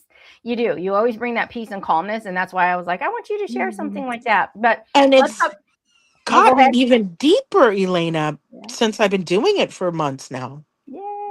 Yeah. What were you going to say, gorgeous? So in talking about hope and dreams and gratefulness and all the things, like what is one thing that you are extremely grateful for happening in your life right now? Well, I mean, this Washington, D.C. trip is a big deal. Mhm. That's a really big question. It's been a light year of just kind of things happening, Mhm. So it's not like I have this enormousness that's like, always these big things. I think I'm really enjoying life in a different way that's more calmer. And that's very big gratitude. And then I have these amazing clients that trust me Mhm. to put my hands on them and to really help them through this process. The lady who lost her brother, we spent 2 hours today working on grief and emotional work, Wow. all through touch. Mm. And the other day, my client said, I think I need a massage. And I said, well, can I pause you? Do you need a massage? And she's like, And I said, well, what if she was like, oh? And I said, yeah, what if it was just touch that we all need? Mhm. Wow. Right. And so the Mhm. profoundness that now I'm not just giving people like a treatment that's like going to give them a little bit of less pain for a minute or two. I'm even giving myself less pain and less emotional distress, even and the more we do it, the more it lasts.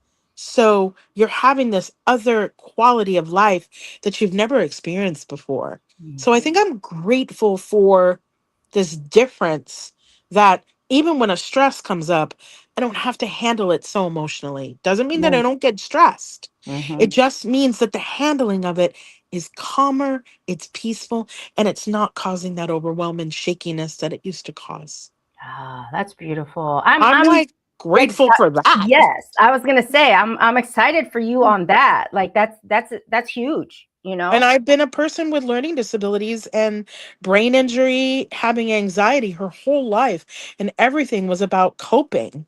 Mhm. And now it's about peacefulness and finding that calm in a storm Wow. and So being able to give it to myself. Sorry. yeah, so thinking of, no, and that's great. But like, so being here today and looking back of how far you come, what advice would you give Roxy from back then, knowing what you know now?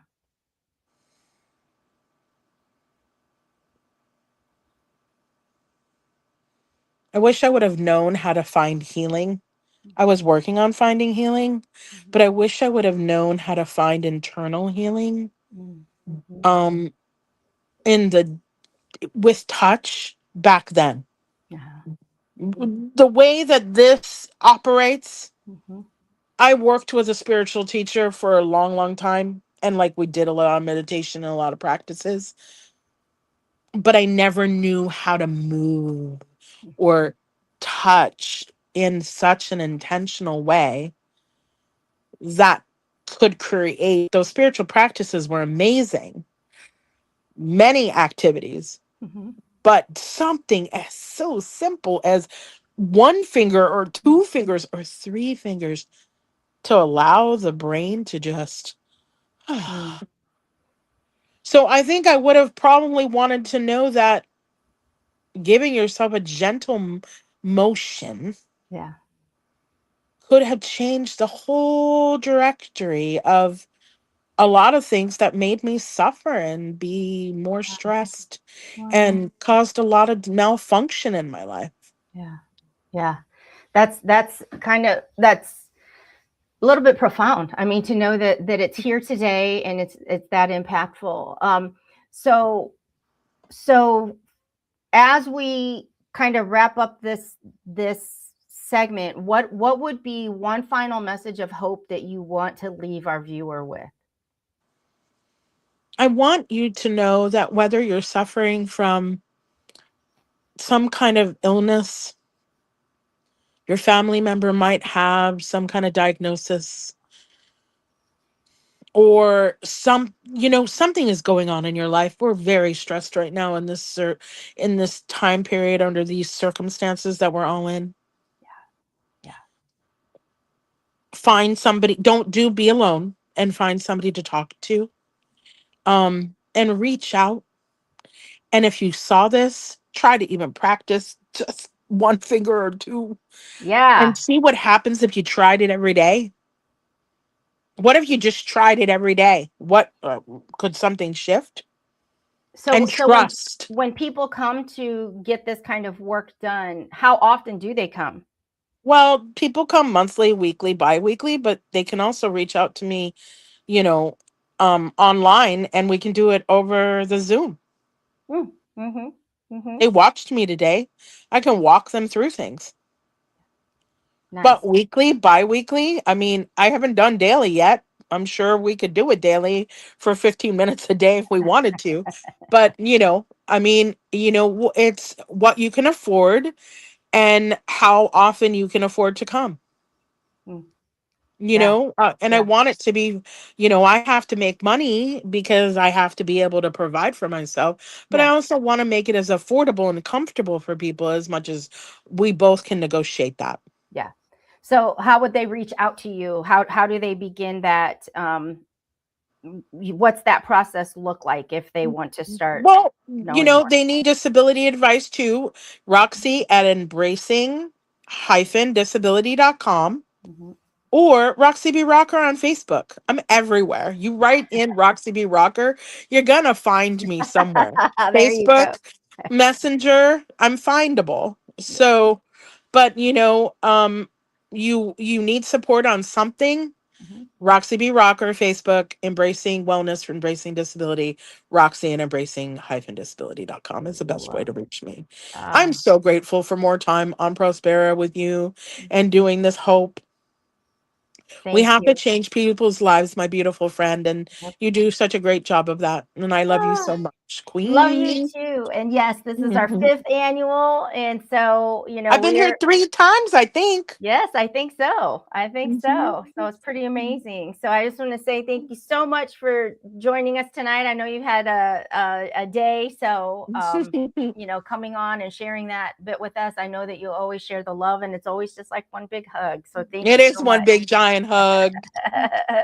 All right, love you, Queen. Love you, Queen. All right, we'll see you. Bye-bye.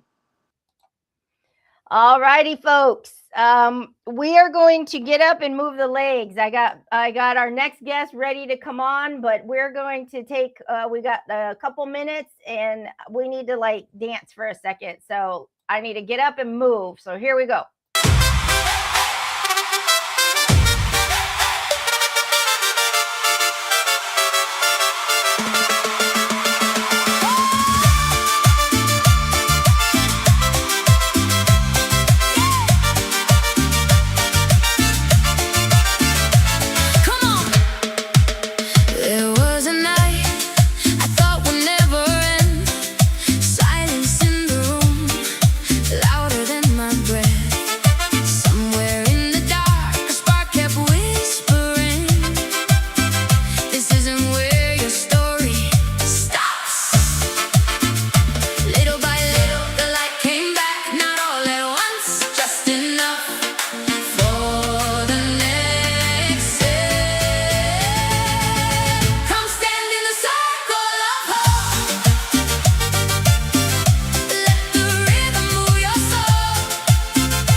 All right. We just needed to get the blood flowing and get moving, and we're going to stay right on track. This next guest is extremely special to me, and partly because he's in the other room as we're sitting right here. Let me bring on Mr. Charles Prinzen with Follow Your Dreams Athletics.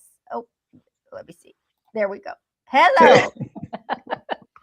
Hey, it's pretty amazing because the sun is the sun is still out. I feel like it's already nighttime in here because my backdrop's covering the window, but that's okay. So yeah, we're just a wall away. There we go. Long distance is the next best thing to being there, right? Right. Let me say, go ahead. No, so I was gonna say, so this is your time. We're gonna be asking questions, talking, but I want to just open it up for you to just start sharing from your heart what you feel called to share. Well, first of all, we're going into our 11th hour, and you were right on time with the schedule. Come on, man. Who really does that? I mean, the schedules are blown away all the time. What an amazing job you're doing. And I got to tell you, I'm so very proud of you.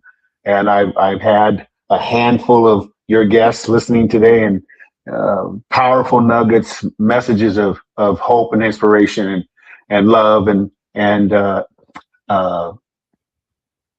fight. Yeah. Fight.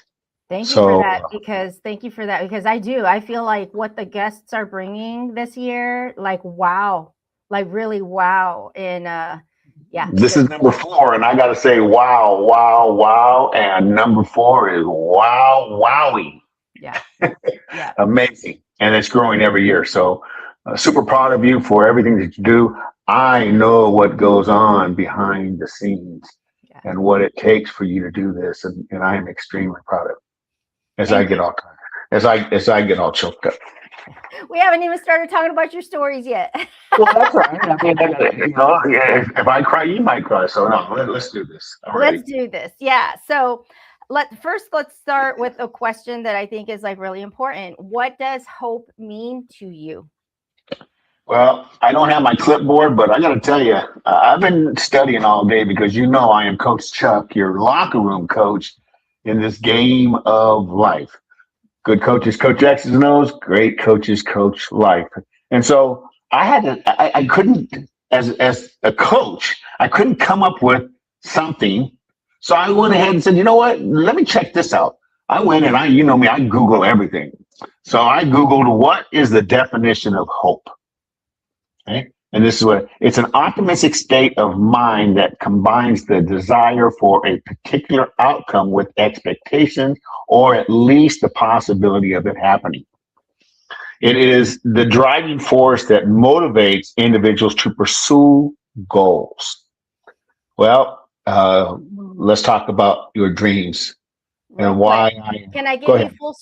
you full screen for a moment? Absolutely. Okay. So we're going to go with the goals. So listen to the word that was out there. Individual that motivates. These are hope. This is the hope. Well, hope waits around until dreams happen, because you hope, and then actually you start dreaming of what you've been hoping for, because it's starting to materialize, right? So the definition of dreams, it's used to describe the strongly desired goal, ambition, or ideal vision of the future. And that's where Follow Your Dreams Athletics come in. Follow Your Dreams Athletics. I can tell you a story. So when Linda comes back on, well, I'll just go ahead and tell you the story, and she'll cut me off if she needs to. This is. I can keep. You know what I had to do real quick? I had to kill a spider on my wall. Oh man, I would have done that in a heartbeat. Yeah, I got it. So it's up to you. Do you want full screen for this, or am I here side by side? No. I got to tell you that I'm grateful for the opportunity to be on this amazing event for the 4th time, and sitting next to you, because that's basically what I'm doing. Is we'll have this conversation. So you asked me about me to give about Follow Your Dreams Athletics. Okay. I'm going to tell a story, and the story is about me. Some people don't know, but all day long, this is what motivated me today. All day long, people have been talking about change and recognition and hope, faith, always faith, dreams. And I was a very damaged child. I have CPTSD. Difference between PTS is now, CP is long term. I was abused for 16 years by a very abusive stepfather. My mother, domestic violence. She passed away on Mother's Day after 22 years of abuse. And I had a really rough childhood. I bounced around a lot. Matter of fact, I had went to 28 schools by the time I hit my sophomore year in high school. And that's because we got kicked out of places for fighting or they fought and they split up, and we went and came back and went and came back, on welfare, off welfare. Okay? So all those schools were just the reason was us moving a lot, and then actually going back to the abuser. So after 16 years of that, I finally ran away when I got into high school. So 28 schools, 18 elementaries, 9 juniors, and 1 high school. And I finally ran away and got adopted. And I started in sports. I started doing sports. I was one site away or one ticket away to CYA, which is Youth Authority. And my probation officer said, if I ever hear your name again, you'll be up the river without a paddle. Do you get my drift? Do you get my drift? That kind of sort of stuck all these years, and I never went and saw him again. However, I needed an outlet. I ran away. I got away from the ugly. I'm talking at 3 years old, I was taken away because my stepdad beat me because I accidentally peed on him, and they put me in a safe home for 6 months, but they gave me back. All right. So while I was in sports, or prior to me going to high school, there was a middle school that I went to, and me and a friend of mine, a few friends, we went to the YMCA in Long Beach, California, where there was counseling and mentoring and boxing and sports and swimming. And we went there. I was there for a couple years. I got into high school. I lettered in 5 sports. Sports kept me off the streets. Sports kept me in school. Sports kept me focused. I now have a positive environment in my adopted home. Very positive, Japanese family, Japanese raised. And so I had stability, but I was still damaged in sports. I had to have a 2.0 to participate in sports: football, basketball, football, baseball, water polo, wrestling, and swimming. So if it wasn't for my counselors, my teachers, my coaches, I wouldn't be where I'm at today because they believed in me. And I continue to follow a dream of participating in sports. So now we're going to fast forward to Follow Your Dreams Athletics. Actually came from another counseling or coaching identity I had, Me Inc. now, which stands for me expressing I need change now. And I realized through the course of my life, I needed to change. And as I evolved into changing, I still reflected back on where I came from. And so Follow Your Dreams Athletics is about me going into schools. I've actually been able to go into a couple of schools here in Fort Wayne area. I've actually talked in front of a couple of football programs. I have young men and young women that are playing in D1 colleges, playing NFL. I coached for 50 years. But now it's like, I need to help them in school also. So when we go into the schools, Follow Your Dreams Athletics is about going into schools and talking about the power of not just sports and activities. Because if you have a lesson 2.0, you're not going to get into any activities. You're not going to get into any sports. You're not going to have any value or any worth or self-esteem within yourself. And you're just going to exist in school if you even go to school. So I work with the at-risk youth because I was at risk. 28 schools, I was at risk. I was very damaged. I was so deep in the mind where I come from. We talked about layers today. Well, I talk about how I was so deep in the mind. I was a rock. I was embedded, but I knew there was a diamond in there because I knew about the diamond in the rough. And I started chiseling away, along with the counselors and the principals and the teachers and the coaches that believed in me. And all I wanted to do was be different than the way that I was raised. Unfortunately, I became domestic violent. I became child abusive, but it did not last long until I went and seeked help. That's something we talked about today too. Going and seeing somebody when something's wrong with you. I went and seeked help. And the psychiatrist told me that my stepdad was coming out in me, that I had traits from him. So Follow Your Dreams Athletics has now come together to go in and help at-risk youth feel and believe in themselves, to elevate their grade into something where they can have activities and participate and have self-value, self-worth, and feel part of something. Because me growing up, all I ever wanted was to be loved. And loved was being beat my mother and I being beat and told how much we were loved. So it was kind of sort of conflicting. But now, Follow Your Dreams Athletic is exactly that. Going out there and follow your dreams. Okay. But you have to do the work. Okay. You have to have the game plan. And Coach Chuck is willing to help those that want to succeed.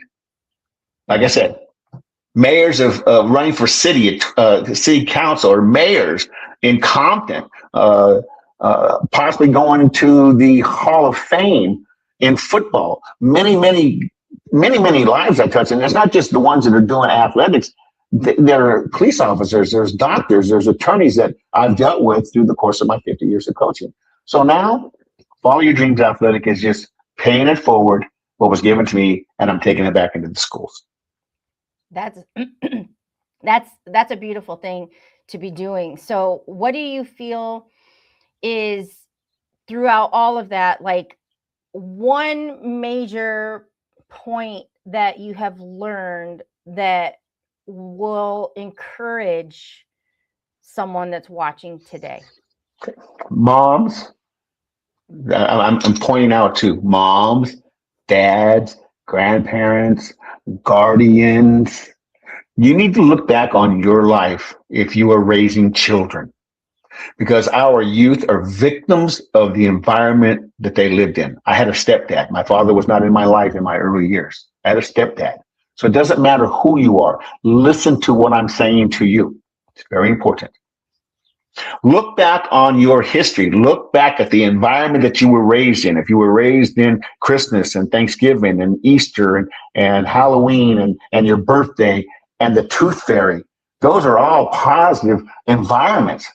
But if you were raised in an environment that I was, abandonment and alcohol and drugs and suicide and domestic violence and child abuse, I guarantee you, life experience, that's exactly what that psychiatrist said to me, those traits will attach themselves to you. So check yourself. Are you living and giving to your children what was given to you? If it's a positive way, keep doing it. God is good every day. If it's negative, you need to check yourself and figure out how, because parents are always on their kids because they want what's better for them. So they're driving them. All they're doing is driving those kids backwards. So they have to find a way to come together to an understanding of, you're acting just like your dad or your mom. Because if you ever heard, you act and sound just like your mom or your dad, it's true. And it took me a psychiatrist. It took me being domestic violent. It took me being abusive with what I went through to go and seek help. And I found out that those traits are real. So check yourself. That's a big one. Check yourself. Who do you feel like, looking back over the years, knowing that it did come from such a rough foundation, who is someone that made a big difference in your life? Other than me, my foster mom that adopted me, a widow Japanese lady, and her daughter, her oldest daughter, she had two daughters. One was a little older than me and actually ended up marrying one of my best friends. And I got 6 nieces and nephews from them, but she passed away with cancer. But she told her mom about it. When I would leave, when I would get abandoned and they would go on drunks for a week or 2 days or what, I never knew. They went to Hawaii one time and never told me for 2 years, and just left me with a grandma. So I know what abandonment is also. So, you know, our children, again, are damaged based on the environment that they live in. And just look at the outcome of what's happening. I don't know how much, I know you don't look at the news very much, but just listening, 400 plus people, kids, how our young adults are acting and revolting against life right now. Just check it out. Why? That is generations and generations of traits being passed down and nobody accepting that change is possible and putting something forward to that. That's where Follow Your Dreams Athletics comes in.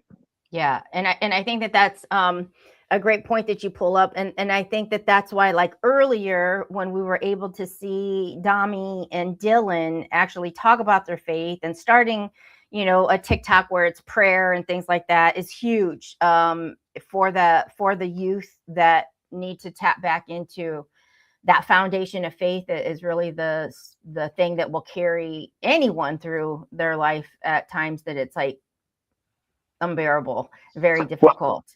Well, I told you that about the YMCA, because when we get through this, we're going to end with kind of sort of this. The YMCA, I had a mentor. I got to do things, camp counseling, all kinds of things. I like paying it forward. I like giving it back. And I just recently got accepted at the YMCA here in Fort Wayne, Indiana, the Parkview, for 5th and 6th grade flag football. Mm-hmm. I applied for it, and I am the head coach of the Turf Warriors, 5th and 6th grade. So not only are we going to bring in these young men, and I believe it's co-ed also, not only are we going to bring in these young men and young ladies and help them understand the game of football and how we can play it and how we can be successful on Saturdays when we play, we're going to teach them life. Mm-hmm. Coach Chuck is always, again, good coaches coach X's and O's, great coaches coach life. Coach Chuck is always going to teach life, because I know my game plan works. I got young men are in their 35s, 36, 20s, 30s, whatever, that I coached years ago that we still have a connection with. That's awesome. And I get to see their life, whether it's professional something or being a father that you never thought you'd be, based on the environment that you lived in. And we're really, really worried about having children. And a conversation was, I think you're going to make a great father. And guess what? He's a father of 3 now, and he's doing an excellent job. Oh, that's got to be a good feeling to be able to still be in touch and to be able to see this and stuff, and know that you had a little role in him believing in himself enough to actually do the things. I met him in 2003, and we are still very, very close. He's like a son to me. Mm-hmm. Matter of fact, he was trying to get on. I had to get into to Do Not Disturb, because he came on because he was trying to call me. We've been trying to touch bases for the last several days, and he comes on and going, "This is not the time," and I can't tell him what I'm doing. It's like, decline this. How you say? Do not disturb. I'll get back with him when we're done here. I'm sure we'll laugh about it, but. I mean, it's like, and I'm going, is going to come out, and she's going to come back, and she's going to go, where's he at? And it's like, me, if I get lost in modern technology, well, we're in trouble. Yeah, no, I know, me too. So let's dive into, one of the questions that I have here that I just kind of pick randomly is, what is something that you're extremely grateful for today? And I really feel like in asking that, like, this new coaching opportunity is really kind of huge, but if you had to choose for something that you're really grateful for today, what would that be? I'm grateful for my journey. Mm-hmm. I've done a whole lot of off-roading in my life, but earlier we talked about, somebody was talking about, going off-road, and I posted about paths. Well, those paths are just little, like, one-way streets or something that you go into and figure life that takes you in these paths. And whatever happens, you might have to go four-wheeling or whatever. What happens is an experience that allows you to go back to the main journey, the main road, with that experience, that wisdom, that knowledge. Yeah. So I've done a lot of off-roading in my life. And I've learned a lot of lessons. I have all this wisdom and knowledge. I tell people this all the time. This is all wisdom and knowledge. I shave it off and it comes back, which means I think I have a little bit. But it's about my journey. I'm grateful for my journey. I have forgiven my stepdad. I have forgiven those that hurt me. Because again, CPTSD, I still have it.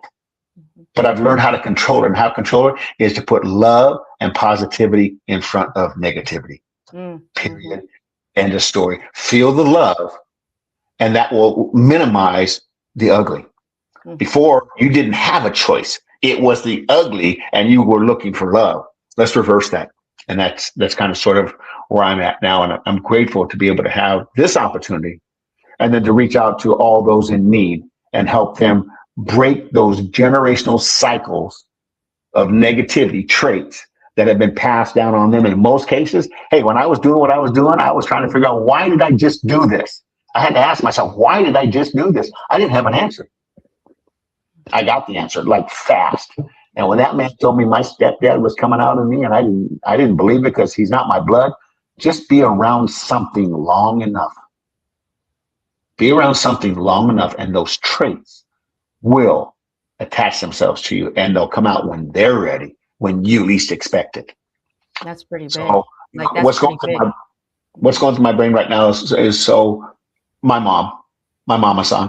I hope I didn't really finish that, but she saved me because her daughter told her about me, and she brought in a damaged 16-year-old kid into her home, and she treated me like a son. I actually have a tattoo right here. It says Mama-san. I got it when I was 17 because I wanted her to be part of me for the rest of my life.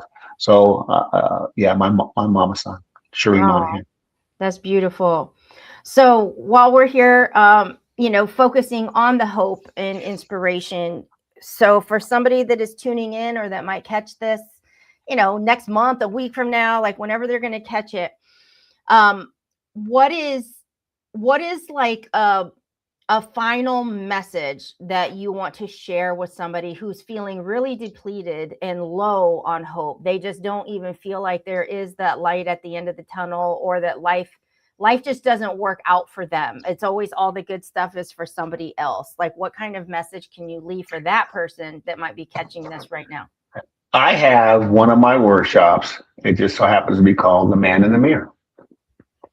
And this was a personal, I didn't read this in a book. This is a part of my life that was a personal effect on me, where I started talking because, again, I was surrounded with a force field. I would not let nothing in. So those that I'm talking to right now, those the one that you asked me to send this message to, open yourself up. Go talk to the person in the mirror.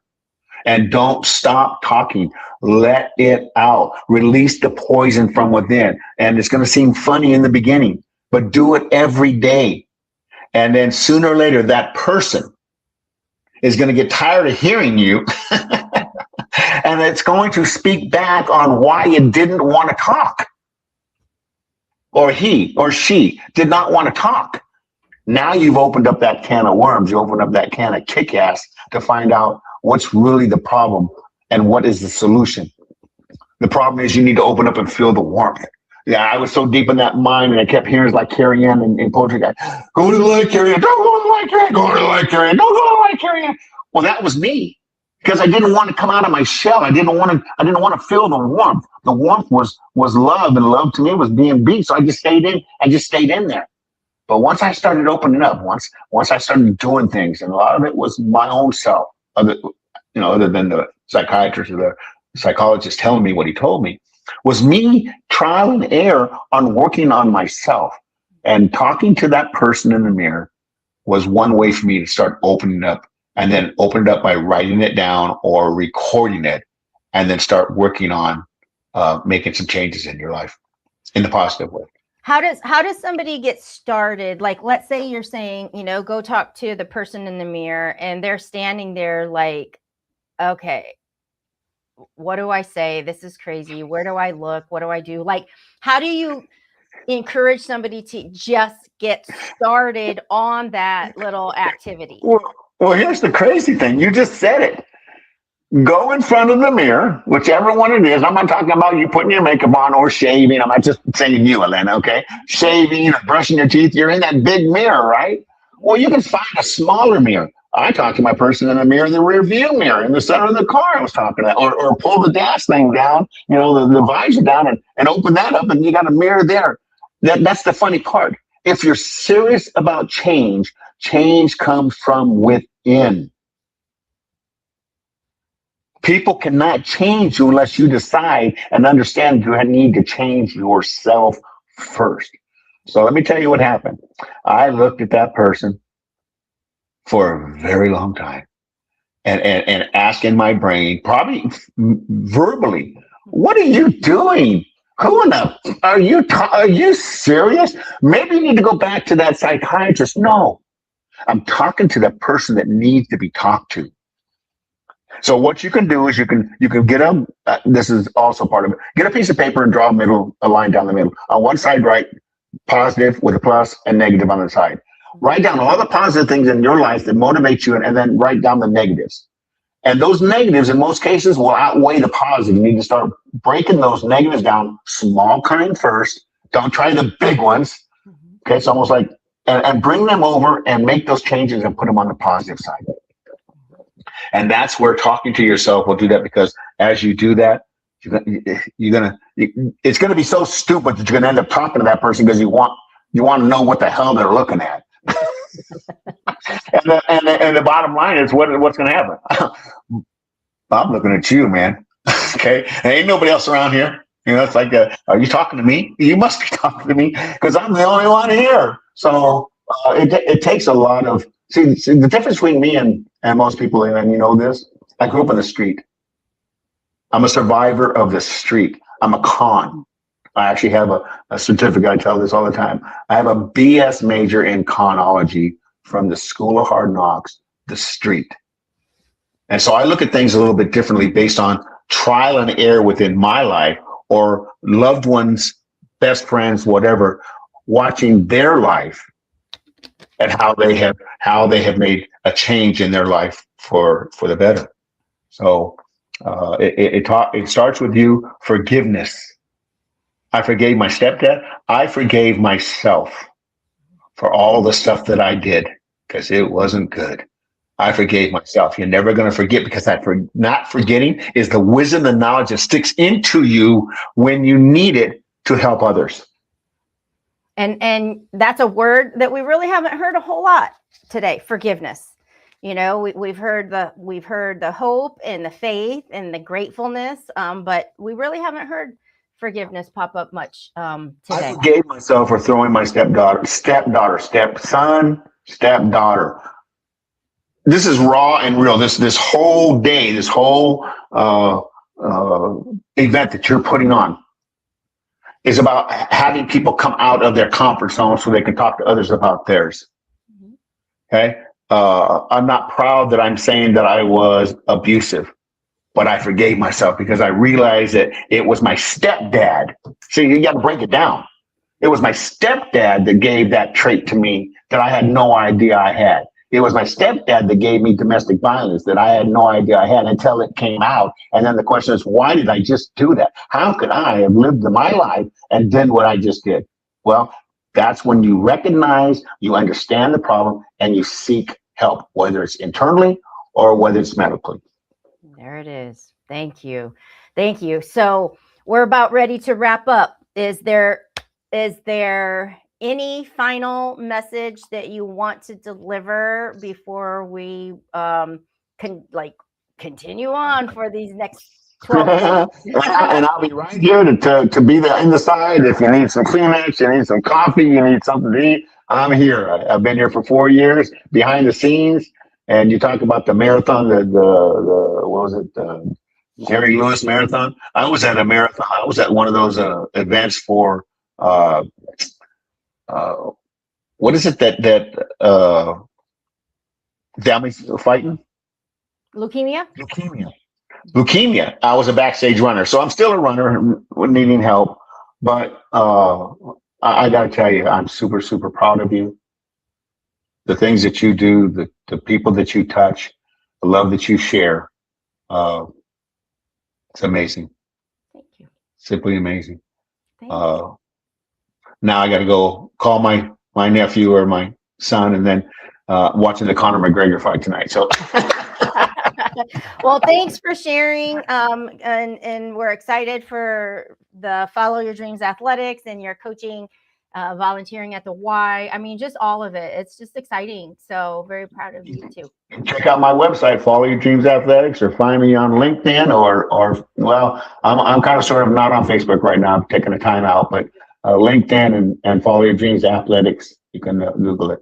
All righty. All right. Have a We will nice day. see you. Okay. Bye-bye. Thank you so much. All righty, folks. And I think I say that every time. All righty, folks. We are bringing on, if you can believe it, we're coming into the final hour of the second segment, which it's, you know, I think every year it's so surprising when I tell people like how fast this actually goes. I know it sounds crazy to be here 24 hours, but I don't even feel like I've been here for 11 going on 12 already. Like we're already almost halfway through, which just blows my mind. However, let's bring up our next guest. Now, this beautiful soul is one that I have been able to like literally witness transformation in like real time happening. And I am just so extremely proud of her. And so I'm going to bring on Miss Mary Wood. Hello, my beautiful friend. How are you? Hi, I'm good, Elena. Thank you for having me. It's so good to have you here, and thank you because I'm going to let people know we're live, and so you know if I get a text message from somebody that says like, "Hey, I thought I'd be there. I'm not going to be able to be there." Mary wasn't supposed to be here until 9:30, and I just happened to say like we've got time, so can you jump on a little early? So thank you You're you for that. welcome. Yeah. I'm So why don't you excited to be tell? here. Yeah, why don't you tell people, you know, where you're tuning in from, a little bit about yourself? Okay, so I'm tuning in from North Carolina, Winston-Salem, North Carolina. I am a single mom of 2. I am an educator for special education for high school students with specifically behavior emotional disorder, but ADHD, any of the mild to moderate disabilities. I work with them with their families. And I also just launched my company, Legacy Healing Company. So we could talk about that later too. But my passion is to help adults and women specifically find their inner joy and heal their generational patterns through genealogy and stuff. So it's like all encompassing with coloring and stuff. So I'm excited to be here. Yes. And I definitely want to dive in because I think that you bring such a unique approach to the work that you do. You know, you hear about generational cycles, you hear about healing, you hear of all these things, but you bring a unique approach to it. And congratulations on the launch of your business. Thanks. So before we dive in, I'm going to ask you a question that I've asked probably almost everyone that has been on here, but what does hope mean to you? Oh, so I've been thinking about this all day since, your topic. Hope means life to me because I have hope because I remember and I know a period of my life when there was no hope. So hope means life for me. Wow. That's pretty powerful. Yeah. With that time, in your life and knowing that you held on and you're here, what has driven you to go into this line of work of your business? Tell us why you were driven to first launch it, and then we'll dive a little bit more into what it is. Yeah. So what I do in life is my calling. And God spoke to me when I was 10 years old to go in helping families that are struggling in the darkness, to help them be the light to pull them out. I didn't know at 10 years old what that looked like. I kind of figured it out going through psychology degree, foster care, working with mental health, juvenile justice. Then I landed in education and literally doing it with the families in the public education. And I've been doing this for 20 years now. And then it just naturally progressed into my love of coloring, which had got me through. It was a coping mechanism that had gotten me through the dark days of my childhood and adolescence and trauma, all that I experienced. Coloring saved me, and sports, but coloring really did. It's a creative healing practice that I do with my students. And I recognize how they felt safe, how they were able to re-engage with learning after we were treating some of the trauma. And then it just naturally progressed. Well, adults are asking me to do it. Let's just pivot and do that. So I've created play dates for adults, essentially, to virtually right now. I want to do in-person live events. But it's just finding our inner joy, tapping back into play, and then at the same time, not realizing you're processing the trauma, you're processing anything that comes up. And that's kind of, it's been my calling. Yeah, no, I mean, that's beautiful. I love the adult play date, you know? Yeah. So when you do these virtually, Mm-hmm. What people just kind of show up on a virtual platform, and then do you talk through things, or do you guys just kind of sit and just be in color? Like kind of explain to somebody what they might experience if they join you. So yes, so I've tried to do both, like a themed kind of 4-week practice with grief. I have a whole class that I'm setting up, and then I'm launching that in September. But right now, just to kind of build community, we just literally log on for like, it's an hour, and it's every 2 weeks. I've kind of took a hiatus for the summer right now, just because summer schedules and stuff, but you would log on, and I just lead the group. Everyone brings their coloring. I talk about how important picture selection is, color selection is. We talk about that briefly, and then we just get to know each other. It's literally like adults building community and I then love coloring. I love that. And so when you say like you pick pictures and stuff, do you have recommendations? Like if somebody is going through something specific, or like, are there certain types of photos or pictures, I should say pictures, that lean more towards healing in a certain area, or like explain that a little bit? Yeah. So, yes, I absolutely can do recommendations, especially with the grief. So it's like, I let the person really meditate or sit quietly with what comes up for them, what type of picture. And then I kind of be like, oh, I have a coloring book for that, because I have like 35 coloring books plus. And so I could like direct the recommendation, but the picture selection really needs to mean something to you to be able to color it, finish it, and honor whatever you're coloring about, whatever that release is. I've done it several times for all of the people that have died in my life. And it's like a way of honoring them when I would not have had closure any other way. Does that make sense? Yeah. I mean, it does. And it actually like makes sense. Like I think of different times, like when we have a family girls trip every July. So we'll be going to that like here at the end of the month. And like last year, I remember taking like this big pack of like markers, like every color that you could like think of. And then just this adult coloring book. But never did I actually think, like, I just always picked a picture out that I liked, right? It's like, oh, this one looks like fun to color. But I never really thought about meaning behind it.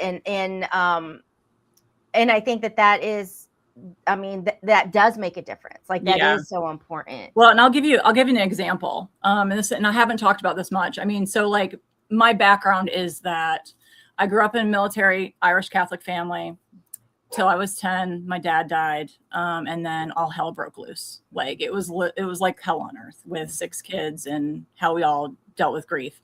Well, anyway, so I have an older brother who ended up passing away at 35 years old for heart issues. From New York, so I was in North Carolina. I never got to go back to say goodbye to him when he begged me to come home because of financial reasons, other reasons going on with my marriage at the time. So he died New Year's Eve in 2015.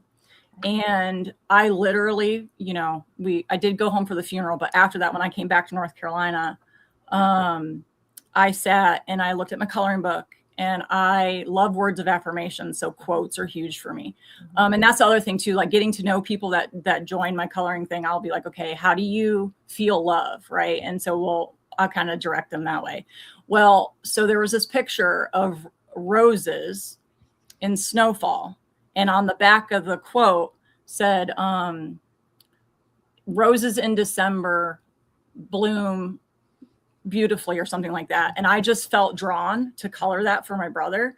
And the other thing is he was born on Valentine's Day. So red roses, I knew I was going to have red in there at some point. But then the other memory I had was my dad bought my mom roses and planted bushes at our house before like he had passed away. So that picture alone was a way to honor my brother. And that's kind of how I want like people to understand that. Like pick a picture that means something to you. It's almost like a tattoo, but it's a coloring page. Yeah. And I still have that picture and I use it. And so I'm going to actually be, when I teach the class in the event in Colorado in September, I'm going to go through the steps of my process and how I've turned that into like, it's a creative healing. It's brain-based.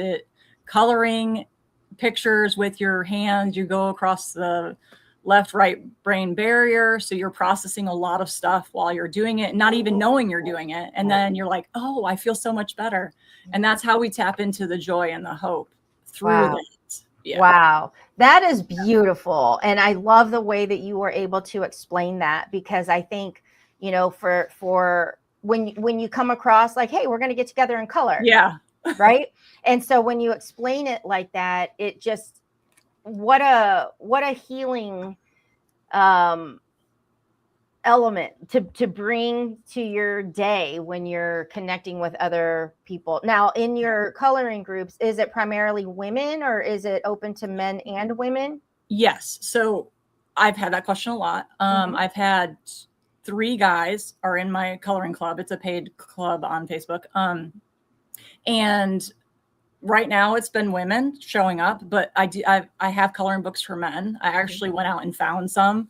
And those are like the cars and the tattoos, and it actually says coloring book for men. So it is, and I've had a couple men like message me privately because they're like, dude, is this just for women? Because I really want to color, but I don't, you know, there's like a stigma. And I'm like, no, you need to come on. Like, and the thing about me is, one of my best qualities is I make people feel safe because I know what it's like to go through the world not feeling safe. So I mindfully and intentionally create that safe space. So I really, really try to build up the men to be like, hey, show up. Like, it's okay. We're going to be goofy. We're going to be dorky. We're going to be our adult kid selves. Like, just come color. Like, it's not a big, heavy thing, you know? Well, and I think that's beautiful because, you know, I've had a couple gentlemen on here share their stories, but some are actually working, you know, with men and to surface some of these difficult conversations.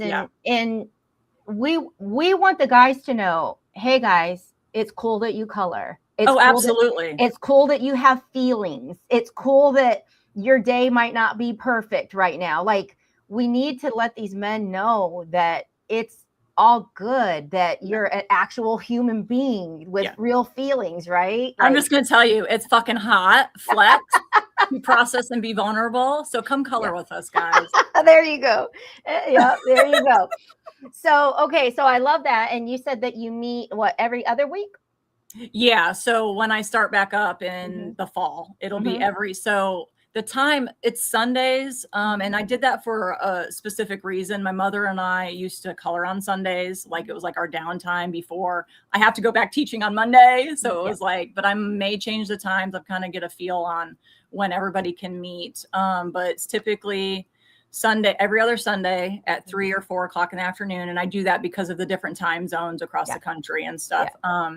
But literally, like, you pop on and bring your coloring books. I have created one coloring book right now. It's for grief. So, but I am planning on creating at least one picture for every other week and have like a theme. And the themes are all around like psychology based, like inner child work, abandonment, trauma, all of this. It's just whatever God puts on my heart to talk about that week. That's kind of how I get my your downloads. Like, I was gonna say downloads, but I was like, okay.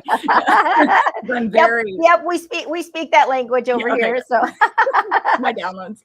No, I think that that's like beautiful, and I love hearing, you know, more about it. So when that comes back out this fall, you know, definitely like let me know and we'll get that put out there. But so that's like one layer of your work. Like, what's the other piece to it, and how did you come into that? okay, so it's all related. Everything is related. I have specific memories of doing genealogy research with my father. Okay.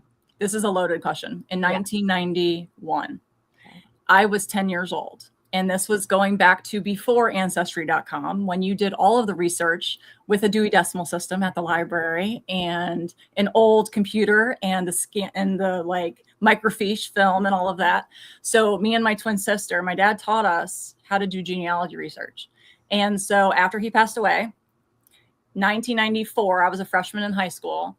I geeked out on genealogy research. I researched my whole entire family. So I have a heavy presence on Ancestry.com now by actually putting in the research for my family in New York. It's very Irish. So I have over 35 years experience of genealogy research. Wow. So that part of it I bring into legacy healing because I can sit down with a person and do like 3 branches of their genealogy research, but then also with the psychology, look at the patterns, like whether it's alcoholism, mental health issues, divorce, abandonment, whatever, like trying to kind of like unpack it. It's not psychology, right? But it's just like, these are the patterns, what's coming up for you now, present day, and how do we move forward with that? It's just equipping them with knowledge of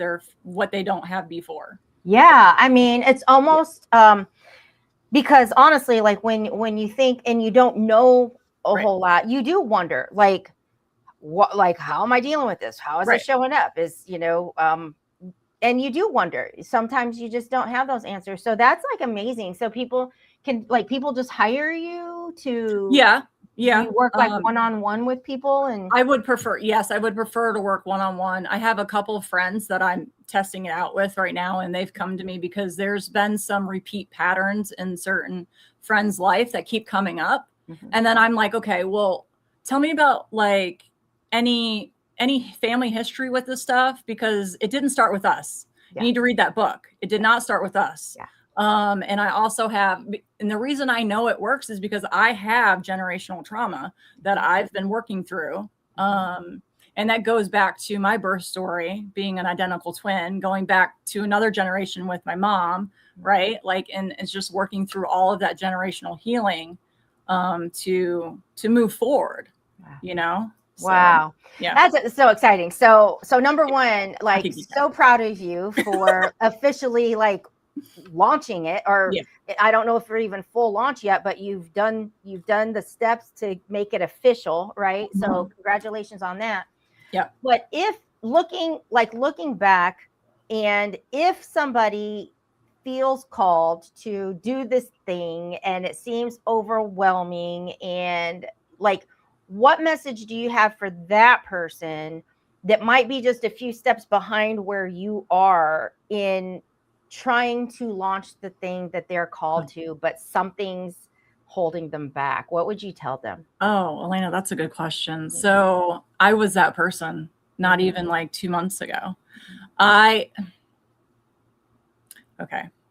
be a couple things. So definitely keep going. Don't give up, and reach out to the people you feel can pour into you to get, if you don't know it, like I felt lost for a long time because I didn't know what I didn't know.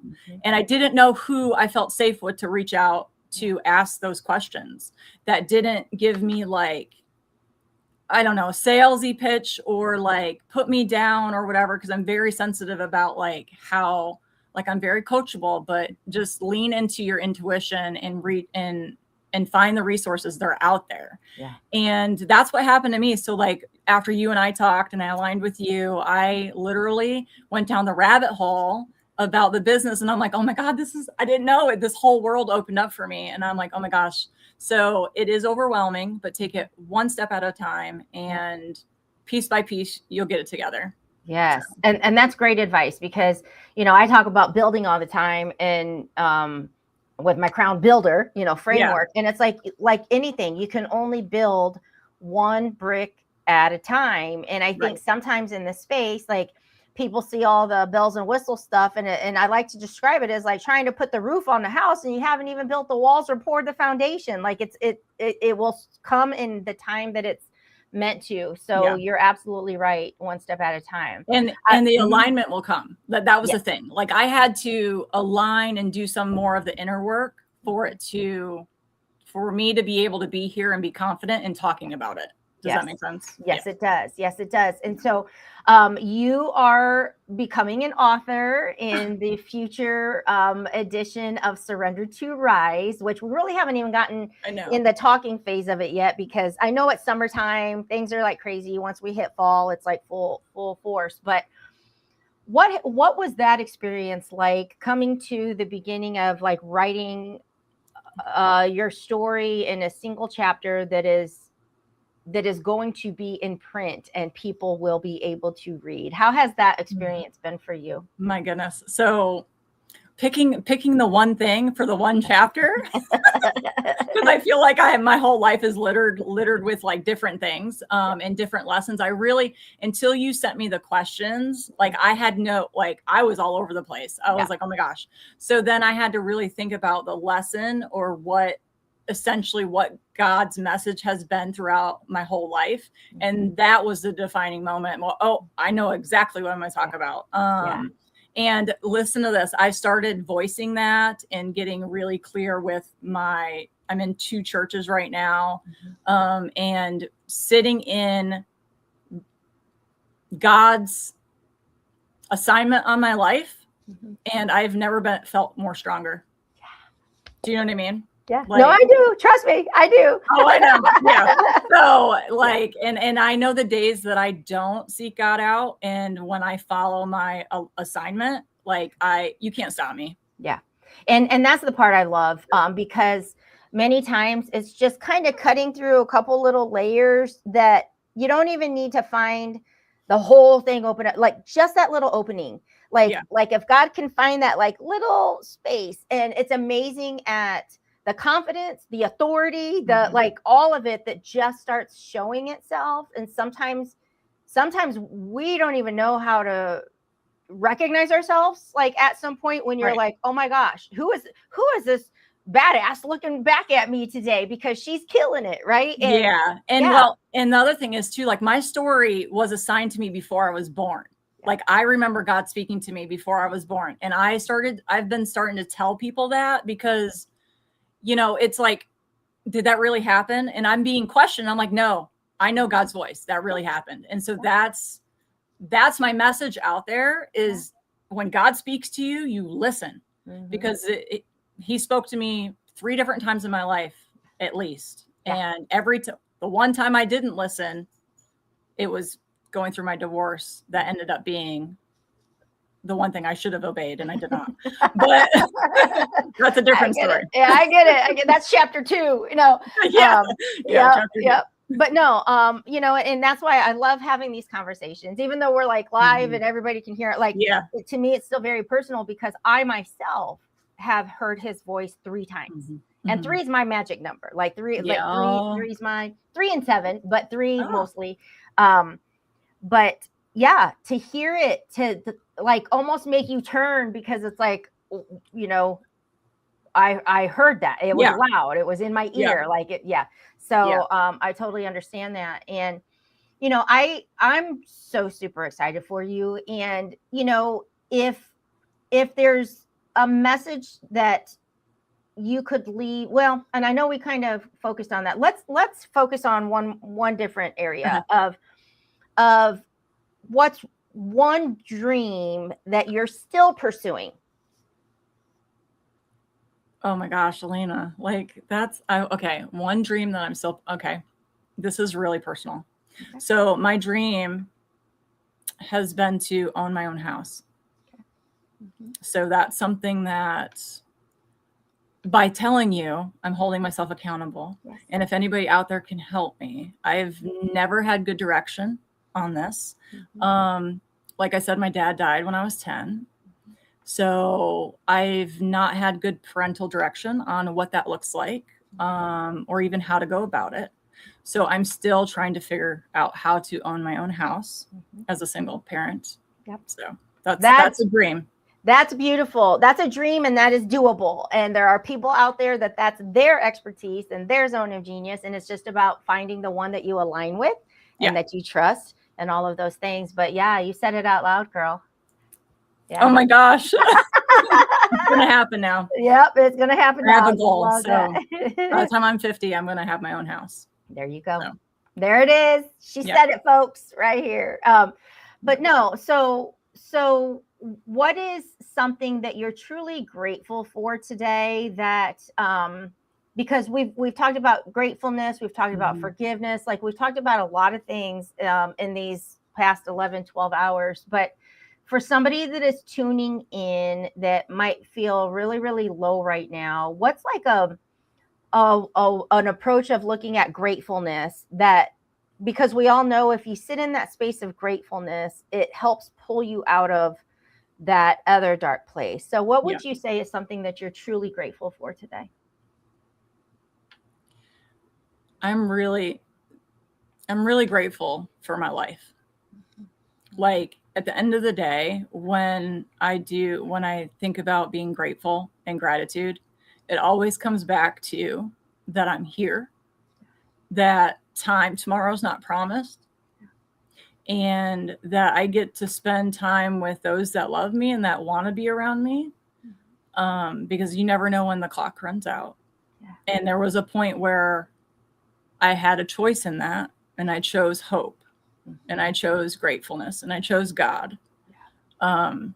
So I'm really grateful to be here. That's beautiful. Not to like put a doom on things, but we had a dear friend, probably for 30-year friendship, who passed suddenly, went in for a routine procedure and just didn't come out. And my heart aches for her daughter. But you're absolutely right. Like none of us knows when that clock is going to stop ticking. And so to find the gratefulness in the hard times, even, I mean, that's why we do things like this, for people to know that if you're sitting in that darkness, if you're sitting in that place of disparity, if you're sitting in that place that makes you feel very alone, you're not. Someone is here. Like we're here to share in that love. So thank you for sharing that. Oh, you're welcome. And that's what's in the chapter that I wrote about, is my surrender. And in that dark place, if anybody's listening to right now, call out for God. He wants to know you. He wants you to find him. He's there. You know what I mean? Even though it seems scary, that surrender is real. Yeah. And it's beautiful. Surrender is real. And, I'll never forget, shortly after my husband passed, right? And then I discovered really I had been married to a stranger, and it was just like beat down upon beat down. But that last piece, it was after discovering his affair, like after all of this, I remember shouting out loud in my bedroom, like that falling to the knees, like I don't even want to get up anymore. But I knew, no, my God is bigger than this. So whoever keeps jacking with me, you're not going to win. And so I remember like shouting out loud, like that evil side, like wherever you're trying to get me, like you are not welcome here and you cannot touch me. And I'm having this conversation out loud. And I think sometimes, you have to just claim that, no, God's love is bigger than anything. And I might not have the answers, but I know that he's the answer, and he can take care of me. So. Yeah, absolutely. Like I broke down on my bathroom floor right out of a bath. So I was naked. I literally was screaming and doing all of the things out to God on my knees, and he delivered me from that. Then, and I not ever going back to how I felt before that. That's beautiful. That's beautiful. Oh, thank you so much for being here. What's that? We match. Yeah. Yep. We're doggies. Got our Christmas, all our things. Yes. But no, thank you so much for being a part of this, for sharing. People need to like stay in contact with you, connect with you. I'm excited for the coloring group to get started again this fall. It sounds like something I, want to become a part of and participate in that. But also to stay in touch with you, because you will be able to start announcing that you have a book that is going to be coming out, and we've just got all kinds of great things coming up. So I'm really excited. So follow me on Facebook. That's pretty much the easiest way. Mary Wood, Facebook. But thank you for having me. Thank you. Thanks so much for being part of our fifth year. And we're actually coming up on the end of a segment now. And so we'll be taking a little break, and our next guest is not coming on until 10 p.m. So I'm going to hit some dinner and then we'll be back. But thank you so much for being here with us tonight. Bye. All righty, folks. So you heard it. Mary, thank you so much for joining us this evening and being part of the 5th annual Christmas in July Streamathon. So, folks, can you believe that we are at the end of segment 2, which our theme was Hope Comes Alive. Now, because we're live and because we had somebody that is not going to be able to make it, we are going to start our segment 3 at 10 p.m. Eastern, so in approximately 28 minutes. So that's going to allow me to go grab a little bite to eat and freshen up and get ready for our 10 p.m. to 4 a.m. segment. Now, this segment is called A World of Hope. And why are we calling it A World of Hope? Because we are going to get into the actual overnight hours in the Eastern time zone, but we have people joining us from Australia, from Ukraine, from Dubai. So we are bringing people in literally from around the world in this next segment. So don't stay away for long. We're going to log off. We'll be back here coming on 10 p.m. and we will see you then. Be sure to follow us on Prospera TV Network on YouTube. We also have Prospera TV Network, where this is streaming on Facebook, and then of course right here on my personal page. So we will see you all shortly.